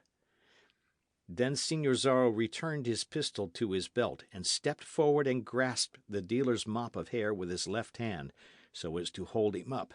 And with the right he rained heavy blows with the mule whip upon the man's back, until his tough coat and shirt were cut to ribbons, and the blood soaked through.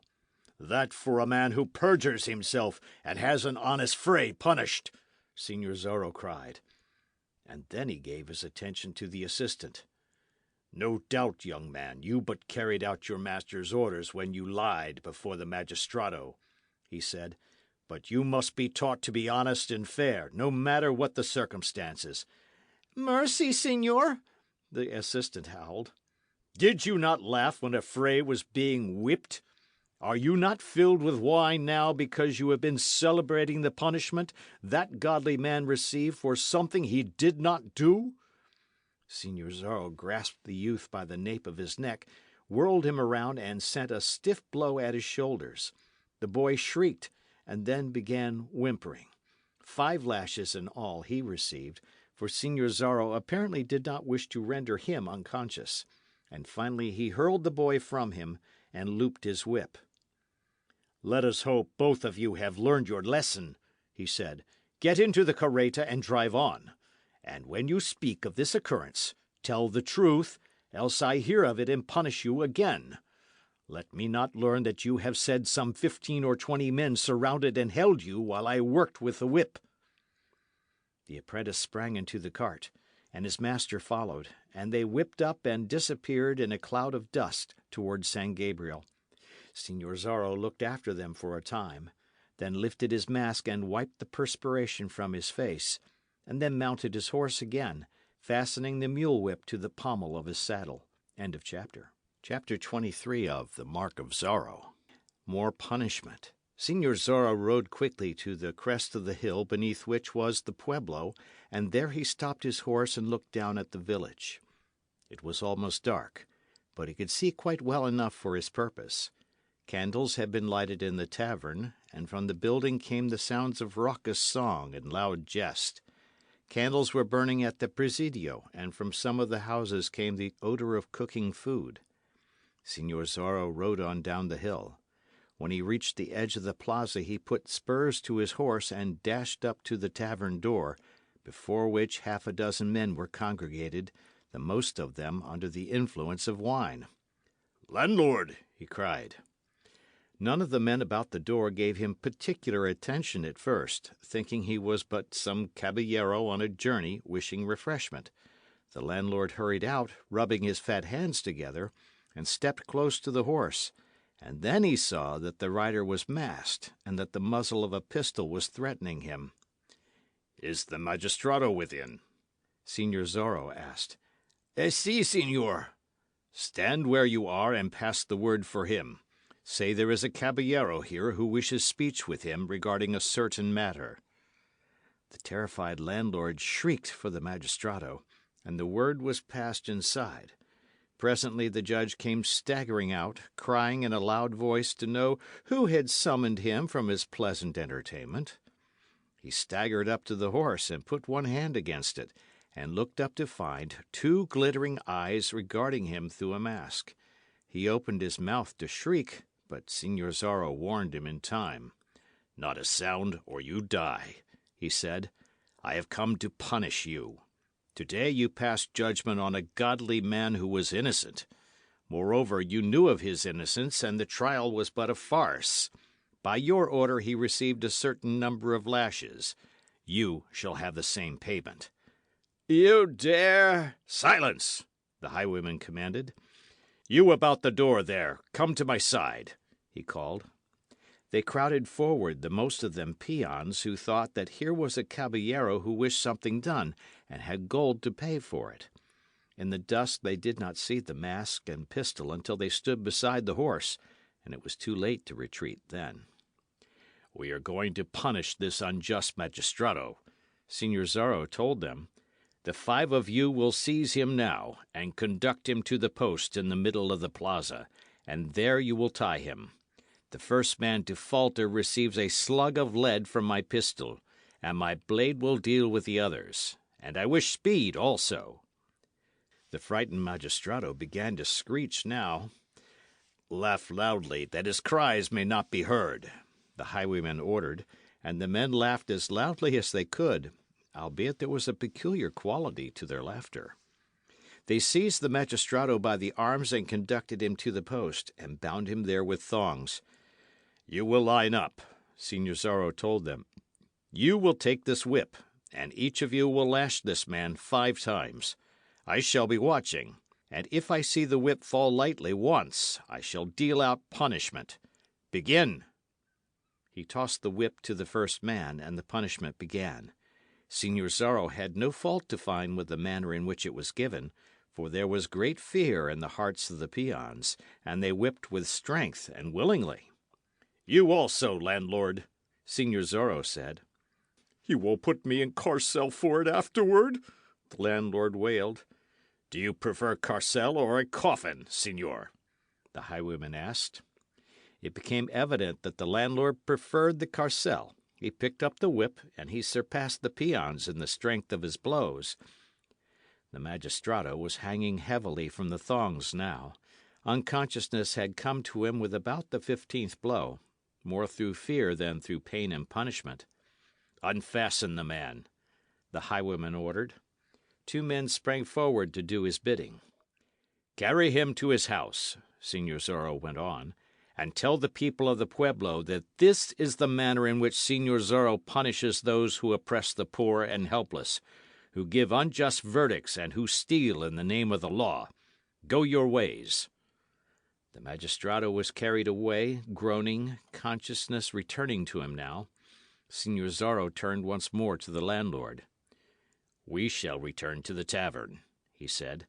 "You will go inside and fetch me a mug of wine, and stand beside my horse while I drink it. It would be only a waste of breath for me to say what will happen to you if you attempt treachery on the way."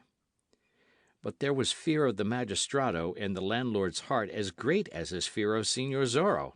He went back to the tavern beside the highwayman's horse, and he hurried inside as if to get the wine. But he sounded the alarm. "Señor Zorro is without," he hissed at those nearest the table. "He has just caused the magistrado to be whipped cruelly. He has sent me to get him a mug of wine." Then he went on to the wine cask and began drawing the drink slowly as possible. There was sudden activity inside the tavern. Some half-dozen caballeros were there, men who followed in the footsteps of the governor. Now they drew their blades and began creeping toward the door, and one of them who possessed a pistol and had it in his sash drew it out, saw that it was prepared for work, and followed in their wake. Señor Zorro, sitting his horse some 20 feet from the door of the tavern, suddenly beheld a throng rush out at him, saw the light flash from half a dozen blades, heard the report of a pistol, and heard a ball whistle past his head. The landlord was standing in the doorway, praying that the highwayman would be captured, for then he would be given some credit, and perhaps the magistrado would not punish him for having used the lash. Señor Zorro caused his horse to rear high in the air, and then raked the beast with the spurs. The animal sprang forward into the midst of the caballeros, scattering them. That was what Señor Zorro wanted. His blade already was out of its scabbard, and it passed through a man's sword arm, swung over and drew blood on another. He fenced like a maniac, manoeuvring his horse to keep his antagonists separated, so that only one could get at him at a time. Now the air was filled with shrieks and cries, and men came tumbling from the houses to ascertain the cause of the commotion. Señor Zorro knew that some of them would have pistols, and while he feared no blade, he realized that a man could stand some distance away and cut him down with a pistol ball. So he caused his horse to plunge forward again, and before the fat landlord realized it, Señor Zorro was beside him, and had reached down and grasped him by the arm. The horse darted away, the fat landlord dragging, shrieking for rescue and begging for mercy in the same breath. Señor Zorro rode with him to the whipping post. "Hand me that whip," he commanded. The shrieking landlord obeyed, and called upon the saints to protect him. And then Señor Zorro turned him loose, and curled the whip around his fat middle. And as the landlord tried to run, he cut at him again and again. He left him once to charge down upon those who had blades, and so scatter them, and then he was back with the landlord again, applying the whip. "You tried treachery," he cried. "Dog of a thief! You would send men about my ears, eh? I'll strip your tough hide." "Mercy!" the landlord shrieked, and fell to the ground. Señor Zorro cut at him again, bringing forth a yell more than blood. He wheeled his horse and darted at the nearest of his foes. Another pistol ball whistled past his head. Another man sprang at him with blade ready. Señor Zorro ran the man neatly through the shoulder, and put spurs to his horse again. He galloped as far as the whipping post, and there he stopped his horse and faced them for an instant. "There are not enough of you to make a fight interesting, señores," he cried. He swept off his sombrero and bowed to them in nice mockery, and then he wheeled his horse again and dashed away. End of chapter. Chapter 24 of the Mark of Zorro. At the hacienda of Don Alejandro. Behind him he left a tumult in the town. The shrieks of the fat landlord had aroused the pueblo. Men came running, servants hurrying at their sides and carrying torches. Women peered from the windows of the houses. Natives stood still wherever they happened to be and shivered, for it had been their dear experience that whenever there was a tumult, natives paid the price. Many young caballeros of hot blood were there, and for some time there had been no excitement in the pueblo of Reina de los Angeles. These young men crowded into the tavern and listened to the wails of the landlord, and some hurried to the house of the magistrado and saw his wounds, and heard him declaim on the indignity that had been offered the law, and therefore his excellency the governor. Captain Ramon came down from the presidio, and when he heard the cause of the tumult he swore great oaths, and sent his only well man to ride along the Palo road, overtake Sergeant Gonzales and his troopers, and bid them return and take the trail, since at the time being they were following a false scent. But the young caballeros saw in this circumstance a chance for excitement that was to their liking, and they asked permission of the commandante to form a posse and take after the highwaymen, a permission they received immediately. Some 30 of them mounted horses, looked to weapons, and set out, with the intention of dividing into 3 bands of 10 each when they came to forks in the trail. The townsmen cheered them as they started, and they galloped rapidly up the hill and toward the San Gabriel road, making a deal of noise, glad that now there was a moon to let them see the foe when they approached him. In time they separated, 10 going toward San Gabriel proper, 10 taking the trail that led to the hacienda of Fray Felipe, and the last 10 following a road that curved down the valley to the neighbourhood of a series of landed estates owned by wealthy dons of the day. Along this road Don Diego Vega had ridden some time before, the deaf and dumb Bernardo behind him on the mule. Don Diego rode with leisure, and it was long after nightfall when he turned from the main road and followed a narrower one toward his father's house. Don Alejandro Vega, the head of the family, sat alone at his table, the remains of the evening meal before him, when he heard a horseman before the door. A servant ran to open it, and Don Diego entered, Bernardo following close behind him. "Ah, Diego, my son!" the old Don cried, extending his arms. Don Diego was clasped for an instant to his father's breast, and then he sat down beside the table and grasped a mug of wine. Having refreshed himself, he faced Don Alejandro once more. "It has been a fatiguing journey," he remarked. "And the cause for it, my son?" "I felt that I should come to the hacienda," Don Diego said. "It is no time to be in the pueblo. Wherever a man turns he finds naught but violence and bloodshed. This confounded Señor Zorro—" "Ha! What of him?" "Please do not ha me, sir and father. I have been ha'd at from morning until night these several days. These be turbulent times. This Señor Zorro has made a visit to the Pulido hacienda and frightened everyone there. I went to my hacienda on business, and from there I went over to see old Fray Felipe, thinking I might get a chance to meditate in his presence. And who makes an appearance but a big sergeant and his troopers seeking this Señor Zorro?" "They caught him?" "I believe not, sir and father. I returned to the pueblo, and what think you happened there this day? They brought in Fray Felipe, accused of having swindled a dealer, and after a mockery of a trial they lashed him to a post and gave him the whip 15 times across his back." "The scoundrels!" Don Alejandro cried. "I could stand it no longer, and so I decided to pay you a visit. Wherever I turn, there is turmoil. It is enough to make a man insane.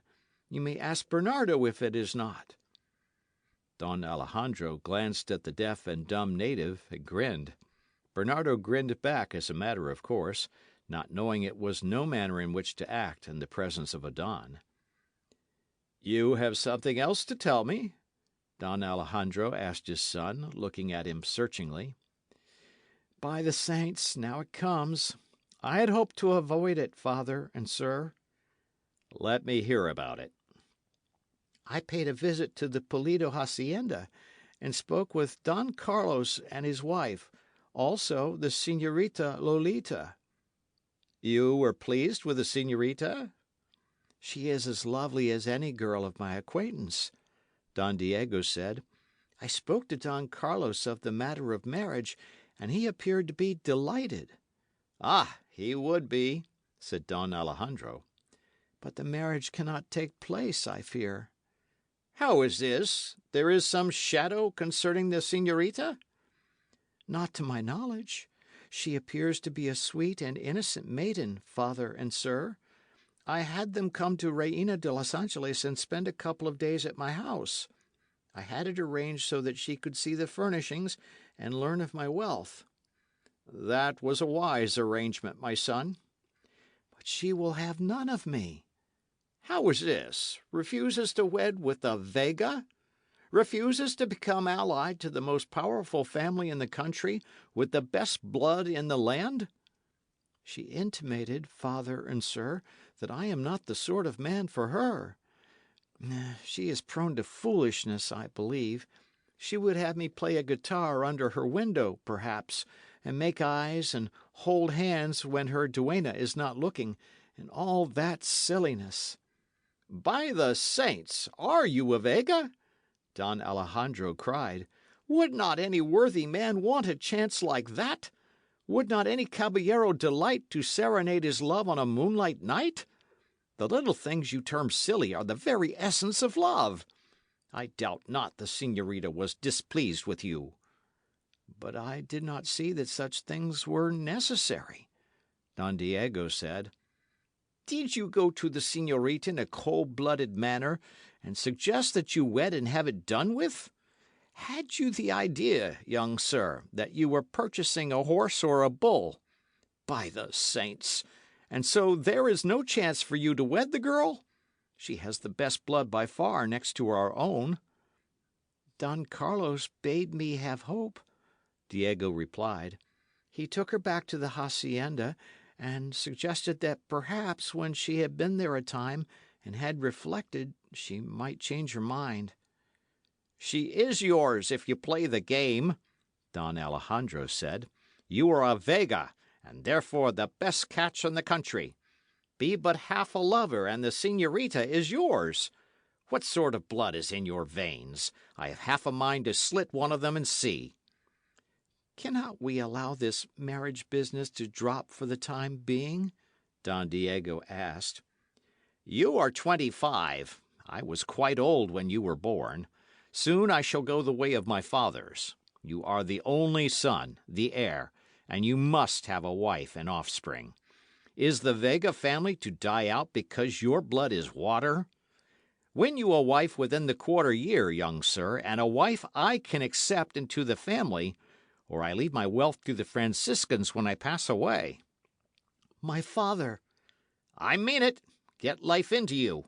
I would you had half the courage and spirit this Señor Zorro, this highwayman, has. He has principles, and he fights for them. He aids the helpless and avenges the oppressed. I salute him. I would rather have you, my son, in his place, running the risk of death or imprisonment, than to have you a lifeless dreamer of dreams that amount to naught. My father, I have been a dutiful son. I would you had been a little wild. It would have been more natural, Don Alejandro sighed. I could overlook a few escapades more easily than I can lifelessness. Arouse yourself, young sir. Remember that you are a Vega. When I was your age, I was not a laughing-stock. I was ready to fight at a wink, to make love to every pair of flashing eyes, to stand up to any caballero in sports rough or refined. Ha!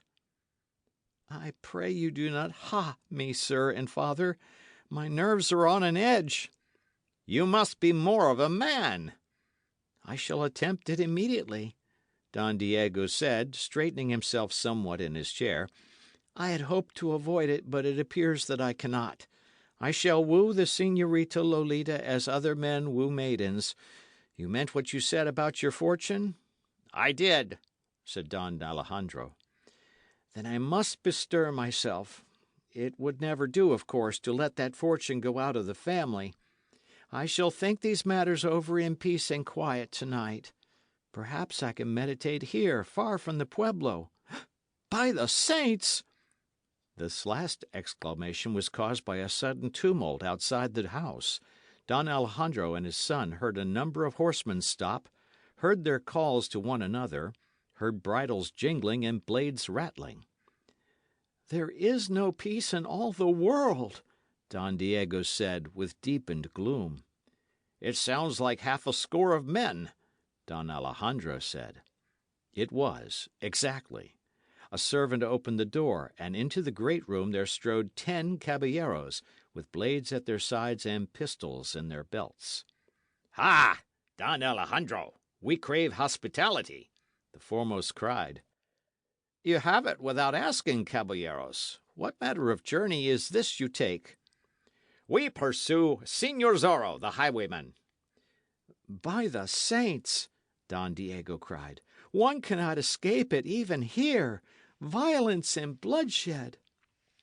"He invaded the plaza at Reina de los Angeles," the spokesman went on. "He had the magistrado whipped because he sentenced Fray Felipe to receive the lash.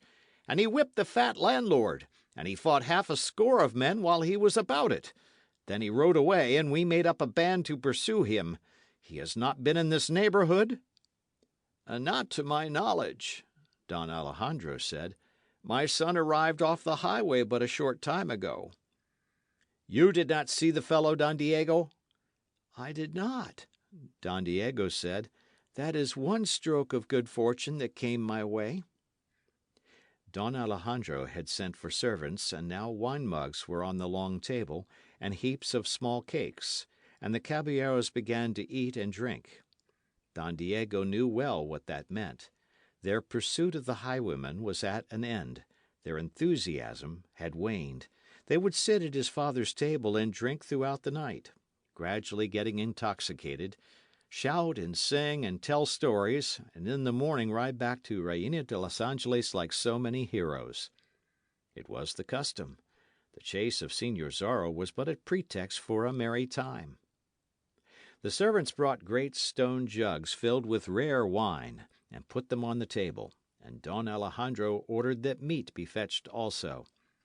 The young caballeros had a weakness for these parties at Don Alejandro's, for the Don's good wife had been dead for several years, and there were no women folk except servants, and so they could make what noise they pleased throughout the night. In time they put aside pistols and blades, and began to boast and brag, and Don Alejandro had his servants put the weapons in a far corner out of the way, for he did not wish a drunken quarrel with a dead caballero or two in his house. Don Diego drank and talked with them for a time, and then sat to one side and listened, as if such foolishness bored him. "It were well for the Señor Zorro that we did not catch up with him," one cried. "Any one of us is a match for the fellow. Were the soldiers men of merit, he would have been taken long before this." "Ha! For a chance at him," another screeched. "How the landlord did howl when he was whipped." "He rode in this direction?" Don Alejandro asked. "We are not sure as to that. He took the San Gabriel trail. 30 of us followed. We separated into 3 bands, each going a different direction. It is the good fortune of one of the other bands to have him now, I suppose, but it is our excellent good fortune to be here." Don Diego stood before the company. "Signores, you will pardon me, I know, if I retire," he said. "I am fatigued with the journey." "Retire by all means," one of his friends cried, "and when you are rested, come out to us again and make merry." They laughed at that, and Don Diego bowed ceremoniously, and observed that several scarcely could get to their feet to bow in return, and then the scion of the house of Vega hurried from the room with the deaf and dumb man at his heels. He entered a room that always was ready for him, and in which a candle already was burning, and closed the door behind him, and Bernardo stretched his big form on the floor just outside it, to guard his master during the night. In the great living room Don Diego scarcely was missed. His father was frowning and twisting his moustache, for he would have had his son like other young men. In his youth, he was remembering, He never left such a company early in the evening, and once again he sighed and wished that the saints had given him a son with red blood in his veins. The caballeros were singing now, joining in the chorus of a popular love song, and their discordant voices filled the big room. Don Alejandro smiled as he listened, for it brought his own youth back to him. They sprawled on chairs and benches on both sides of the long table, pounding it with their mugs as they sang, laughing boisterously now and then. "Were this Señor Zorro only here now!" one of them cried. A voice from the doorway answered him. "Señores, he is here." End of chapter. Chapter 25 of The Mark of Zorro. A league is formed. The song ceased. The laughter was stilled. They blinked their eyes and looked across the room. Señor Zorro stood just inside the door, having entered from the veranda without them knowing it. He wore his long cloak and his mask, and in one hand he held his accursed pistol, and its muzzle was pointed at the table. "So, these are the manner of men who pursue Señor Zorro and hope to take him," he said. "Make not a move, else lead flies. Your weapons, I perceive, are in the corner. I could kill some of you and be gone before you could reach them." "'Tis he! 'Tis he!" a tipsy caballero was crying. "Your noise may be heard a mile away, señores. What a posse to go pursuing a man! Is this the way you attend to duty? Why have you stopped to make merry while Señor Zorro rides the highway?" "Give me my blade, and let me stand before him," one cried. "If I allowed you to have blade, you would be unable to stand," the highwayman answered. "Think you there is one in this company who could fence with me now?" "There is one," cried Don Alejandro in a loud voice, springing to his feet. "I openly say that I have admired some of the things that you have done, señor, but now that you have entered my house and are abusing my guests, I must call you to account." "I have no quarrel with you, Don Alejandro, and you have none with me," Señor Zorro said. "I refuse to cross blades with you, and I am but telling these men some truths." "By the saints, I shall make you." "A moment, Don Alejandro. Señores, this aged Don would fight me, and that would mean a wound or death for him. Will you allow it?" "Don Alejandro must not fight our battles," one of them cried. "Then see that he sits in his place, and all honour to him." Don Alejandro started forward, but two of the caballeros sprang before him and urged him to go back, saying that his honour was safe, since he offered combat. Raging, Don Alejandro complied. "A worthy bunch of young blades," Señor Zorro sneered. "You drink wine and make merry while injustice is all about you. Take your swords in hand and attack oppression. Live up to your noble names and your blue blood, señores. Drive the thieving politicians from the land. Protect the frailes whose work gave us these broad acres. Be men, not drunken fashion plates." "By the saints!" one cried, and sprang to his feet. "Back, or I fire! I have not come to fight you in Don Alejandro's house. I respect him too much for that. I have come to tell you these truths concerning yourselves. Your families can make or break a governor. Band yourselves together in a good cause, caballeros, and make some use of your lives. You would do it were you not afraid. You seek adventure? Here is adventure aplenty, fighting injustice." "By the saints, it would be a lark," cried one in answer. "Look upon it as a lark, if it pleases you, yet you would be doing some good. Would the politicians dare stand against you, scions of the most powerful families? Band yourselves together and give yourselves a name. Make yourselves feared the length and breadth of the land." "It would be treason." "It is not treason to down a tyrant, caballeros. Is it that you are afraid?" "By the saints, no!" they cried in chorus. "Then make your stand." "You would lead us?" "Si, señores." "But stay, are you of good blood?" "I am a caballero, of blood as good as any here," Señor Zorro told them. "Your name? Where resides your family?" These things must remain secrets for the present. I have given you my word. Your face must remain masked for the time being, señores." They had lurched to their feet now, and were acclaiming him wildly. "Stay!" one cried. "This is an imposition upon Don Alejandro. He may not be in sympathy, and we are planning and plotting in his house." "I am in sympathy, caballeros, and give you my support," Don Alejandro said. Their cheers filled the great room. None could stand against them if Don Alejandro Vega was with them. Not even the governor himself would dare oppose them. "It is a bargain," they cried. "We shall call ourselves the Avengers. We shall ride El Camino Real and prove terrors to those who rob honest men and mistreat natives. We shall drive the thieving politicians out." "And then you shall be caballeros in truth, knights protecting the weak," Señor Zorro said. "Never shall you repent this decision, señores. I lead, and I give you loyalty, and expect as much. Also, I expect obedience to orders." "What shall we do?" they cried. "Let this remain a secret. In the morning, return to Reina de los Angeles and say that you did not find Señor Zorro. Say rather that you not catch him, which will be the truth. Be ready to band yourselves together and ride. I shall send word when the time arrives." "In what manner?" "I know you all. I shall get word to one, and he can inform the others. It is agreed?" "Agreed!" they shouted. "Then I will leave you here and now. You are to remain in this room, and none is to try to follow me. It is a command.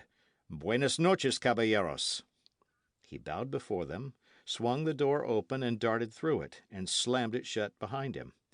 They could hear the clatter of a horse's hoofs on the driveway. And then they raised their wine mugs and drank to their new league for the suppression of swindlers and thieves, and to Señor Zorro, the curse of Capistrano, and to Don Alejandro Vega, somewhat sobered by the agreement they had made and what it meant. They sat down again, and began speaking of wrongs that should be righted, each of them knowing half a dozen. And Don Alejandro Vega sat in one corner, by himself, a grief-stricken man, because his only son was asleep in the house, and had not red blood enough to take a part in such an undertaking, when by all rights he should be one of the leaders. As if to add to his misery, Don Diego at that moment came slowly into the room, rubbing his eyes and yawning, and looking as if he had been disturbed. "It is impossible for a man to sleep in this house tonight," he said. "Give me a mug of wine, and I shall take my place with you. Why was the cheering?" "Señor Zorro has been here," his father began. "The highwayman been here? By the saints, it is as much as a man can endure." "Sit down, my son," Don Alejandro urged. "Certain things have come to pass. There will be a chance now for you to show what sort of blood flows in your veins." Don Alejandro's manner was very determined. End of chapter. Chapter 26 of the Mark of Zorro. An understanding. The remainder of the night was spent by the caballeros in loud boasts of what they intended doing, and in making plans to be submitted to Señor Zorro for his approval. And, though they appeared to look upon this thing as a lark and a means to adventure, yet there was an undercurrent of seriousness in their manner. For they knew well the state of the times, and realized that things were not as they should be, and in reality they were exponents of fairness to all. They had thought of these things often, but had made no move because they had not been banded together, and had no leader, and each young caballero waited for another to start the thing. But now this Señor Zorro had struck at the psychological moment, and things could be done. Don Diego was informed of the state of affairs, and his father informed him, likewise, that he was to play a part and prove himself a man. Don Diego fumed considerably, and declared that such a thing would cause his death, yet he would do it for his father's sake. Early in the morning the caballeros ate a meal that Don Alejandro caused to be prepared, and then they started back to Reina de los Angeles, Don Diego riding with them at his father's order. Nothing was to be said about their plans. They were to get recruits from the remainder of the 30 who had set out in pursuit of Señor Zorro.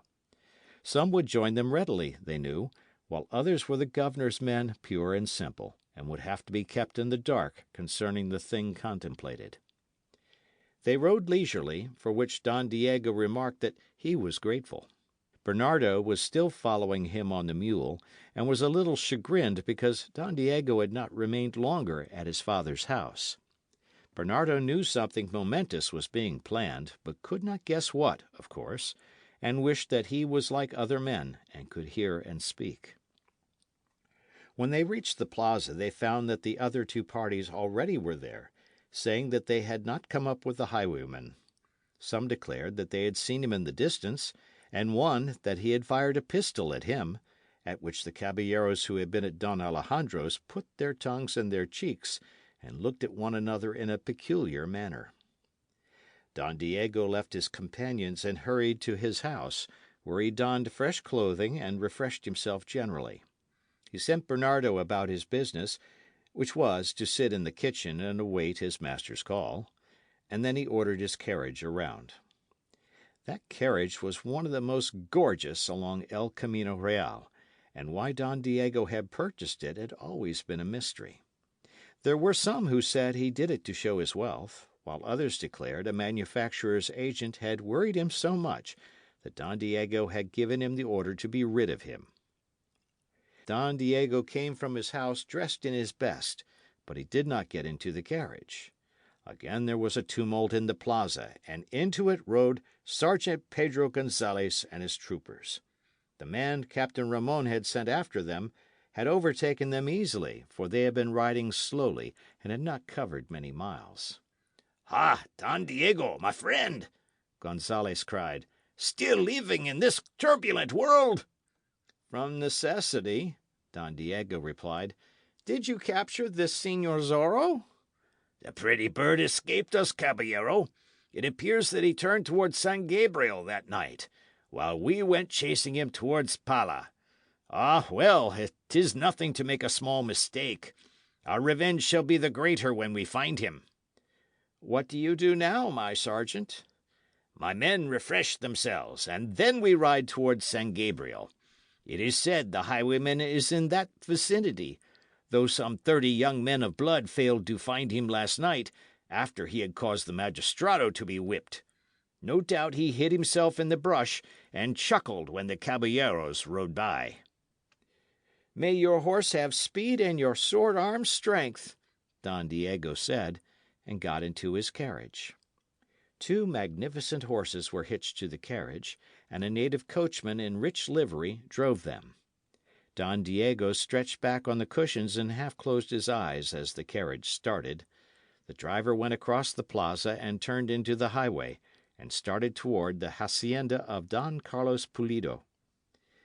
Sitting on his veranda, Don Carlos saw the gorgeous carriage approaching, and growled low down in his throat, and then got up and hurried into the house to face his wife and daughter.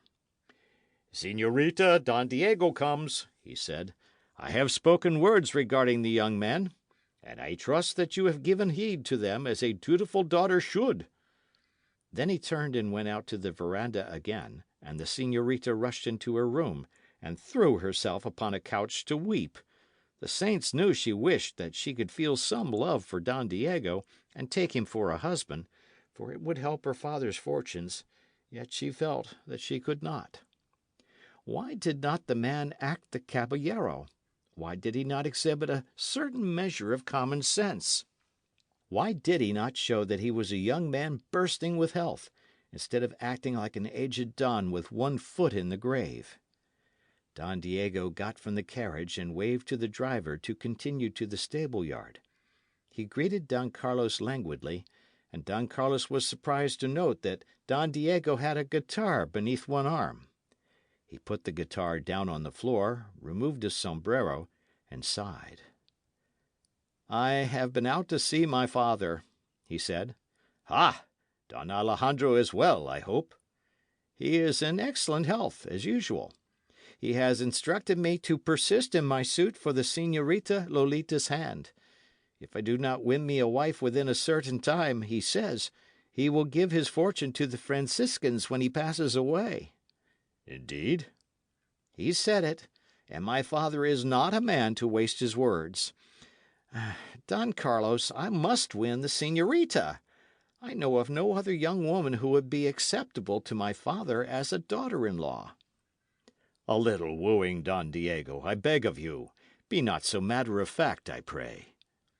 "I have decided to woo as other men, though it no doubt will be much of a bore. How would you suggest that I start?" "It is difficult to give advice in such a case," Don Carlos replied, trying desperately to remember how he had done it when he had courted Dona Catalina. "A man really should be experienced, else a man to whom such things come naturally." "I fear I am neither," Don Diego said, sighing again and raising tired eyes to Don Carlos's face. "It might be an excellent thing to regard the señorita as if you adored her. Say nothing about marriage at first, but speak rather of love. Try to talk in low, rich tones, and say those meaningless nothings in which a young woman can find a world of meaning. 'Tis a gentle art, saying one thing and meaning another." "I fear that is beyond me," Don Diego said. "Yet I must try, of course. I may see the señorita now?" Don Carlos went to the doorway and called his wife and daughter, and the former smiled upon Don Diego in encouragement, and the latter smiled also, yet with fear and trembling. For she had given her heart to the unknown Señor Zorro, and could love no other man, and could not wed where she did not love, not even to save her father from poverty. Don Diego conducted the señorita to a bench at one end of the veranda, and started to talk of things in general, plucking at the strings of his guitar as he did so, while Don Carlos and his wife removed themselves to the other end of the veranda and hoped that things would go well. Señorita Lolita was glad that Don Diego did not speak of marriage as he had done before. Instead, he told of what had happened in the pueblo, of Fray Felipe's whipping, and of how Señor Zorro had punished the magistrado, and fought a dozen men, and made his escape. Despite his air of languor, Don Diego spoke in an interesting manner, and the señorita found herself liking him more than before. He told, too, of how he had gone to his father's hacienda, and of how the Caballeros had spent the night there, drinking and making merry. But he said nothing of Señor Zorro's visit, and the league that had been formed, having taken his oath not to do so. "My father threatens to disinherit me if I do not get me a wife within a specified time," Don Diego said then. "Would you like to see me lose my father's estate, señorita?" "Certainly not," she replied. "There are many girls who would be proud to wed you, Don Diego." "But not you?" "Certainly I would be proud. But can a girl help it if her heart does not speak? Would you wish a wife who did not love you? Think of the long years you would have to spend beside her, and no love to make them endurable." "You do not think, then, that you could ever learn to love me, señorita?" Suddenly the girl faced him and spoke in lower tones and earnestly. "You are a caballero of the blood, señor. I may trust you?" "To death, señorita." "Then I have something to tell you, and I ask that you let it remain your secret. It is an explanation, in a way." "Proceed, señorita."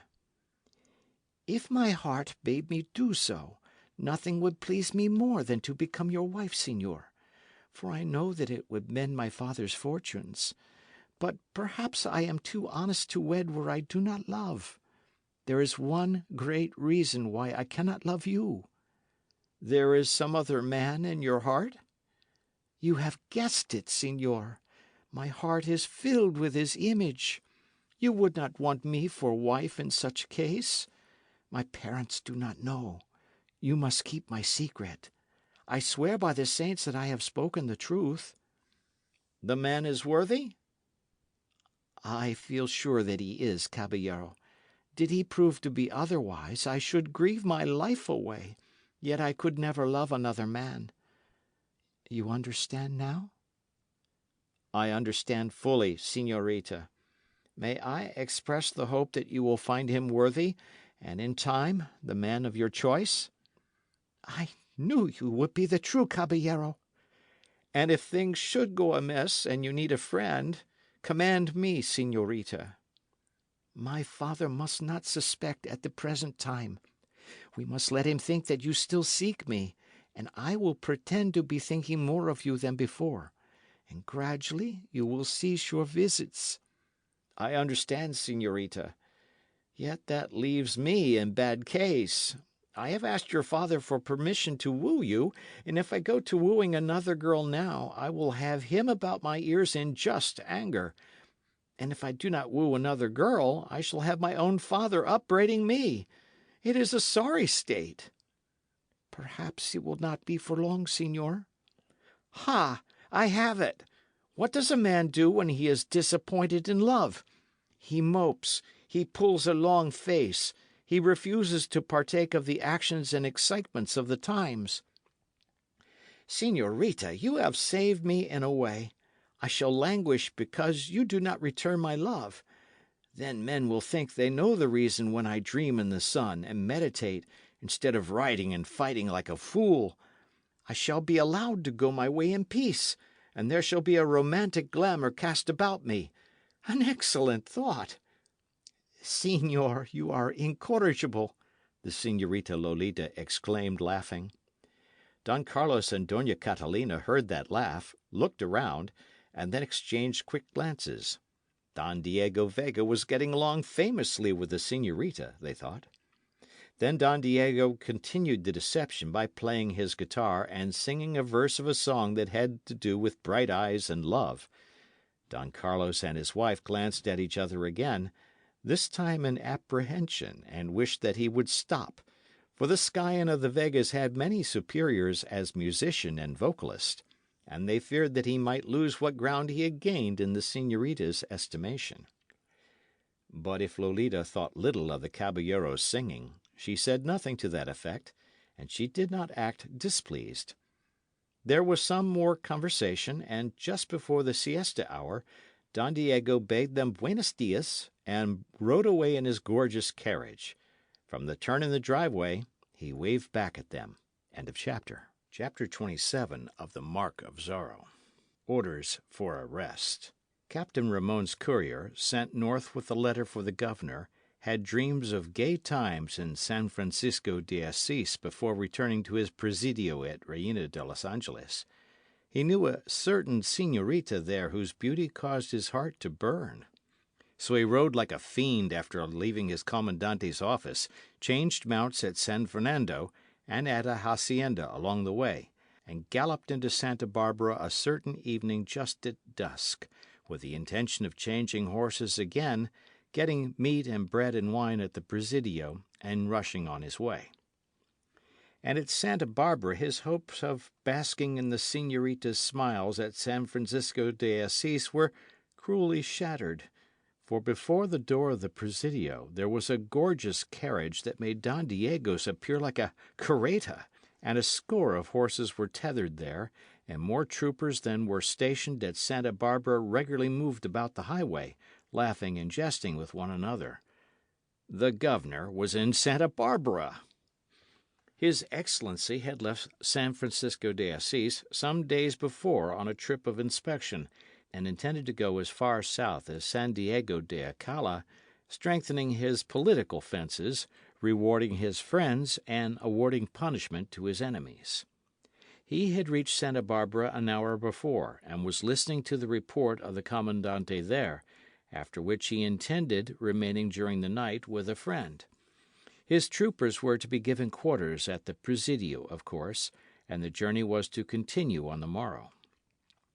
Captain Ramon's courier had been told that the letter he carried was of the utmost importance, and so he hurried to the office of the commandante and entered it like a man of rank. "I come from Captain Ramon, commandante at Reina de los Angeles, with a letter of importance for His Excellency," he reported, standing stiffly at salute. The governor grunted and took the letter. and the Commandante motioned for the courier to withdraw. His Excellency read the letter with speed, and when he had finished there was an unholy gleam in his eyes, and he twirled his moustache with every evidence of keen satisfaction. And then he read the letter again, and frowned. He liked the thought that he could crush Don Carlos Pulido more, but he disliked to think that Señor Zorro, the man who had affronted him, was still at liberty. He got up and paced the floor for a time, and then whirled upon the Commandante. "I shall leave for the south at sunrise," he said. "My presence is urgently needed at Reina de los Angeles. You will attend to things. Tell that courier he shall ride back with my escort. I go now to the house of my friend." And so in the morning the governor started south, his escort of 20 picked troopers surrounding him, the courier in their midst. He travelled swiftly, and on a certain day, at mid-morning, entered the plaza of Reina de los Angeles unheralded. It was the same morning that Don Diego rode to the Pulido hacienda in his carriage, taking his guitar with him. The cavalcade stopped before the tavern, and the fat landlord almost suffered an apoplexy because he had not been warned of the governor's coming, and was afraid he would enter the inn and find it in a dirty state. But the governor made no effort to leave his carriage and enter the tavern. He was glancing around the square, observing many things. He never felt secure concerning the men of rank in this pueblo. He felt that he did not have the proper grip on them. Now he watched carefully as news of his arrival was spread, and certain caballeros hurried to the plaza to greet him and make him welcome. He noted those who appeared to be sincere, observed those who were in no particular haste to salute him, and noticed that several were absent. Business must receive his first attention, he told them, and he must hasten up to the Presidio. After that he would gladly be the guest of any of them. He accepted an invitation, and ordered his driver to proceed. He was remembering Captain Ramon's letter, and he had not seen Don Diego Vega in the plaza.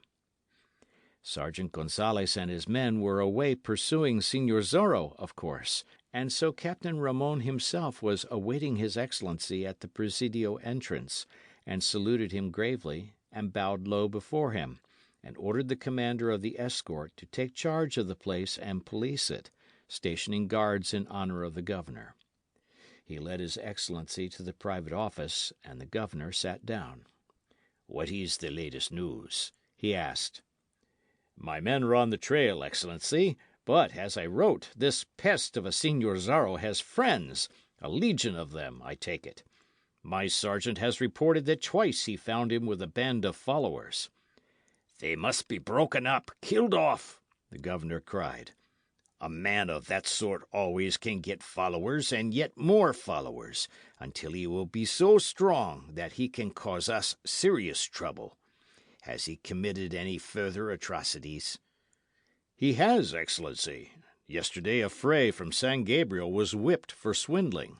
Señor Zorro caught the witnesses against him on the high road, and whipped them almost to death. And then he rode into the pueblo just at dusk and had the magistrado whipped. My soldiers were away looking for him at the time. It appears that this Señor Zorro knows the movements of my force, and always strikes where the troopers are not." "Then spies are giving him warnings?" "It appears so, Excellency. Last night some 30 young caballeros rode after him, but did not find track of the scoundrel. They returned this morning." "Was Don Diego Vega with them?" "He did not ride out with them, but he returned with them. It seems that they picked him up at his father's hacienda. You perhaps guessed that I meant the Vegas in my letter. I am convinced now, Your Excellency, that my suspicions in that quarter were unjust. This Señor Zorro even invaded Don Diego's house one night when Don Diego was away." "How is this?" "But Don Carlos Pulido and his family were there." "Ha! In Don Diego's house. What is the meaning of that?" "It is amusing," said Captain Ramon, laughing lightly. "I have heard that Don Alejandro ordered Don Diego to get him a wife. The young man is not the sort to woo women. He is lifeless. I know the man. Proceed. So he rides straight away to the hacienda of Don Carlos and asks permission to pay his addresses to Don Carlos's only daughter. Señor Zorro was abroad, and Don Diego, going to his own hacienda on business, asked Don Carlos to come to the pueblo with his family, where it would be safer, and occupy his house until he returned. The Pulidos could not refuse, of course, and Señor Zorro, it appears, followed them. Ha! Go on. It is laughable that Don Diego fetched them here to escape Señor Zorro's wrath, when in reality they are hand in glove with the highwayman. Remember, this Señor Zorro had been at the Pulido hacienda. We got word from a native, and almost caught him there. He had been eating a meal. He was hiding in a closet, and while I was alone there and my men searching the trails, he came from the closet, ran me through the shoulder from behind, and escaped. "The low scoundrel!" the governor exclaimed. "But do you think there will be a marriage between Don Diego and the Señorita Pulido?" "I imagine there would be no worry in that regard, Excellency. I am of the opinion that Don Diego's father put a flea in his ear. He probably called Don Diego's attention to the fact that Don Carlos does not stand very high with your Excellency, and that there are daughters of other men who do. At any rate, the Pulidos returned to their hacienda after Don Diego's return. Don Diego called upon me here at the Presidio, and appeared to be anxious that I would not think him a man of treason." "I am glad to hear it. The Vegas are powerful. They never have been my warm friends, yet never have they raised hands against me, so I cannot complain. It is good sense to keep them friendly, if that be possible. But these Pulidos— "Even the Señorita appears to be giving aid to this highwayman," Captain Ramon said. "She boasted to me of what she called his courage. She sneered at the soldiers. Don Carlos Pulido and some of the frailes are protecting the man, giving him food and drink, hiding him, sending him news of the troopers' whereabouts. The Pulidos are hindering our efforts to capture the rogue. I would have taken steps, but I thought it best to inform you and await your decision." "There can be but one decision in such a case," said the governor loftily. "No matter how good a man's blood may be, or what his rank, he cannot be allowed to commit treason without suffering the consequences. I had thought that Don Carlos had learned his lesson, but it appears he has not. Are any of your men in the Presidio?" "Some who are ill, Excellency." "That courier of yours returned with my escort. Does he know the country well hereabouts?" "Certainly, Excellency. He has been stationed here for some little time." "Then he can act as guide. Send half my escort at once to the hacienda of Don Carlos Pulido.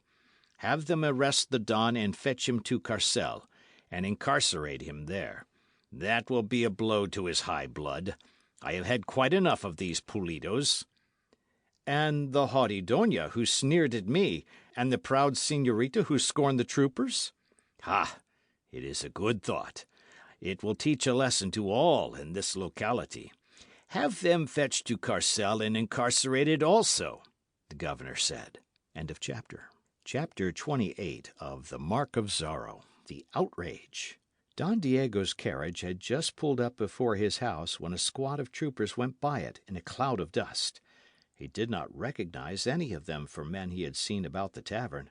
"Ha! There are new soldiers on the trail of Señor Zorro?" he asked a man standing near. "They are a part of the escort of the governor, Caballero." "The governor is here?"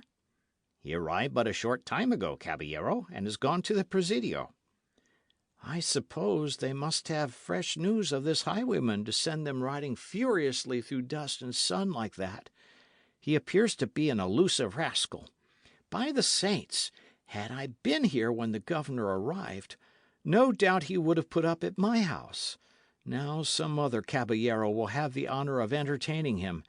It is much to be regretted." And then Don Diego went into the house, and the man who had heard him speak did not know whether to doubt the sincerity of that last remark. Led by the courier, who knew the way, The squad of troopers galloped swiftly along the high road, and presently turned up the trail toward Don Carlos's house.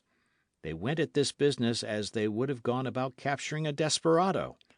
As they struck the driveway, they scattered to left and right, tearing up Dona Catalina's flower beds and sending chickens squawking out of the way, and so surrounded the house in almost an instant of time. Don Carlos had been sitting on the veranda in his accustomed place, half in a doze, and he did not notice the advance of the troopers until he heard the beating of the horses' hoofs. He got to his feet in alarm, wondering whether Señor Zorro was in the vicinity again and the soldiers were after him. 3 dismounted in a cloud of dust before the steps, and the sergeant who commanded them made his way forward, slapping the dust from his uniform. "You are Don Carlos Pulido?" he asked in a loud voice.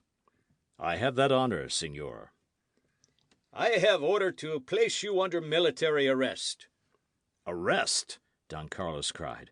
"Who gave you such orders?" "His Excellency the Governor. He now is in Reina de los Angeles, señor." "And the charge?" "Treason and aiding the enemies of the state." "Preposterous!" Don Carlos cried. "I am accused of treason when, though the victim of oppression, I have withheld my hand against those in power? What are the particulars of the charges?" "You will have to ask the magistrado. That, señor, I know nothing of the matter except that I am to arrest you." "You wish me to accompany you?" "I demand it, señor." "I am a man of blood, a caballero." "I have my orders." "So I cannot be trusted to appear at my place of trial? But perhaps the hearing is to be held immediately. So much the better, for all the quicker can I clear myself. We go to the Presidio?" "I go to the Presidio when this work is done. You go to Carcel," the sergeant said. "To Carcel!" Don Carlos screeched. "You would dare? You would throw a caballero into the filthy jail? You would place him where they keep insubordinate natives and common felons?" "I have my orders, señor. You will prepare to accompany us at once." "I must give my superintendent instructions regarding the management of the hacienda." "I'll go along with you, señor." Don Carlos's face flamed purple. His hands clenched as he regarded the sergeant. "Am I to be insulted with every word?" he cried. "Do you think I would run away like a criminal?" "I have my orders, señor," the sergeant said. "At least, I may break this news to my wife and daughter without an outsider being at my shoulder?" "Your wife is Dona Catalina Pulido?" "Certainly." "I am ordered to arrest her also, señor." "Scum!" Don Carlos cried. "You would put hands on a lady! You would remove her from her house?" "It is my orders. She too is charged with treason and with aiding the enemies of the state." "By the saints, it is too much! I shall fight against you and your men as long as there is breath in my body." "And that would not be for long, Don Carlos, if you attempt to give battle. I am but carrying out my orders." My beloved wife placed under arrest like a native wench? And on such a charge? What are you going to do with her, sergeant? "She goes to Carcel." My wife in that foul place! Is there no justice in the land? She is a tender lady of noble blood. "Enough of this, señor. My orders are my orders, and I carry them out as instructed. I am a soldier, and I obey." Now Dona Catalina came running to the veranda, for she had been listening to the conversation just inside the door. Her face was white, but there was a look of pride in it. She feared Don Carlos might make an attack on the soldier, and she feared he would be wounded or slain if he did, and knew that at least it could only double the charge held against him. "You have heard?" Don Carlos asked. "I have heard, my husband.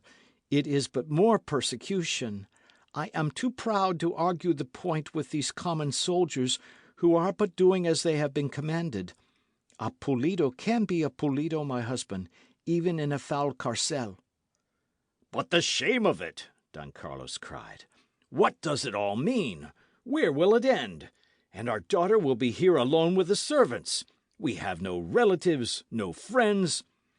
Your daughter is Señorita Lolita Pulido? The sergeant asked. Then do not grieve, señor, for you will not be separated. I have an order for the arrest of your daughter also. The charge? The same, señor. And you would take her? To Carcel. An innocent, high-born, gentle girl. My orders, señor, said the sergeant. May the saints blast the man who issued them, Don Carlos cried. They have taken my wealth and lands. They have heaped shame upon me and mine. But thank the saints they cannot break our pride. And then Don Carlos's head went erect, and his eyes flashed, and he took his wife by the arm and turned about to enter the house, with the sergeant at his heels. He broke the news to the Señorita Lolita, who stood as if stricken dumb for an instant, and then burst into a torrent of tears. And then the pride of the Pulidos came to her, and she dried her eyes, and curled her pretty lips with scorn at the big sergeant, and pulled aside her skirts when he stepped near. Servants brought the carreta before the door, and Don Carlos and his wife and daughter got into it, and the journey of shame to the pueblo began. Their hearts might be bursting with grief, but not one of the Pulidos showed it. Their heads were held high, they looked straight ahead, they pretended not to hear the low taunts of the soldiers. They passed others, who were crowded off the road by the troopers, and who looked with wonder at those in the carreta, but they did not speak. Some watched in sorrow, and some grinned at their plight, according to whether those who passed were of the governor's party or of the honest folk who abhorred injustice. And so, finally, they came to the edge of Reina de los Angeles, and there they met fresh insult, for His Excellency had determined that the Pulidos should be humbled to the dust, and he had sent some of his troopers to spread news of what was being done, and to give coins to natives and peons if they would jeer the prisoners when they arrived. For the governor wished to teach a lesson that would prevent other noble families from turning against him, and wished it to appear that the Pulidos were hated by all classes alike. At the edge of the plaza they were met by the mob. There were cruel jeers and jests, some of which no innocent señorita should have heard. Don Carlos's face was red with wrath, and there were tears in Doña Catalina's eyes, and Señorita Lolita's lips were trembling, but they gave no other sign that they heard. The drive around the plaza to the carcel was made slow purposely. At the door of the inn there was a throng of rascals who had been drinking wine at the expense of the governor, and those added to the din. One man threw mud, and it splashed on Don Carlos's breast, but he refused to notice it. He had one arm around his wife, the other around his daughter, as if to give them what protection he could, and he was looking straight ahead. There were some men of blood who witnessed the scene, yet took no part in the tumult. Some of them were as old as Don Carlos, and this thing brought to their hearts fresh yet passive hatred of the governor. And some were young, with the blood running hot in their veins, and they looked upon the suffering face of Doña Catalina and imagined her their own mother, and upon the lovely face of the señorita, and imagined her their sister or betrothed. And some of these men glanced at one another furtively, and though they did not speak, they were wondering the same thing, whether Señor Zorro would hear of this, and whether he would send word around for the members of the new league to gather. The carreta stopped before the carcel finally, the mob of jeering natives and peons surrounding it. The soldiers made some pretence of holding them back, and the sergeant dismounted and forced Don Carlos and his wife and daughter to step to the ground. Uncouth and intoxicated men jostled them as they walked up the steps to the door. More mud was thrown, and some of it spattered upon Doña Catalina's gown. But if the mob expected an outburst on the part of the aged caballero, it was disappointed. Don Carlos held his head high, ignoring those who were striving to torment him, and so led his ladies to the door. The sergeant beat against it with the heavy hilt of his sword. An aperture was opened, and in it appeared the evil, grinning face of the jailer. What have we here? He demanded. 3 prisoners charged with treason, the sergeant replied. The door was thrown open. There came a last burst of jeers from the mob, and then the prisoners were inside, and the door had been closed and bolted again. The jailer led the way along an evil-smelling hall and threw open another door. In with you, he directed. The 3 prisoners were thrust inside, and this door was closed and barred. They blinked their eyes in the semi-gloom. Gradually they made out 2 windows, some benches, some human derelicts sprawled against the walls. They had not even been given the courtesy of a clean private room. Don Carlos and his wife and daughter had been thrust in with the scum of the pueblo, with drunkards and thieves and dishonoured women and insulting natives. They sat down on a bench in one corner of the room, as far from the others as possible. And then Dona Catalina and her daughter gave way to tears, and tears streamed down the face of the aged Don as he tried to comfort them. I would to the saints that Don Diego Vega were only my son-in-law now, the Don breathed. His daughter pressed his arm. Perhaps, my father, a friend will come, she whispered. Perhaps the evil man who caused this suffering will be punished. For it seemed to the señorita that a vision of Señor Zorro had appeared before her, and she had great faith in the man to whom she had given her love. End of chapter. Chapter 29 of the Mark of Zorro. Don Diego feels ill. 1 hour after Don Carlos Pulido and his ladies had been incarcerated in the carcel, Don Diego Vega, dressed most fastidiously, made his way slowly on foot up the slope to the Presidio to make his call on His Excellency the Governor. He walked with swinging stride, gazing both to right and left as if at the hills in the distance, and once he stopped to observe a blossom that bloomed beside the path. His rapier was at his side, his most fashionable one with its jewelled hilt, and in his right hand he carried a handkerchief of flimsy lace, which he wafted this way and that like a dandy, and now and then touched it to the tip of his nose. He bowed ceremoniously to 2 or 3 caballeros who passed him, but spoke to none beyond the necessary words of greeting, and they did not seek conversation with him. For, remembering that they had thought Don Diego Vega was courting the daughter of Don Carlos, they wondered how he would take the matter of her imprisonment along with her father and mother. They did not care to discuss the matter, for their own feelings were high, and they feared they might be betrayed into utterances that might be termed treasonable. Don Diego came to the front door of the Presidio, and the sergeant in charge called the soldiers to attention, giving Vega the salute due his station in life. Don Diego answered it with a wave of his hand and a smile, and went on to the Comandante's office, where the governor was receiving such caballeros as cared to call and express their loyalty. He greeted His Excellency with carefully chosen words, bowed over his hand, and then took the chair the governor was kind enough to indicate. Don Diego Vega, the governor said, I am doubly glad that you have called upon me today, for in these times a man who holds high office would know his friends. I should have called sooner, but I was away from my house at the time you arrived, Don Diego said. You contemplate remaining long in Reina de los Angeles, Excellency? Until this highwayman, known as Señor Zorro, is either slain or taken, the governor said. By the saints, am I never to hear the last of that rogue? Don Diego cried. I have heard of nothing else for these many days. I go to spend an evening with a fray, and in comes a crowd of soldiers chasing this Señor Zorro.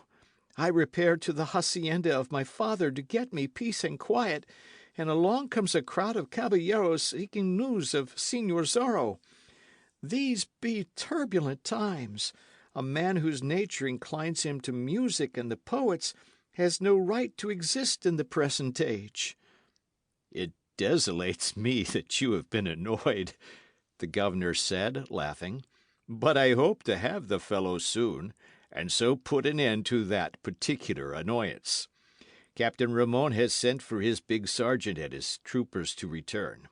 I brought an escort of 20, and so we have ample men to run down this curse of Capistrano when next he makes his appearance." "Let us hope it will end as it should," said Don Diego.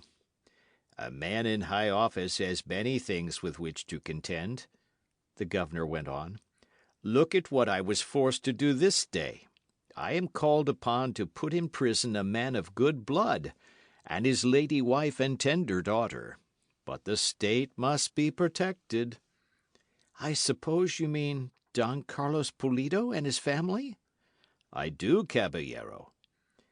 "Now that it is called to my mind again, I must say a few words regarding that," Don Diego said. "I am not sure that my honour is not involved." "Why, Caballero, how can that be?" "My father has ordered that I get me a wife and set up my establishment properly. Some days ago I requested of Don Carlos Pulido permission to pay my addresses to his daughter." "Ha! I understand. But you are not the betrothed of the young lady?" "Not yet, Excellency." "Then your honour is not involved, Don Diego, that I can see." "But I have been paying court to her." "You may thank the saints that it has gone no further, Don Diego. Think how it would look if you were allied with this family now. As for getting you a wife, come north with me to San Francisco de Assis, Caballero, where the señoritas are far more lovely than here in your Southland.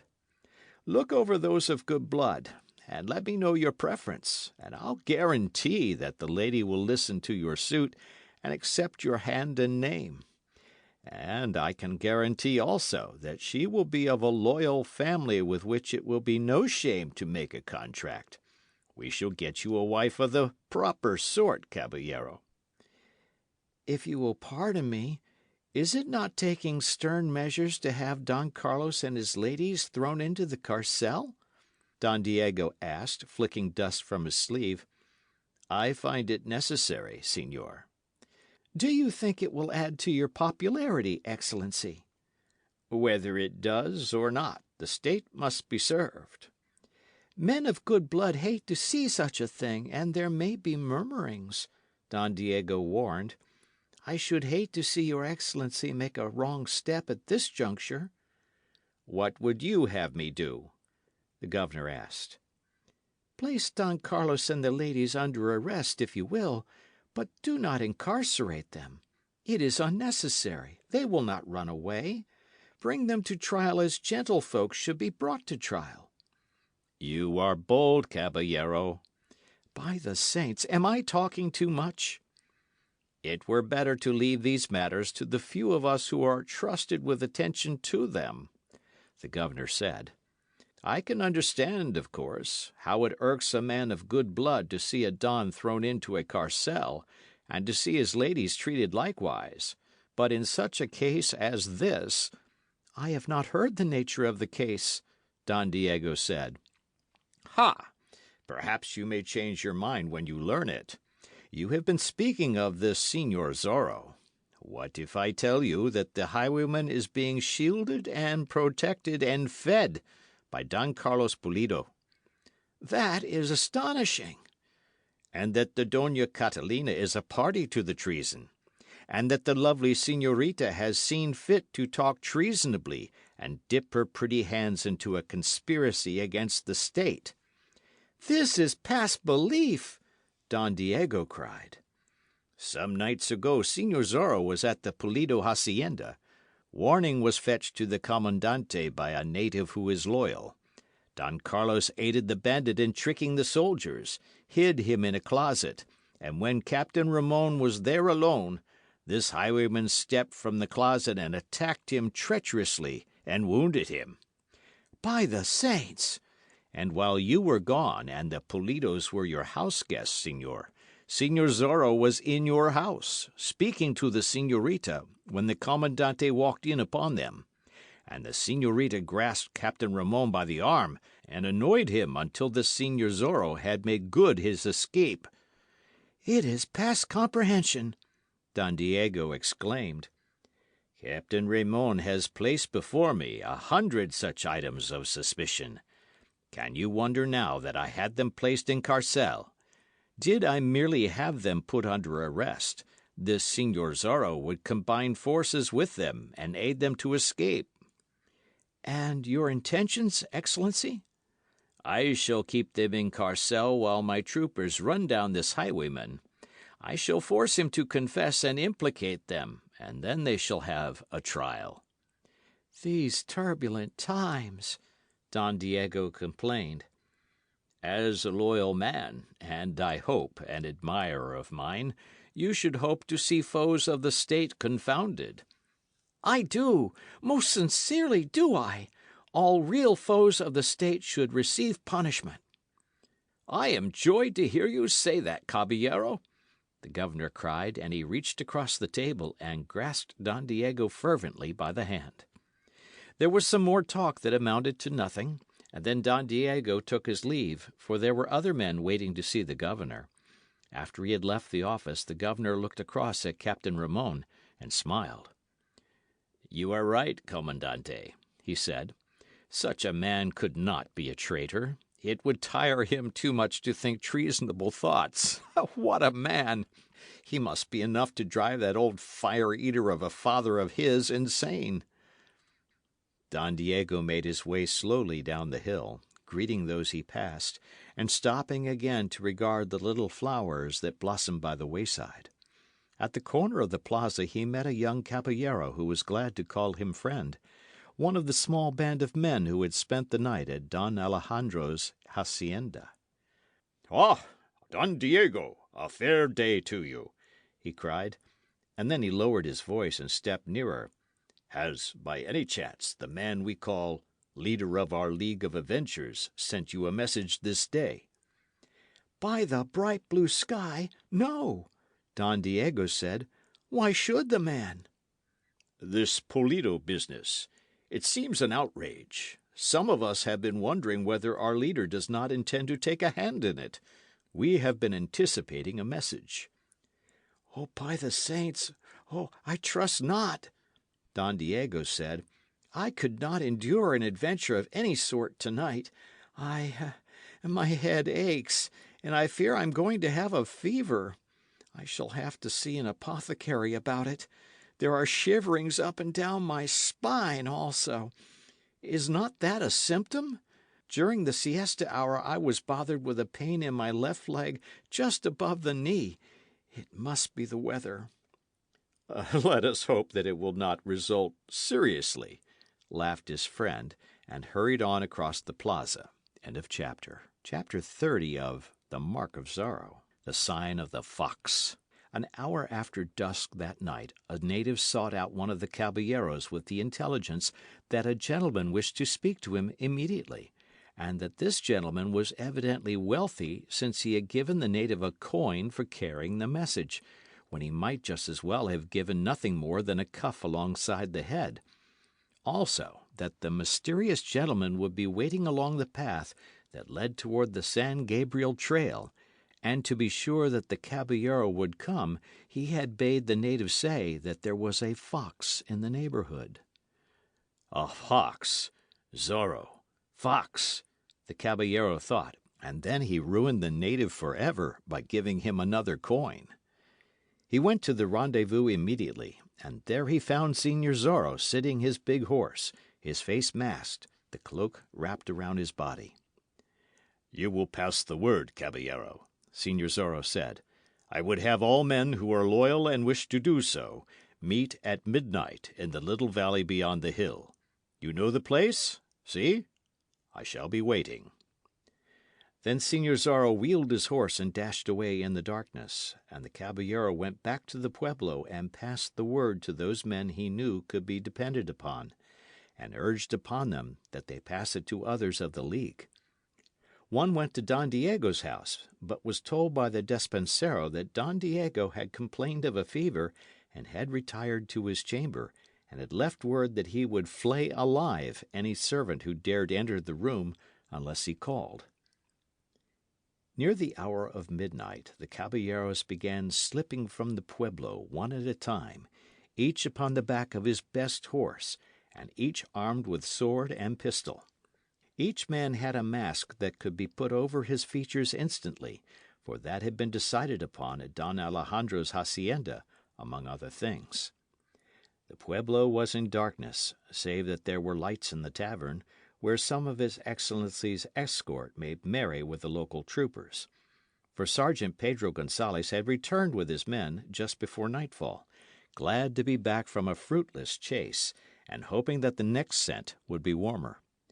Those in the tavern had gone down the hill from the Presidio, some leaving their horses there without saddles or bridles on, and they had no thought of an encounter with Señor Zorro this night.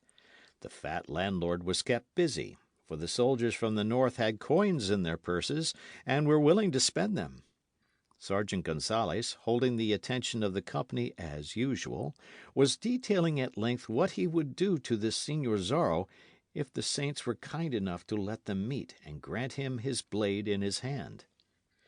There were lights in the big lounging room of the Presidio, too, for few of the soldiers had retired. And there were lights in the house where His Excellency was a guest, but the remainder of the pueblo was in darkness, and the people slept. In the carcel there was no light at all, except one candle burning in the office, where a sleepy man was on guard. The jailer was in his bed. Prisoners moaned on the hard benches in the prison room. Don Carlos Pulido stood before a window, looking up at the stars, and his wife and daughter huddled on a bench beside him, unable to sleep in such surroundings. The Caballeros found Señor Zorro waiting for them, as he had said he would be, but he remained aloof, scarcely speaking a word, until all were present. "Are all here?" he asked then. "All except Don Diego Vega," one replied. "He is ill with a fever, señor." And all the caballeros chuckled, for they had an idea the fever was caused by cowardice. "I take it that you know something of what is in my mind," Señor Zorro said. "We know what has happened to Don Carlos Pulido and the ladies of his family. We know they are innocent of any treason, and were they not, they should not have been taken to Carcel and incarcerated with common felons and drunkards. Think of those gentle ladies in such surroundings. Think of it, because Don Carlos has the ill will of the governor. It is the sense of the League that something be done in this matter? If it is not, then will I do something by myself." "Rescue them," a caballero said, and the others growled their approval. Here was a chance for risk and adventure, and an opportunity to do a good deed. "We must enter the pueblo quietly," Señor Zorro said. "There is no moon, and we will not be observed if we use caution. We shall approach the carcel from the south. Each man will have his task to do. Some will surround the building to give notice if any approach it. Others must be ready to beat off the soldiers if they respond to an alarm. Others will effect an entrance to the carcel with me and rescue the prisoners." "It is an excellent plan," one said. "That is but a small part of it. Don Carlos is a proud man, and if given time for reflection may refuse to be rescued. We cannot allow that. Certain ones will seize him and take him from the place.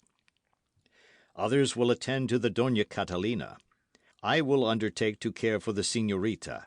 Now, we have them free, and then what?" He heard murmurs, but no distinct reply, and so he continued to outline the plan. "All will ride to the highway just below this place," he said. "At that point we shall scatter.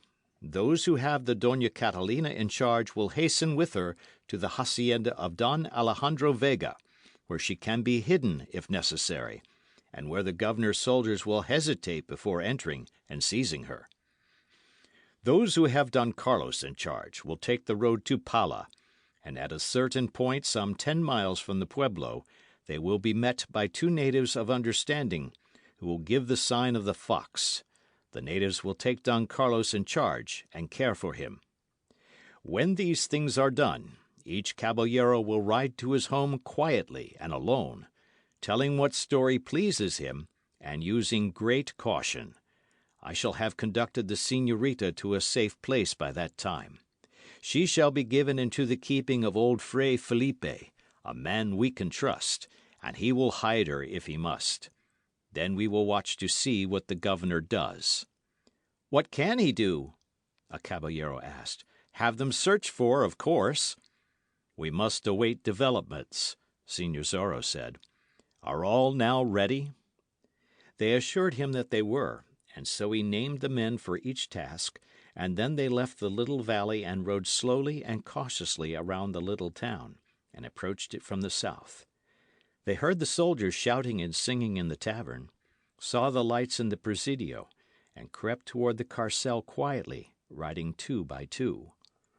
In a short time it had been surrounded by quiet, determined men, and then Señor Zorro and 4 others dismounted and went to the door of the building.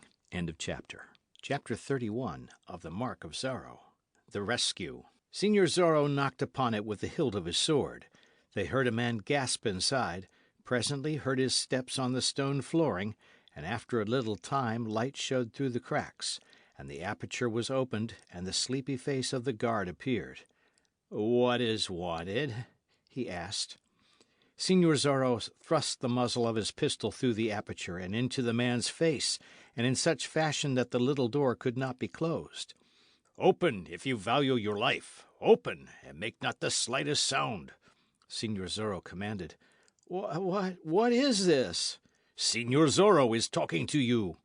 "By the saints—" "Open, fool, or you die instantly."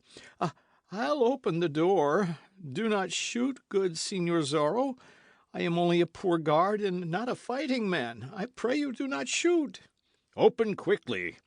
"As soon as I can fit key to lock, good Señor Zorro." They heard him rattling the keys. Presently one was turned in the lock, and the heavy door was thrown open.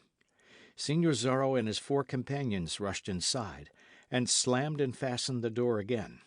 The guard found the muzzle of a pistol pressed against the side of his head, and would have knelt before these 5 masked and terrible men, only one of them caught him by the hair and held him up.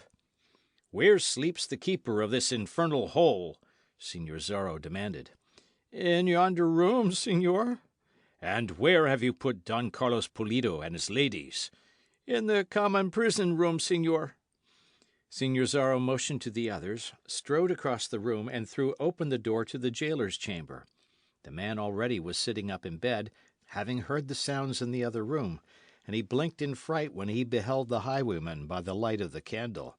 "Do not make a move, señor," Zorro warned. "One screech, and you are a dead man. Señor Zorro confronts you." "May the saints preserve me!" "Where are the keys to the prison rooms?" On that table, señor." Señor Zorro picked them up, and then whirled upon the gaoler again, and rushed toward him. "Lie down," he commanded. "On your face, scoundrel!" Señor Zorro tore strips from a blanket, and bound the gaoler's hands and feet, and made a gag which he affixed.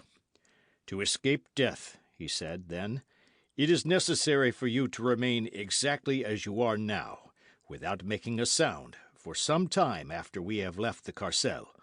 I shall leave it to your own judgment to decide the length of time."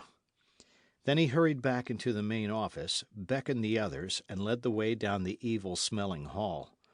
"Which door?" he asked of the guard. "The second one, señor." They hurried to it, and Señor Zorro unlocked it and threw it open. He forced the guard to hold a candle high above his head. A gasp of pity came from beneath the highwayman's mask. He saw the aged Don standing by the window, saw the 2 women crouched on the bench, saw the vile companions they had in this miserable place. "Now may heaven forgive the governor!" he cried. Señorita Lolita looked up in alarm, and then gave a glad cry. Don Carlos whirled at the highwayman's words. "Señor Zorro!" he gasped. "The same, Don Carlos. I have come with some friends to rescue you." "I cannot allow it, señor. I shall not run away from what is in store for me, and it would avail me little to have you do the rescuing. I am accused now of harbouring you, I understand. How will it look, then, if you effect my escape?"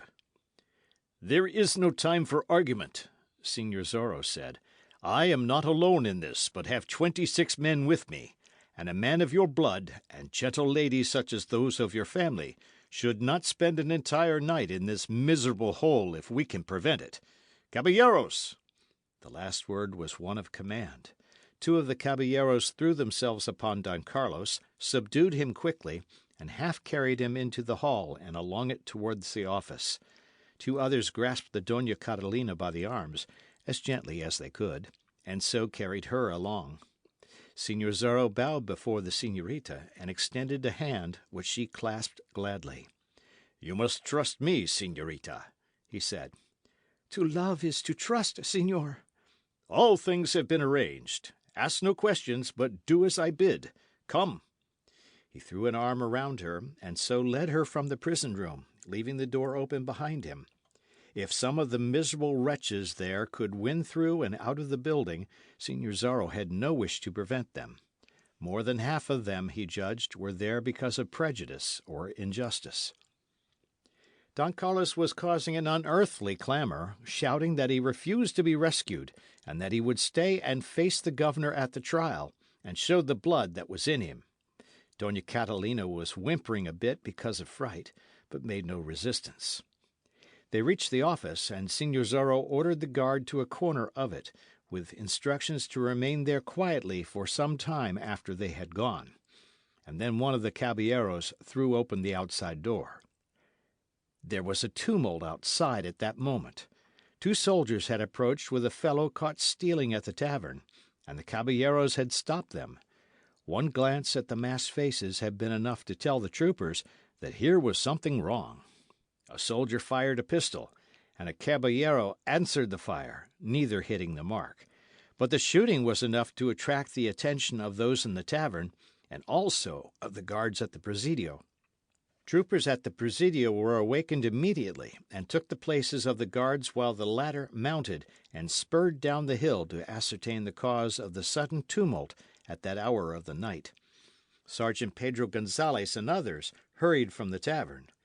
Signor Zorro and his companions found themselves facing a resistance when they least expected it. The jailer had gathered courage enough to work himself free of gag and bonds, and he shrieked through a window of his chamber that prisoners were being rescued by Signor Zorro.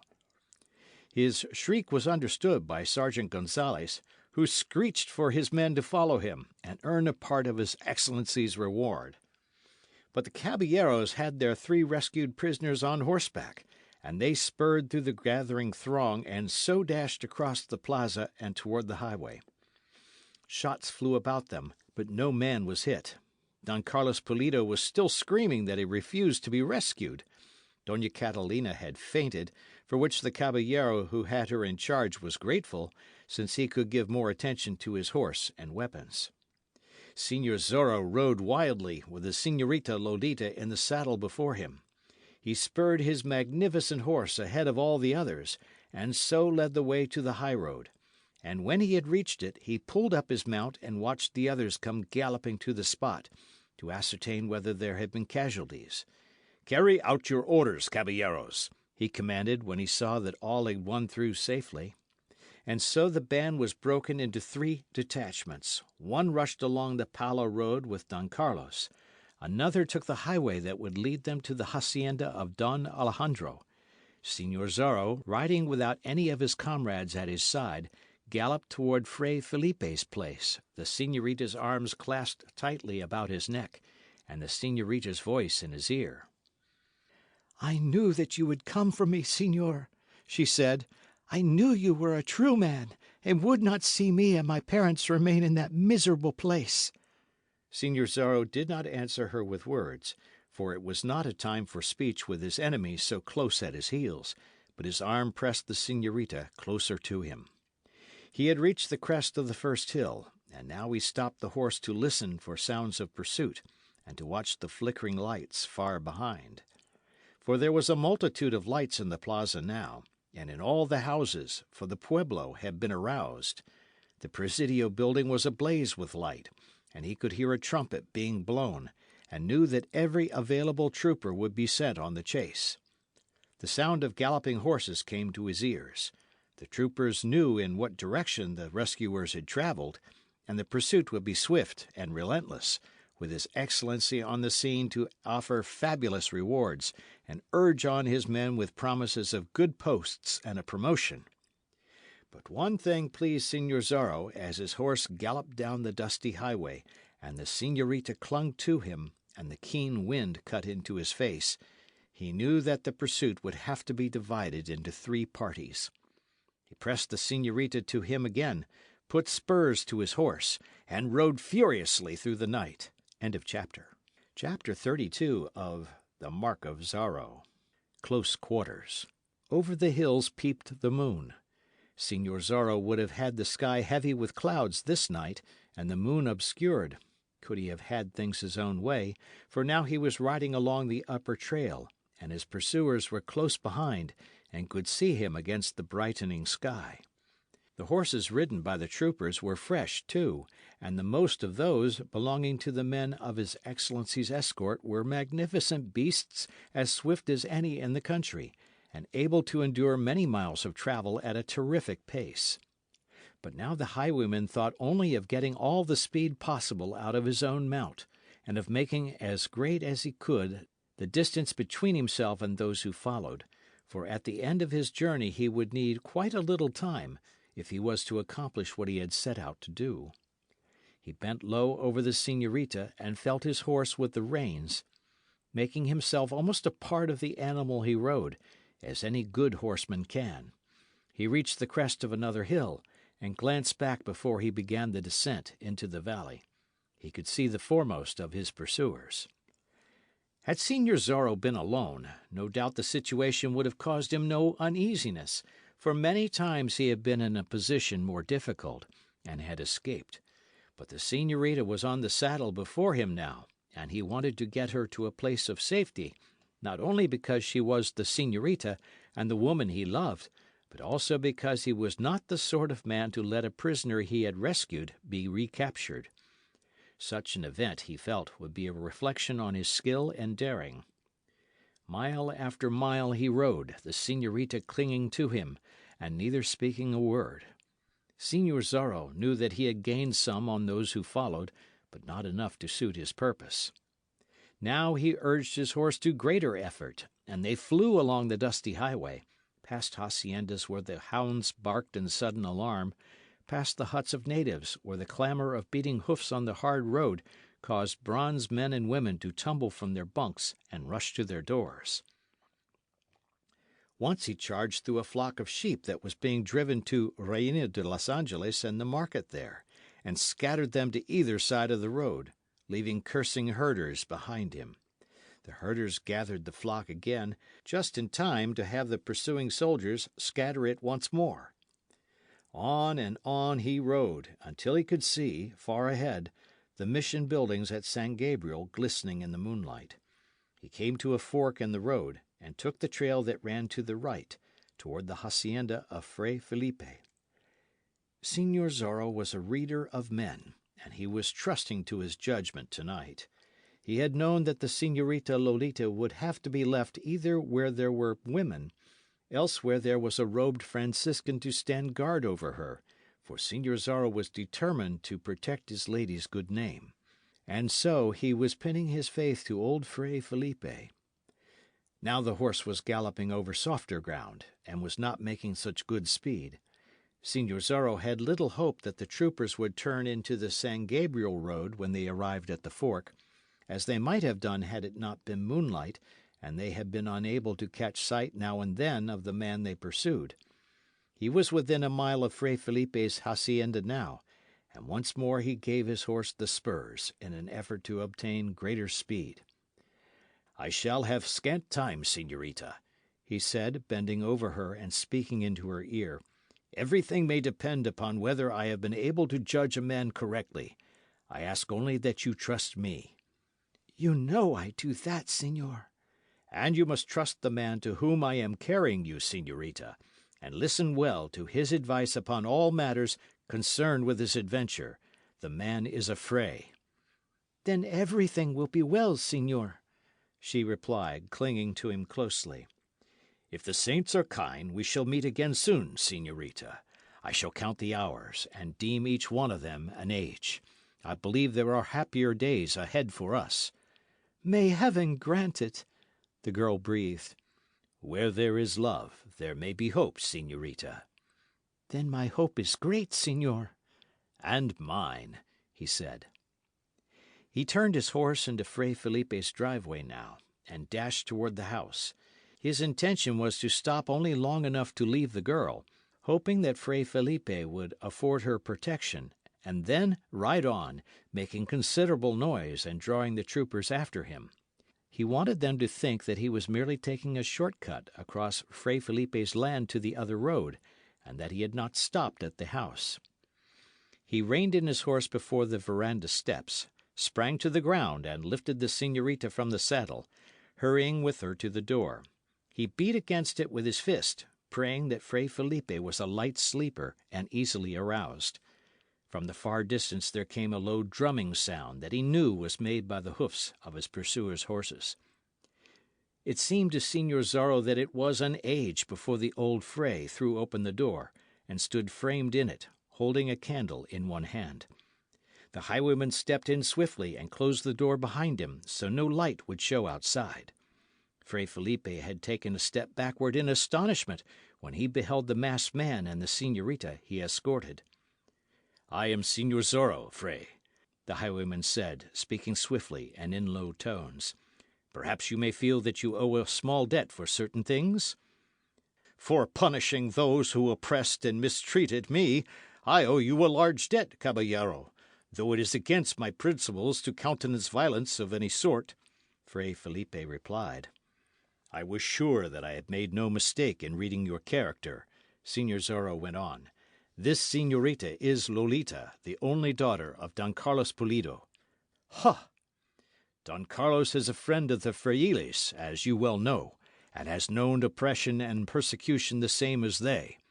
Today the governor came to Reina de los Angeles and had Don Carlos arrested and thrown into the carcel on a charge that has no true worth, as I happen to know. He also had the Doña Catalina and this young lady put in carcel, in the same prison room with drunkards and dissolute women. With the aid of some good friends, I rescued them." "May the saints bless you, señor, for that kind action," Fray Felipe cried. "Troopers are pursuing us, Fray. It is not seemly, of course, that the señorita ride farther with me alone. Do you take her and hide her, Fray, unless you fear that such a course may cause you grave trouble." "Señor!" Fray Felipe thundered. "If the soldiers take her, they will put her in carcel again, and probably she will be mistreated. Care for her, then, protect her, and you will more than discharge any obligation you may feel that you owe me." "And you, señor?" "I shall ride on, that the troopers may pursue me and not stop here at your house. I shall communicate with you later, Fray. It is agreed between us?" "It is agreed," Fray Felipe replied solemnly. "And I would clasp you by the hand, señor." That hand clasp was short, yet full of expression for all that. Señor Zorro then whirled toward the door. "Blow out your candle," he directed. "They must see no light when I open the door." In an instant Fray Felipe had complied, and they were in darkness. Señorita Lolita felt Señor Zorro's lips press against her own for an instant, and knew that he had raised the bottom of his mask to give her this caress. And then she felt one of Fray Felipe's strong arms around her. "Be of good courage, daughter," the Fray said. "Señor Zorro, it appears, has as many lives as a cat, and something tells me he was not born to be slain by troopers of his excellency." The highwayman laughed lightly at that, opened the door and darted through, closed it softly behind him, and so was gone. Great eucalyptus trees shrouded the front of the house in shadows, and in the midst of these shadows was Señor Zorro's horse. He noticed, as he ran toward the beast, that the soldiers were galloping down the driveway, that they were much nearer than he had expected to find them when he emerged from the house.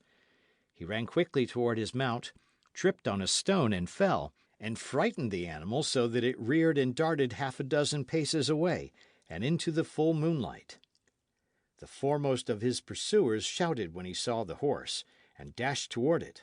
Signor Zorro picked himself up, gave a quick spring, caught the reins from the ground, and vaulted into the saddle. But they were upon him now, surrounding him, their blades flashing in the moonlight. He heard the raucous voice of Sergeant Gonzalez ordering the men. "Alive, if you can, soldiers! His Excellency would see the rogue suffer for his crimes! At him, troopers! By the saints!" Signor Zorro parried a stroke with difficulty, and found himself unhorsed. On foot, he fought his way back into the shadows, and the troopers charged after him. With his back to the bole of a tree, Signor Zorro fought them off. 3 sprang from their saddles to rush in at him. He darted from the tree to another, but could not reach his horse. But one belonging to a dismounted trooper was near him, and he vaulted into the saddle and dashed down the slope toward the barns and corral. "After the rogue!" he heard Sergeant Gonzalez shouting. "His Excellency will have us flayed alive if this pretty highwayman escapes us now." They charged after him, eager to win promotion and the reward. But Signor Zorro had some sort of a start of them, enough to enable him to play a trick. As he came into the shadow cast by a big barn, he slipped from the saddle, at the same time giving the horse he rode a cut with his rowels.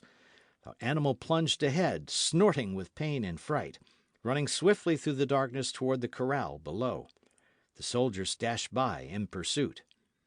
Signor Zorro waited until they were past, and then he ran rapidly up the hill again. But he saw that some of the troopers had remained behind to guard the house, evidently with the intention of searching it later, and so he found he could not reach his horse. And once more there rang out that peculiar cry, half shriek and half moan, with which Signor Zorro had startled those at the hacienda of Don Carlos Pulido. His horse raised its head, whinnied once in answer to his call, and galloped toward him. Signor Zorro was in the saddle in an instant, spurring across a field directly in front of him. His horse went over a stone fence as if it had not been in the way, and after him speedily came a part of the troopers. They had discovered the trick he had used. They charged at him from both sides, met behind him, followed, and strained to cut down his lead. He could hear Sergeant Pedro Gonzalez shouting lustily for them to make a capture in the name of the governor. He hoped that he had drawn them all away from Fray Felipe's house, but he was not sure, and the thing that demanded his attention the most now was the matter of his own escape. He urged his horse cruelly, knowing that this journey across ploughed ground was taking the animal's strength. He longed for a hard trail, the broad highway. And finally he reached the latter. Now he turned his horse's head toward Reina de los Angeles, for he had work to do there. There was no señorita before him on the saddle now, and the horse felt the difference. Signor Zorro glanced behind, and exulted to find that he was running away from the soldiers. Over the next hill, and he would be able to elude them. But he had to be on guard, of course, for there might be troopers in front of him, too. His Excellency might have sent reinforcements to Sergeant Gonzalez, or might have men watching from the tops of the hills. He glanced at the sky, and saw that the moon was about to disappear behind a bank of clouds. He would have to make use of the short period of darkness, he knew. Down into the little valley he rode, and looked back to see that his pursuers were only at the crest of the hill. Then came the darkness, and at the proper time. Signor Zorro had a lead of 1/2 mile on the pursuing soldiers now, but it was not his intention to allow them to chase him into the pueblo. He had friends in this locality. Beside the highway was an adobe hut, where there lived a native Signor Zorro had saved from a beating. Now he dismounted before the hut, and kicked against the door. The frightened native opened it. "I am pursued," Signor Zorro said. That appeared to be all that was necessary, for the native immediately threw the door of the hut open wider. Signor Zorro led his horse inside, almost filling the crude building, and the door was hastily shut again. Behind it, the highwayman and the native stood listening, the former with pistol in one hand and his naked blade in the other. End of chapter. Chapter 33 of the Mark of Zorro, Flight and Pursuit. That the determined pursuit of Signor Zorro and his band of caballeros from the carcel had been taken up so quickly was due to Sergeant Pedro Gonzalez. Sergeant Gonzalez had heard the shots, and had rushed from the tavern with the other troopers at his heels, glad of an excuse to escape without paying for the wine he had ordered. He had heard the shout of the jailer, and had understood it, and immediately had grasped the situation. "Señor Zorro is rescuing the prisoners!" he screeched. "The highwayman is in our midst again! 2 horse troopers, and after him! There is a reward!" They all knew about the reward, especially the members of the governor's bodyguard, who had heard his excellency rave at mention of the highwayman's name, and declare he would make a captain of the trooper who captured him or brought in his carcass. They rushed for their horses, swung themselves into their saddles, and dashed across the plaza toward the carcel, with Sergeant Gonzalez at their head. They saw the masked caballeros galloping across the plaza, and Sergeant Gonzalez rubbed his eyes with the back of one hand, and swore softly that he had been taking so much wine. He had lied so often about Señor Zorro having a band of men at his back, that here was the band materialized out of his falsehoods. When the caballeros split into 3 detachments, Sergeant Gonzalez and his troopers were so near them that they observed the maneuver. Gonzalez quickly made 3 troops of the men who followed him, and sent a troop after each band. He saw the leader of the caballeros turn towards San Gabriel. He recognized the leap of the great horse the highwayman rode, and he took after Señor Zorro with an exultant heart, being of a mind to capture or slay the highwayman rather than to retake any of the rescued prisoners. For Sergeant Pedro Gonzalez had not forgotten the time Señor Zorro had played with him in the tavern at Reina de los Angeles, nor had he given up the idea of taking his vengeance for it. He had seen Señor Zorro's horse run before, and he wondered a bit now because the highwayman was not putting greater distance between himself and his pursuers. And Sergeant Gonzalez guessed the reason, that Señor Zorro had Señorita Lolita Pulido on the saddle before him, and was carrying her away. Gonzalez was in the lead, and now and then he turned his head and shouted orders and encouragement to his troopers. The miles flew beneath them, and Gonzalez was glad because he was keeping Señor Zorro in sight. "To Fray Felipe's, that is where he is riding," Gonzalez told himself. "I knew that old Fray was in league with the bandit. In some manner he tricked me when I sought the Señor Zorro at his hacienda before. Perhaps this highwayman has a clever hiding place there. Ha! By the saints, I shall not be tricked again." On they rode, now and then catching glimpses of the man they pursued, and always in the mind of Gonzalez and his troopers were thoughts of the reward and promotion a capture would mean. Their horses were beginning to show some fatigue already, but they did not spare the animals. They saw Señor Zorro turn into the driveway that led to Fray Felipe's house, and Sergeant Gonzalez chuckled low down in his throat because he felt that he had guessed correctly. He had the highwayman now. If Señor Zorro continued to ride, he would be seen and followed because of the bright moonlight. If he stopped, Señor Zorro could not hope to cope successfully with half a score of troopers, with Gonzalez at their head. They dashed up to the front of the house and started to surround it.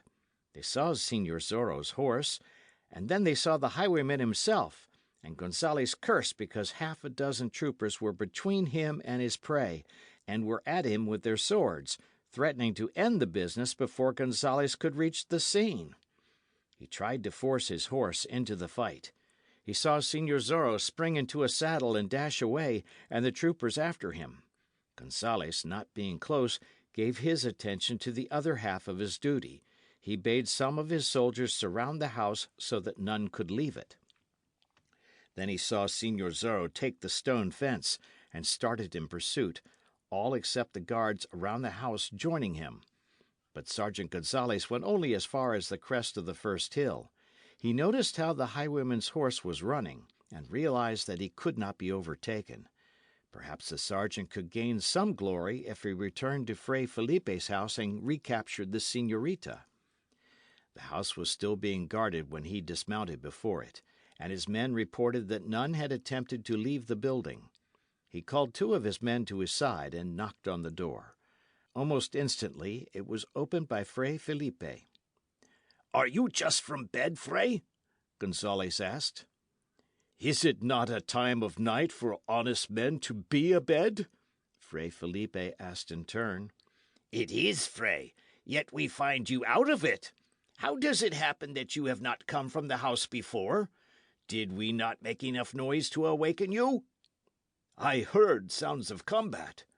And you may hear more, Fray, else feel the sting of a whip again, unless you answer questions swiftly and to the point. Do you deny that Señor Zorro has been here?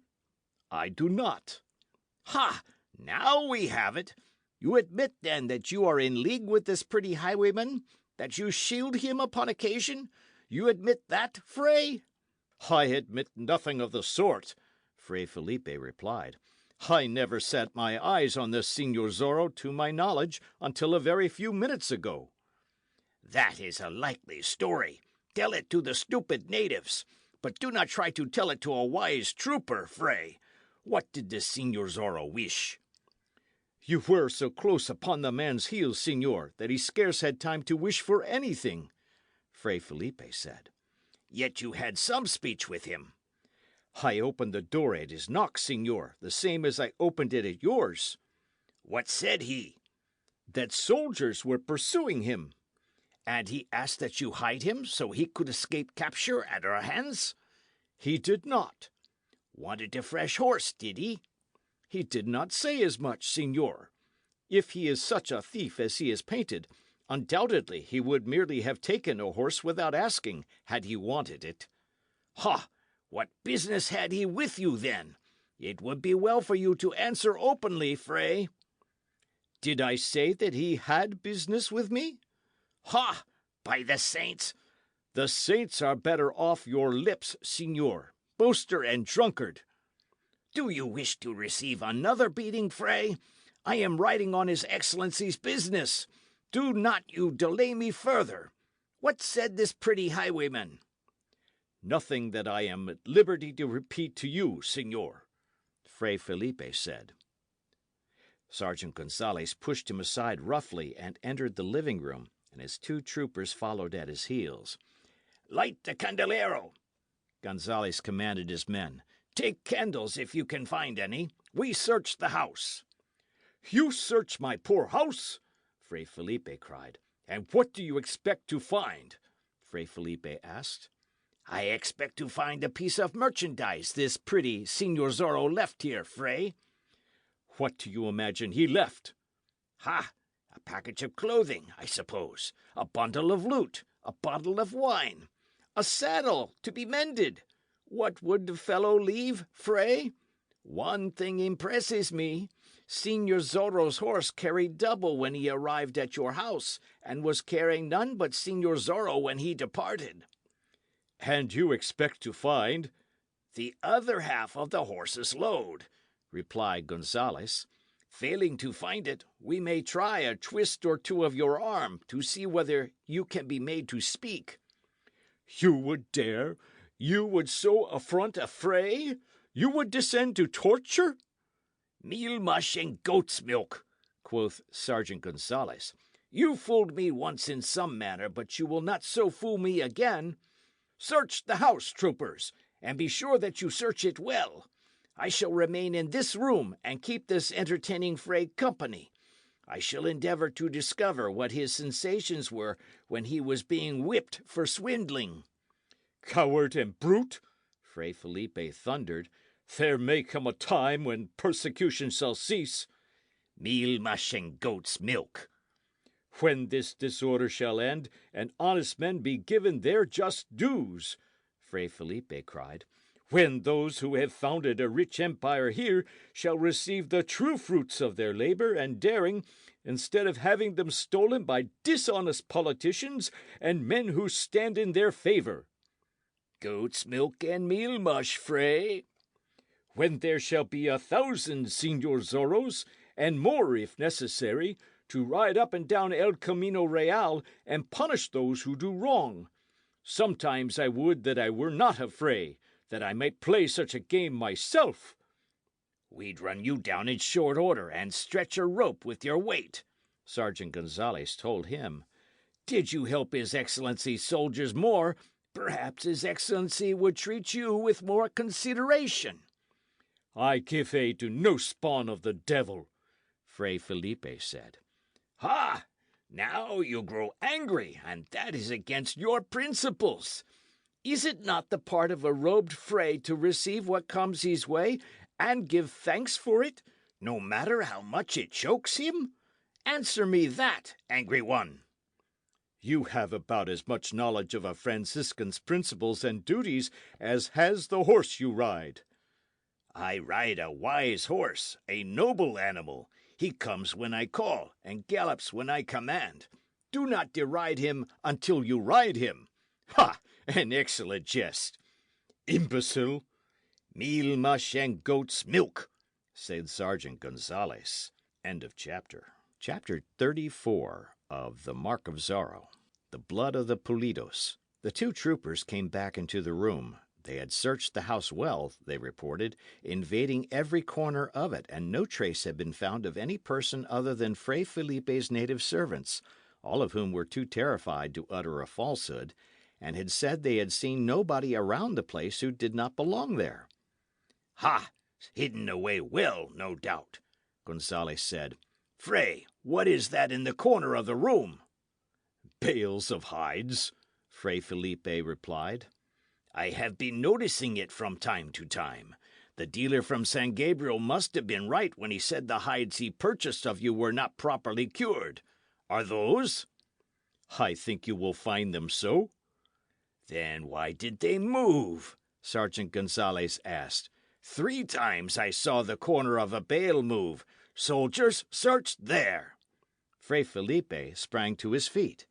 Enough of this nonsense, he cried. You have searched and found nothing. Search the barns next, and then go. At least let me be a master in my own house. You have disturbed my rest enough as it is. You will take a solemn oath, Fray, that there is nothing alive behind those bales of hides? Fray Felipe hesitated, and Sergeant Gonzales grinned. Not ready to forswear yourself, eh? The sergeant asked. I had a thought you would hesitate at that, my robed Franciscan. Soldiers, search the bales. The two men started toward the corner, but they had not covered one half the distance when Señorita Lolita Pulido stood up behind the bales of hides and faced them. Ha! Unearthed at last! Gonzales cried. Here is the package Señor Zorro left in the Fray's keeping, and a pretty package it is. Back to Carcel she goes, and this escape will but make her final sentence the greater. But there was Pulido blood in the señorita's veins, and Gonzales had not taken that into account. Now the señorita stepped to the edge of the pile of hides so that light from the candelero struck full upon her. "One moment, señores," she said. One hand came from behind her back, and in it she held a long, keen knife, such as sheep skinners used. She put the point of the knife against her breast and regarded them bravely. "Señorita Lolita Pulido does not return to the foul carcel now or at any time, señores," she said.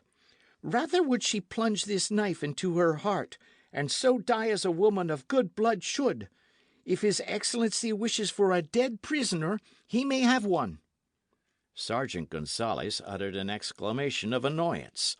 He did not doubt that the señorita would do as she had threatened, if the men made an attempt to seize her, and while he might have ordered the attempt in the case of an ordinary prisoner, he did not feel sure that the governor would say he had done right if he ordered it now. After all, Señorita Pulido was the daughter of a don, and her self-inflicted death might cause trouble for His Excellency.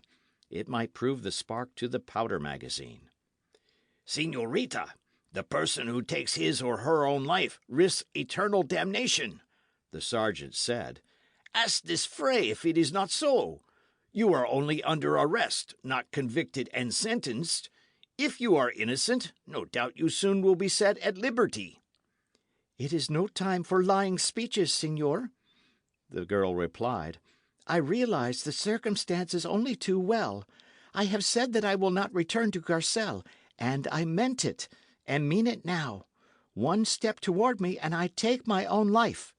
"Señorita," Fray Felipe began. It is useless for you to attempt to prevent me, good Fray, she interrupted. I have pride left me, thank the saints. His Excellency gets only my dead body, if he gets me at all. Here is a pretty mess, Sergeant Gonzalez exclaimed.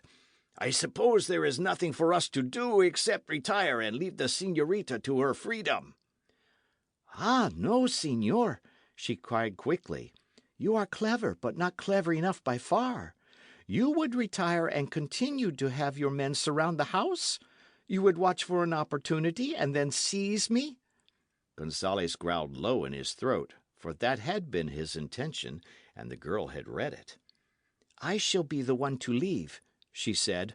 Walk backward and stand against the wall, señores. Do it immediately, or I plunge this knife into my bosom. They could do nothing except obey.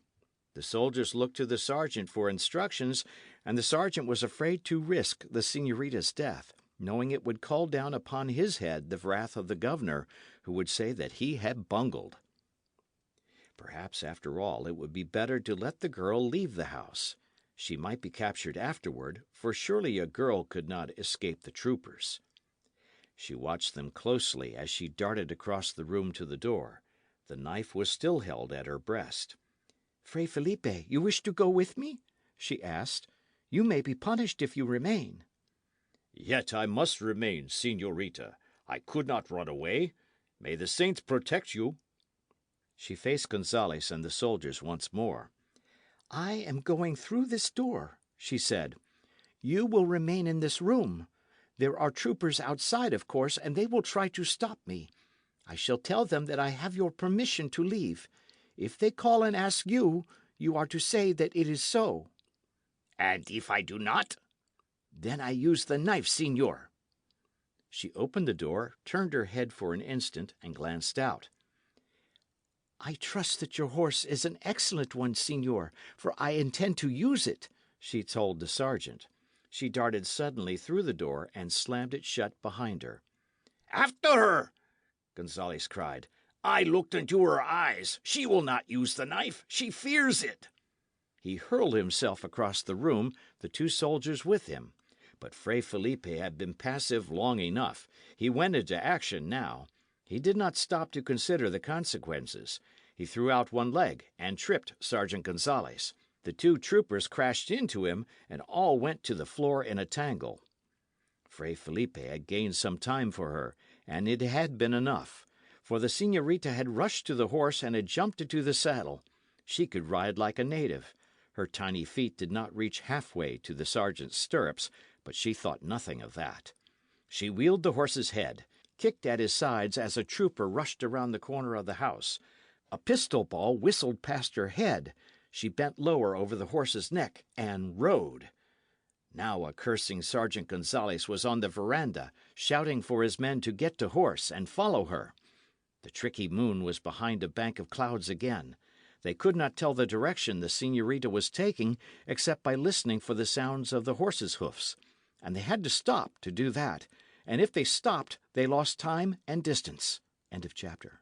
Chapter 35 of The Mark of Zorro. The clash of blades again. Señor Zorro stood like a statue in the native's hut, one hand grasping his horse's muzzle, the native crouched at his side. Down the highway came the drumming of horses' hoofs. Then the pursuit swept by, the men calling to one another and cursing the darkness, and rushed down the valley.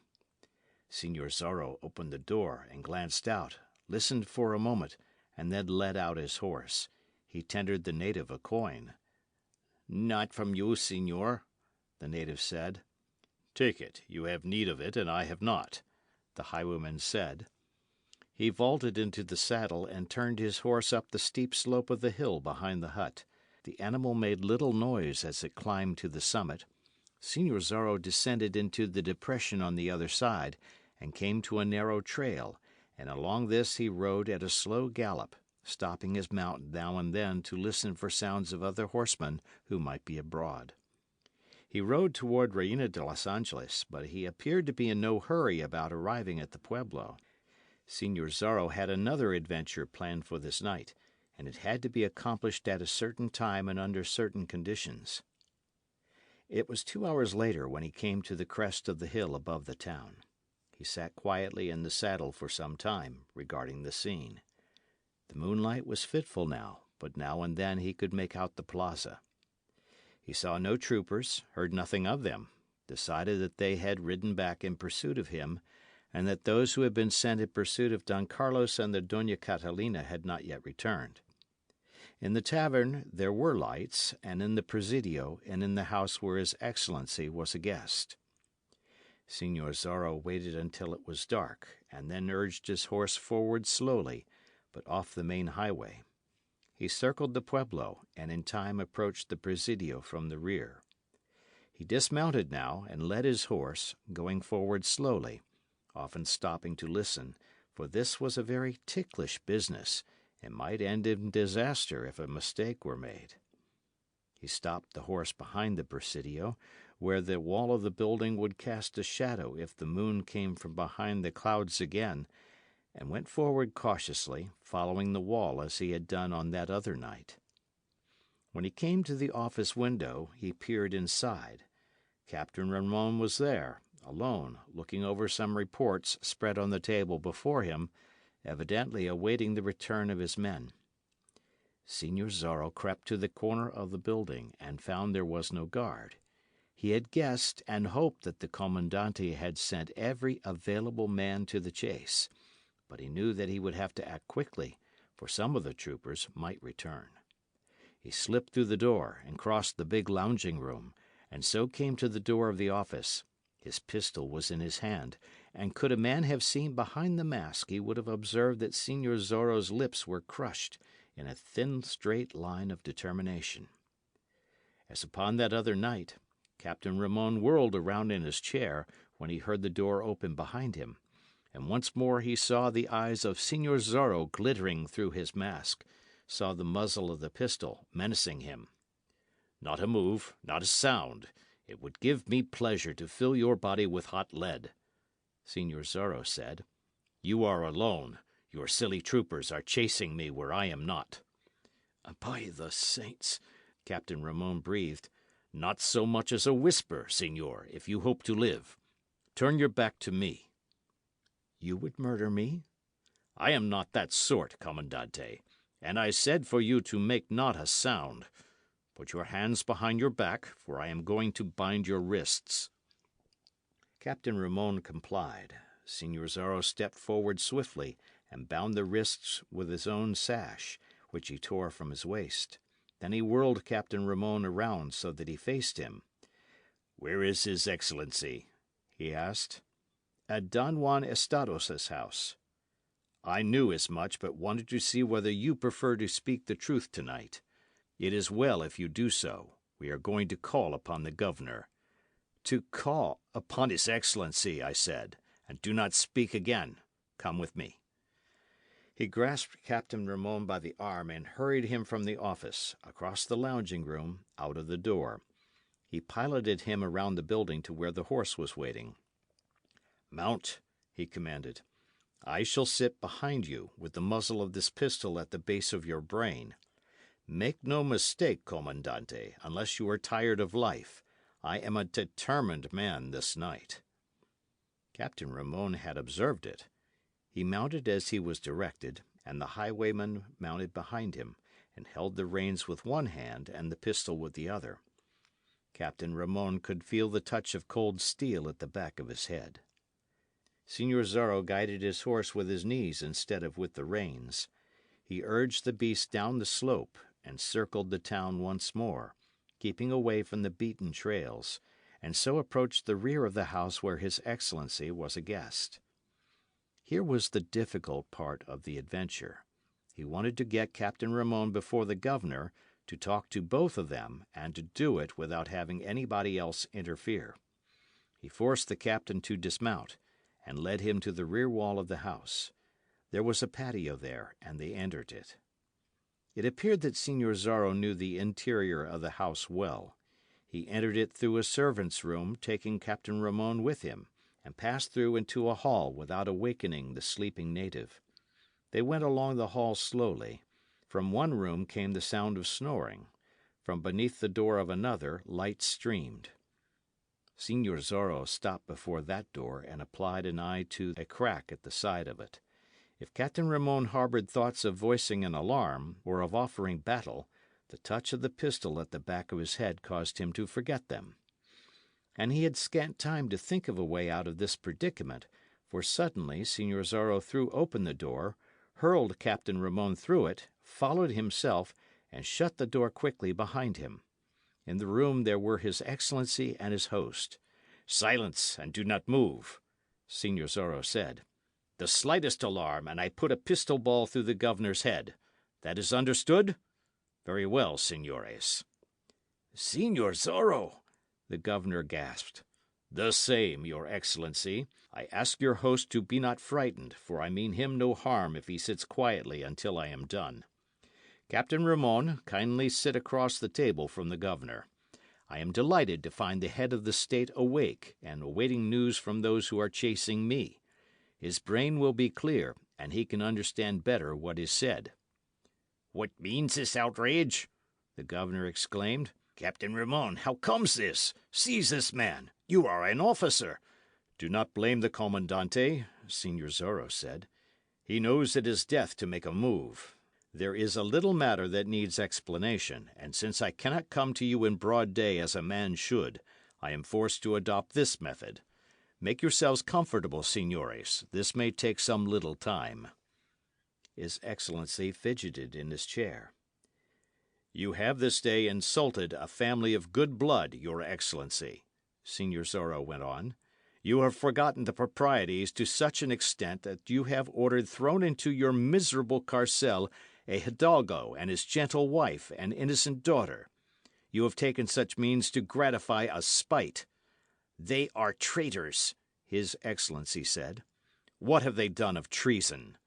"You are an outlaw with a price put upon your head. They have been guilty of harbouring you, giving you aid." "Where got you this information?"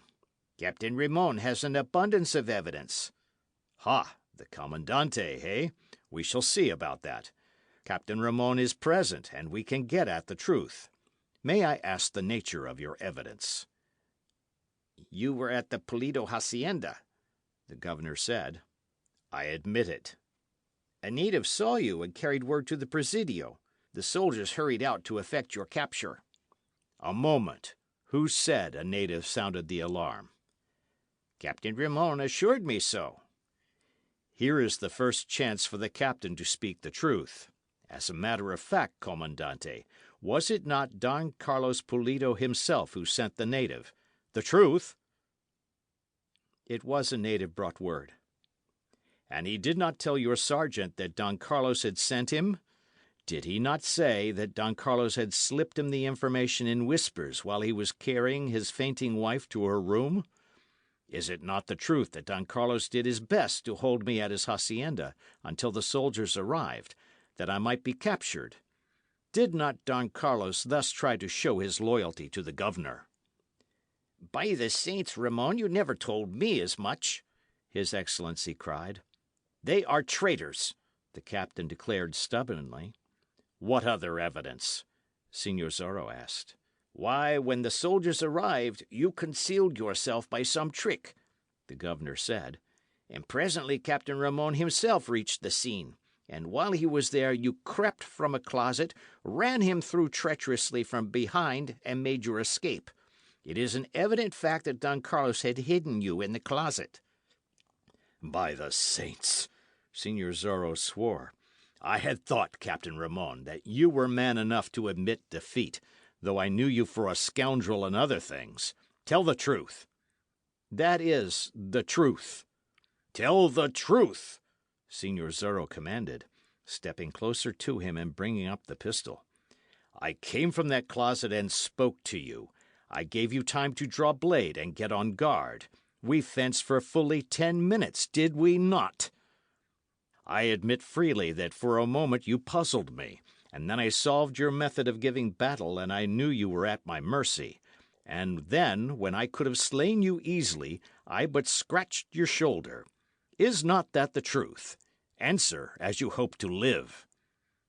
Captain Ramon licked his dry lips and could not meet the governor's eyes.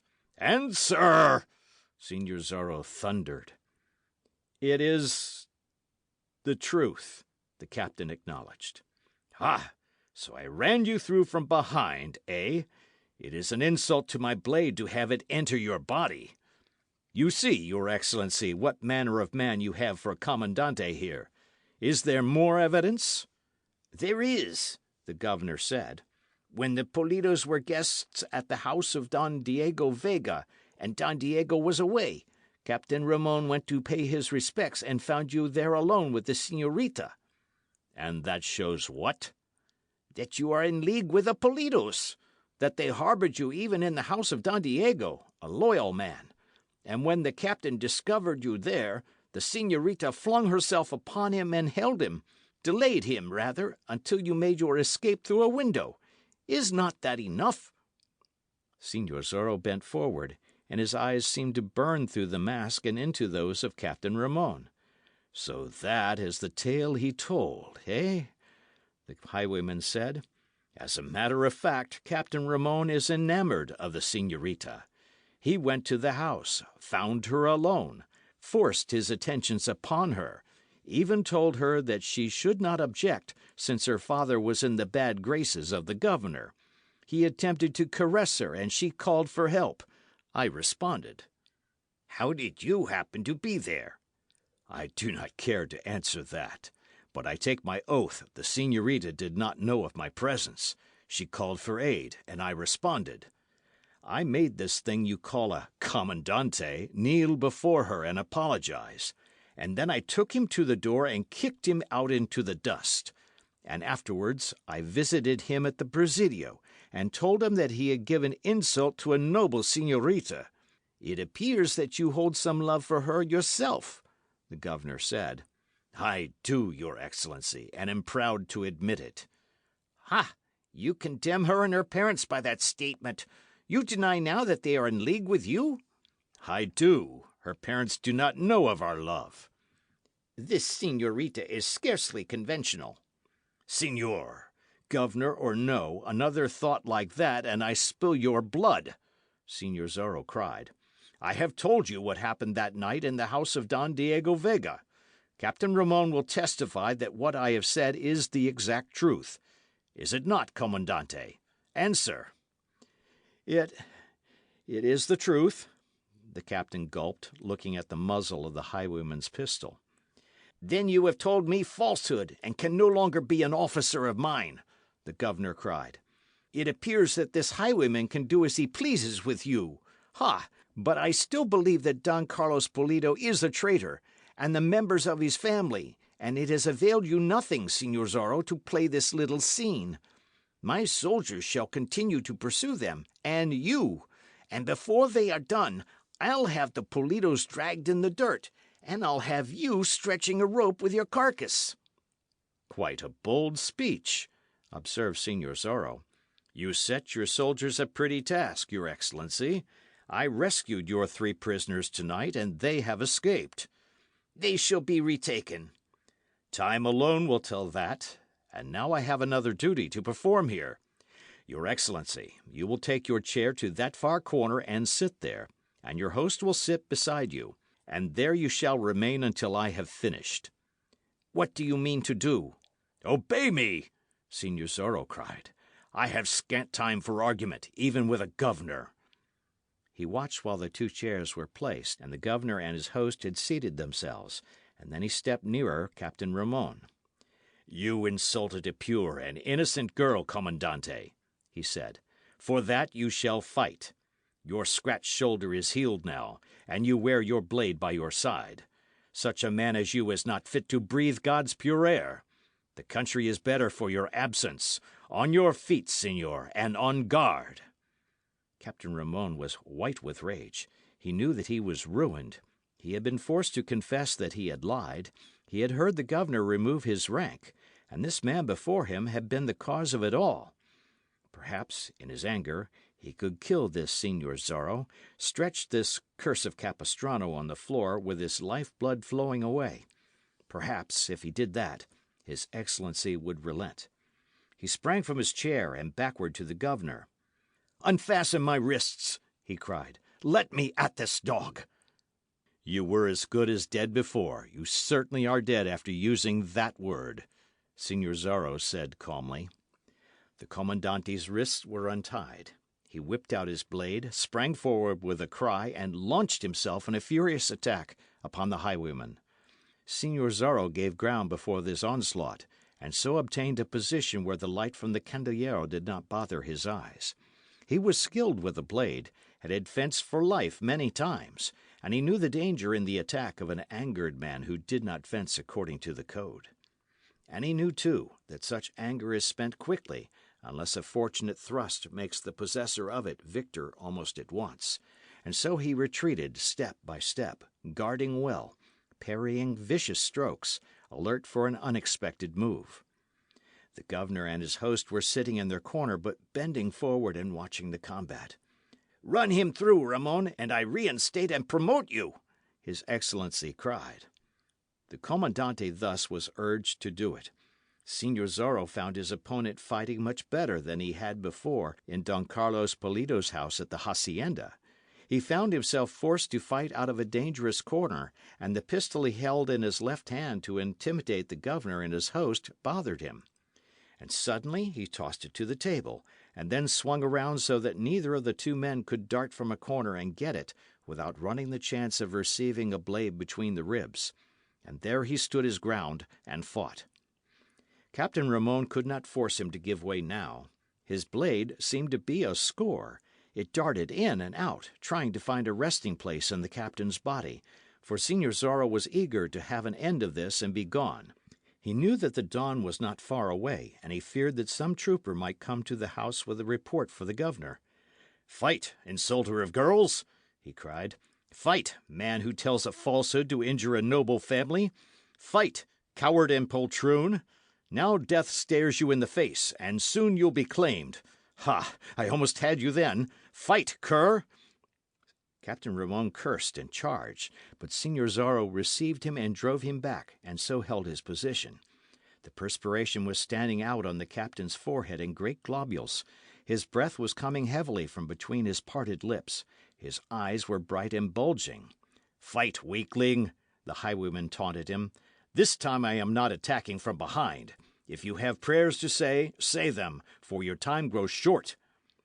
The ringing blades, the shifting feet on the floor, the heavy breathing of the combatants and of the two spectators of this life and death struggle were the only sounds in the room.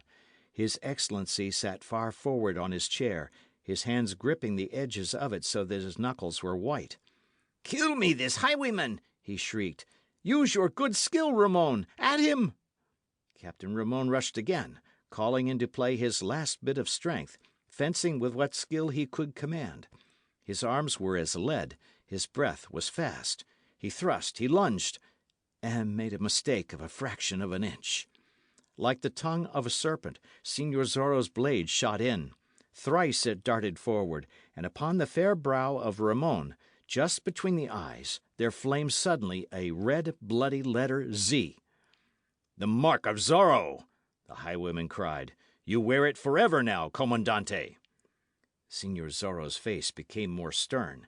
His blade shot in again and came out dripping red. The Comandante gasped and slipped to the floor. "You have slain him!" the governor cried. "You have taken his life, wretch!" "Ha, I trust so. The thrust was through the heart, Excellency. He never will insult a señorita again." Signor Zorro looked down at his fallen foe, regarded the governor a moment, then wiped his blade on the sash that had bound the Comandante's wrists. He returned the blade to its scabbard, and picked up his pistol from the table. "My night's work is done," he said. "And you shall hang for it!" His Excellency cried. "Perhaps, when you catch me," replied the curse of Capistrano, bowing ceremoniously. Then, without glancing again at the twitching body of him who had been Captain Ramon, he whirled through the door and was in the hall, and rushed through it to the patio and to his horse. End of chapter. Chapter 36 of The Mark of Zorro. All against them. And he rushed into danger. The dawn had come. The first pink streaks had appeared in the eastern sky, and then the sun had risen quickly above the heights to the east, and now the plaza was bathed in brilliance. There was no mist, no high fog even, and objects on the hillsides far away stood out in relief. It was no morning in which to ride for life and freedom. Signor Zorro had delayed too long with the governor and commandante, else had misjudged the hour. He swung into his saddle and urged his beast out of the patio, and then a full realization of his imminent peril came to him. Down the trail from San Gabriel came Sergeant Pedro Gonzalez and his troopers. Down the Pala road came another detachment of soldiers that had been trailing the Caballeros and Don Carlos, and had given up in disgust. Over the hill toward the Presidio came the third body of men, who had been in chase of those who had rescued the Dona Catalina. Signor Zorro found himself hemmed in by his foes. The curse of Capistrano deliberately stopped his horse, and for a moment contemplated the outlook. He glanced at the three bodies of troopers, estimated distance, and in that instant one with Sergeant Gonzalez's detachment saw him, and raised the alarm. They knew that magnificent horse, that long purple cloak, that black mask and wide sombrero. They saw before them the man they had been pursuing throughout the night, the man who had made fools of them and played with them about the hills and valleys. They feared the rage of his excellency and their superior officers, and in their hearts and minds was determination to capture or slay this curse of Capistrano now, as this last chance was offered them. Signor Zorro put spurs to his horse and dashed across the plaza, in full view of some score of citizens. Just as he did that, the governor and his host rushed from the house, shrieking that Signor Zorro was a murderer and should be taken. Natives scurried like so many rats for shelter. Men of rank stood still and gaped in astonishment. Signor Zorro, having crossed the plaza, drove his horse at highest speed straight toward the highway. Sergeant Gonzalez and his troopers rushed to cut him off and turn him back, shrieking at one another, pistols in their hands, blades loosened in their scabbards. Reward and promotion and satisfaction were to be their lot, if they made an end of the highwaymen here and now. Signor Zorro was forced to swerve from his first course, for he saw that he could not win through. He had not taken his pistol from his belt, but he had drawn his blade, and it dangled from his right wrist in such fashion that he could grip the hilt of it instantly and put it into play. He cut across the plaza again, almost running down several men of rank who were in the way. He passed within a few paces of the infuriated governor and his host, darted between two houses, and rushed toward the hills in that direction. It appeared that he had some small chance of escaping the cordon of his foes now. He scorned paths and trails, and cut across the open ground. From both sides the troopers galloped to meet him, flying toward the angle of the wedge, hoping to reach it in time and turn him back once more. Gonzalez was shouting orders in his great voice, and he was sending a part of his men down into the pueblo, so that they would be in proper position in case the highwayman turned back again, and could keep him from escaping to the west. He reached the highway and started down it toward the south. It was not the direction he would have preferred, but he had no choice now. He dashed around a curve in the road, where some natives' huts cut off the view, and suddenly he pulled up his horse, almost unseating himself. For here a new menace presented itself. Straight at him along the highway flew a horse and rider, and close behind came half a dozen troopers in pursuit. Signor Zorro whirled his horse. He could not turn to the right because of a stone fence. His horse could have jumped it, but on the other side was soft, ploughed ground, and he knew he could make no progress across it, and that the troopers might cut him down with a pistol bullet. Nor could he turn to the left, for there was a sheer precipice down which he could not hope to ride with safety. He had to turn back towards Sergeant Gonzalez and the men who rode with him, hoping to get a distance of a couple of 100 yards, where he could make a descent before Gonzalez and his men arrived at the spot. He gripped his sword now, and was prepared for fight, for he knew it was going to be close work. He glanced back over his shoulder, and gasped his surprise. For it was Señorita Lolita Pulido, who rode that horse and was pursued by the half-dozen troopers, and he had thought her safe at the hacienda of Fray Felipe. Her long black hair was down and streaming out behind her. Her tiny heels were glued to the horse's flanks. She bent forward as she rode, holding the reins low down, and Signor Zorro, even in that instant, marvelled at her skill with the mount. "Señor!" he heard her shout. And then she had reached his side, and they rode together, dashing down upon Gonzales and his troopers. "They have been chasing me for hours," she gasped. "I escaped them at Fray Felipe's." "Ride close, do not waste breath," he screeched. "My horse, it is almost done, señor." Señor Zorro glanced aside at the beast, and saw that he was suffering from fatigue, but there was scant time to consider that now. The soldiers behind had gained some; those in front presented a lively menace that required deep consideration. Down the trail they flew, side by side, straight at Gonzales and his men. Señor Zorro could see that pistols were out, and he doubted not that the governor had given orders to get him, dead or alive, but to see that he did not escape again. Now he spurred a few paces in advance of the señorita, and called upon her to ride his horse's tracks. He dropped the reins on his mount's neck, and held his blade ready. He had two weapons, his blade and his horse. Then came the crash. Señor Zorro swerved his horse at the proper instant, and the señorita followed him. He cut at the trooper on his left, swung over and cut at the one on his right. His horse crashed into that of a third trooper, and hurled it against the animal the sergeant rode. He heard shrill cries about him. He knew that the men who had been pursuing Señorita Lolita had run into the others, and that there was a certain amount of confusion, that they could not use blades for fear of cutting down one another. And then he was through them, with the señorita riding at his side again. Once more he was at the edge of the plaza. His horse was showing signs of weariness, and he had gained nothing. For the way to San Gabriel was not open. The way to Palo was closed. He could not hope to escape by cutting across soft ground, and on the opposite side of the plaza were more troopers, in saddle and waiting to cut him off, no matter in which direction he started. "We are caught," he shouted, "but we are not done, señorita." "My horse is stumbling," she cried. Señor Zorro saw that it was so. He knew that the beast could not make another 100 yards. "To the tavern!" he cried. They galloped straight across the plaza. At the door of the tavern the señorita's horse staggered and fell. Señor Zorro caught the girl in his arms in time to save her from a hard fall, and, still carrying her, darted through the tavern door. "Out!" he cried to the landlord and the native servant. "Out!" he shrieked to half a dozen loiterers, exhibiting his pistol. They rushed through the door and into the plaza. The highwayman threw the door shut and bolted it. He saw that every window was closed except the one that fronted on the plaza, and that the board and skin coverings were in place.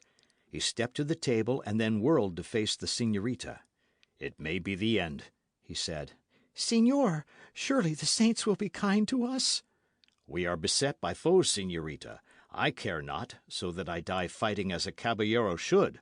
But you, señorita—" "They shall never put me in the foul carcel again, señor. I swear it. Rather would I die with you." She took the sheepskinner's knife from her bosom, and he caught a glance of it. "Not that, señorita!" he cried. "I have given you my heart, señor. Either we live together, or we die together." End of chapter. Chapter 37 of the Mark of Zorro, the Fox at Bay. He darted to the window and glanced out. The troopers were surrounding the building. He could see the governor stalking across the plaza, crying his orders.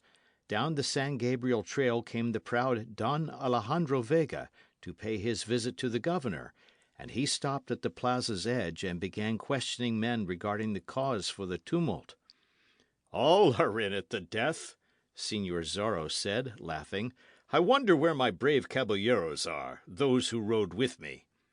"You expect their aid?" she asked. "Not so, señorita.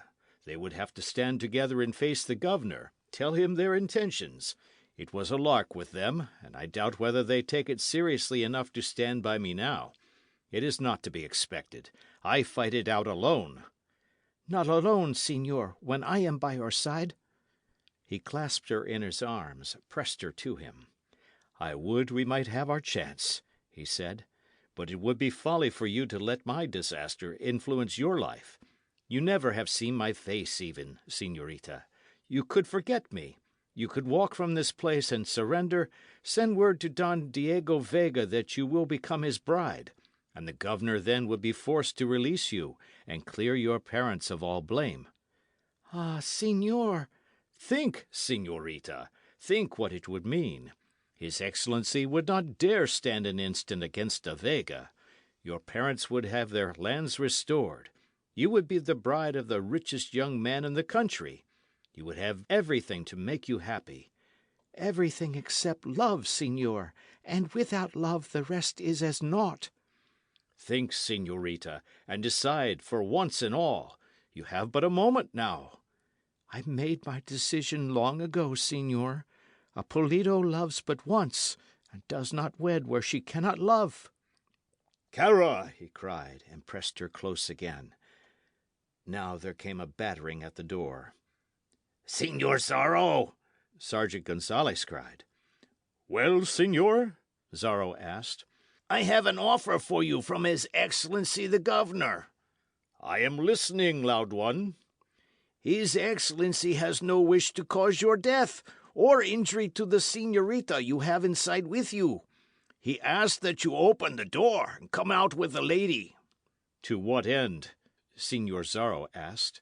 You shall be given a fair trial, and the señorita also. Thus you may escape death and receive imprisonment instead. Ha! I have seen samples of His Excellency's fair trials, Señor Zorro responded. Think you I am an imbecile? His Excellency bids me say that this is the last chance, that the offer will not be renewed. His Excellency is wise not to waste breath renewing it. He grows fat, and his breath is short. What can you expect to gain by resistance, save death? Gonzales asked. How can you hope to offstand 1.5 score of us? It has been done before, loud one. We can batter in the door and take you. After a few of you have been stretched lifeless on the floor, Señor Zorro observed. Who will be the first through the door, my sergeant?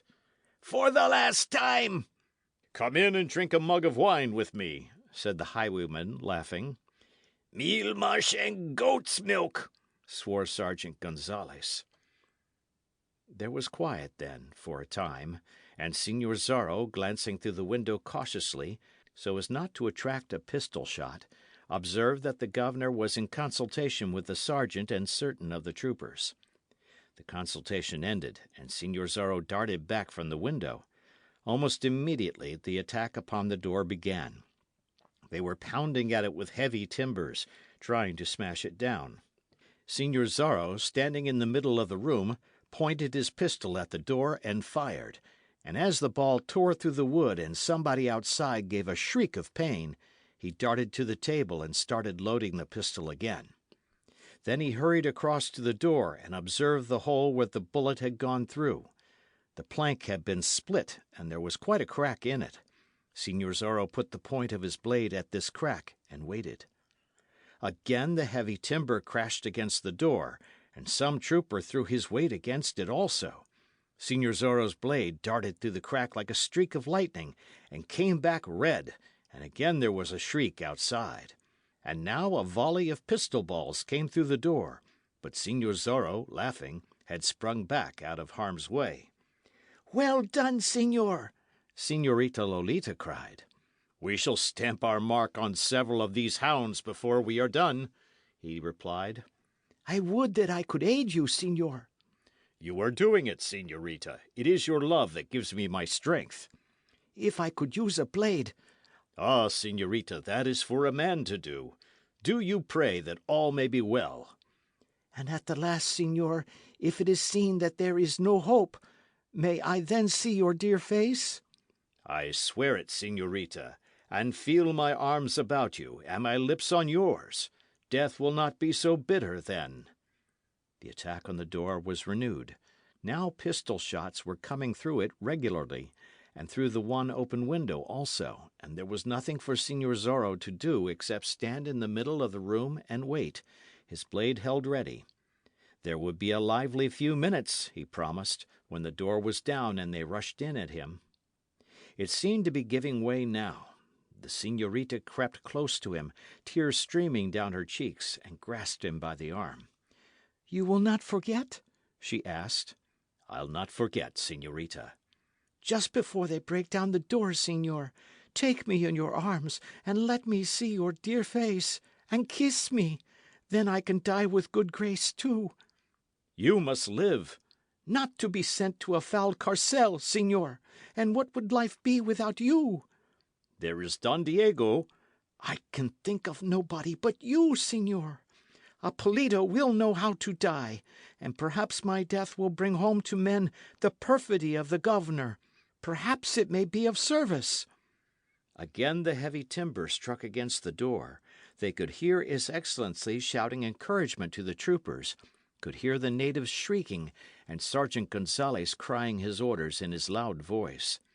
Señor Zorro hurried to the window again, chancing a bullet, and glanced out. He saw that half a dozen troopers had their blades ready, were prepared to rush over the door the moment it was down. They would get him, but he would get some of them first. Again the ram against the door. It is almost the end, señor, the girl whispered. I know it, señorita. I would we had had better fortune, yet I can die gladly since this love has been in my life. Now, señor, your face and lips. The door is crashing in. She ceased to sob and lifted her face bravely. Señor Zorro sighed, and one hand fumbled with the bottom of his mask. But suddenly there was a tumult outside in the plaza, and the battering of the door ceased, and they could hear loud voices that they had not heard before. Señor Zorro let go of his mask and darted to the window. End of chapter. Chapter 38 of the Mark of Zorro. The Man Unmasked. 23 horsemen were galloping into the plaza. The beasts they rode were magnificent. Their saddles and bridles were heavily chased with silver. Their cloaks were of the finest materials, and they wore hats with plumes as if this was somewhat of a dress affair, and they wished the world to know it. Each man sat straight and proud in his saddle, his blade at his side, and every blade had a jewelled hilt, being at once serviceable and a rich ornament. They galloped along the face of the tavern, between the door and the soldiers who had been battering it, between the building and the governor, and assembled citizens, and there they turned and stood their horses side by side, facing His Excellency. Wait, there is a better way, their leader cried. Ha! Screeched the governor. I understand. Here we have the young men of all the noble families in the Southland. They have come to show their loyalty by taking this curse of Capistrano. I thank you, Caballeros. Yet it is not my wish to have any of you slain by this fellow. He is not worthy your blades, señores. Do you ride to one side, and lend the strength of your presence, and let my troopers deal with the rogue. Again, I thank you for this show of loyalty, for this demonstration that you stand for law and order and all it means, for constituted authority. Peace! Their leader cried. Your Excellency, we represent power in this section, do we not? You do, Caballeros, the governor said. Our families say who shall rule, what laws shall be termed just, do they not? They have great influence, the governor said. You would not care to stand alone against us? Most assuredly not, His Excellency cried. But I pray you let the troopers get this fellow. It is not seemly that a caballero should suffer wound or death from his blade. It is to be regretted that you do not understand. Understand? Queried the governor in a questioning tone, glancing up and down the line of mounted men. We have taken counsel with ourselves, Excellency. We know our strength and power, and we have decided upon certain things.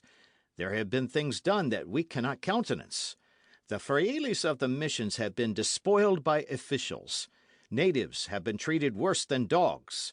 Even men of noble blood have been robbed because they have not been friendly to the ruling powers. Caballero! Peace, Excellency, until I have done. This thing came to a crisis when a hidalgo and his wife and daughter were thrown into a carcel by your orders.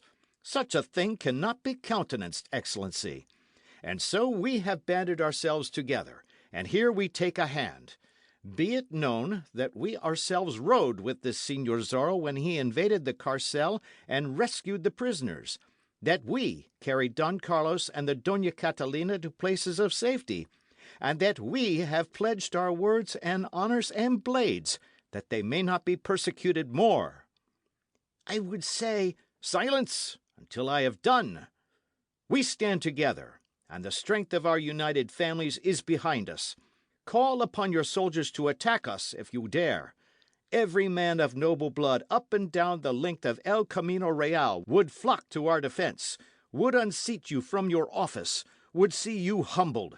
We await your answer, Excellency. What would you? His Excellency gasped.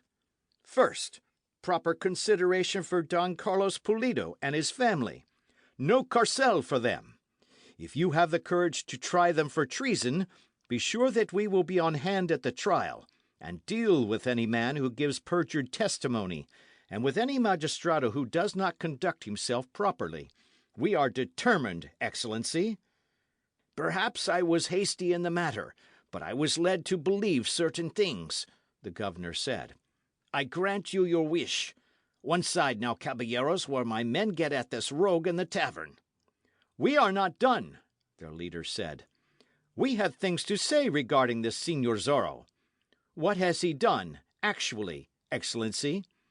Is he guilty of any treason? He has robbed no man except those who robbed the defenceless first. He has whipped a few unjust persons. He has taken sides with the persecuted, for which we honour him. To do such a thing, he took his life in his own hands. He successfully evaded your soldiers. He resented insults as any man has the right to do. What would you? A complete pardon, here and now, for this man known as Señor Zorro. Never! The governor cried. He has affronted me personally.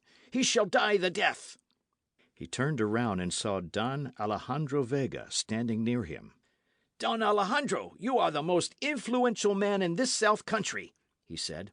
You are the one man against whom even the governor dare not stand. You are a man of justice. Tell these young caballeros that what they wish cannot be granted. Bid them return to their homes, and this show of treason will be forgotten. I stand behind them, Don Alejandro thundered. You stand behind them? I do, your excellency. I echo every word they have spoken in your presence. Persecution must cease. Grant their requests. See that your officials do right hereafter. Return to San Francisco de Asís, and I take my oath that there shall be no treason in this Southland. I shall see to it myself. But oppose them, Excellency, and I shall take sides against you, see you driven from office and ruined, and your foul parasites with you. This terrible, wilful Southland, the governor cried. Your answer, Don Alejandro demanded. I can do nothing but agree, the governor said. But there is one thing. Well? I spare the man's life if he surrenders, but he must stand trial for the murder of Captain Ramon. Murder? Queried the leader of the Caballeros. It was a duel between gentlemen, Excellency. Señor Zorro resented an insult on the part of the Commandante to the Señorita. Ha! But Ramon was a caballero. And so is this Señor Zorro. He told us as much, and we believe him, for there was no falsehood in his voice. So it was a duel, Excellency, and between gentlemen, according to the code. And Captain Ramon was unfortunate that he was not a better man with a blade. That is understood. Your answer. I agree, the governor said weakly. I pardon him, and I go home to San Francisco de Asís, and persecution ceases in this locality. But I hold Don Alejandro to his promise that there will be no treason against me here if I do these things. I have given my word, Don Alejandro said. The caballeros shrieked their happiness and dismounted. They drove the soldiers away from the door, Sergeant Gonzalez growling into his mustache because here was a reward gone glimmering again. Within there, Signor Zorro, one cried. Have you heard? I have heard, Caballero. Open the door and come out amongst us, a free man. There was a moment's hesitation, and then the battered door was unbarred and opened, and Signor Zorro stepped out with the señorita on his arm. He stopped just in front of the door, removed his sombrero, and bowed low before them. A good day to you, caballeros, he cried. Sergeant, I regret that you have missed the reward, but I shall see that the amount is placed to the credit of you and your men with the landlord of the tavern. By the saints, he is a caballero, Gonzales cried. Unmasked man, cried the governor. I would see the features of the person who has fooled my troopers, has gained caballeros to his banner, and has forced me to make a compromise. I fear that you will be disappointed when you see my poor features, Signor Zorro replied. Do you expect me to look like Satan? Or can it be possible, on the other hand, that you believe I have an angelic countenance? He chuckled, glanced down at the Señorita Lolita, and then put up a hand and tore off his mask. A chorus of gasps answered the motion, an explosive oath or two from the soldiers, cries of delight from the caballeros, and a screech of mingled pride and joy from one old hidalgo. Don Diego, my son! My son! And the man before them seemed to droop suddenly in the shoulders, and sighed, and spoke in a languid voice. These be turbulent times. Can a man never meditate on music and the poets? And Don Diego Vega, the curse of Capistrano, was clasped for a moment in his father's arms. End of chapter. Chapter 39, the final chapter of The Mark of Zorro. Meal mush and goat's milk. They crowded forward, troopers, natives, caballeros, surrounding Don Diego Vega and the señorita who clutched at his arm, and looked up at him from proud and glistening eyes. Explain! Explain! They cried. It began 10 years ago, when I was but a lad of 15, he said. I heard tales of persecution. I saw my friends, the frailes, annoyed and robbed. I saw soldiers beat an old native who was my friend, and then I determined to play this game. It would be a difficult game to play, I knew, so I pretended to have small interest in life, so that men never would connect my name with that of the highwayman I expected to become. In secret, I practiced horsemanship, and learned how to handle a blade. By the saints, he did! Sergeant Gonzales growled.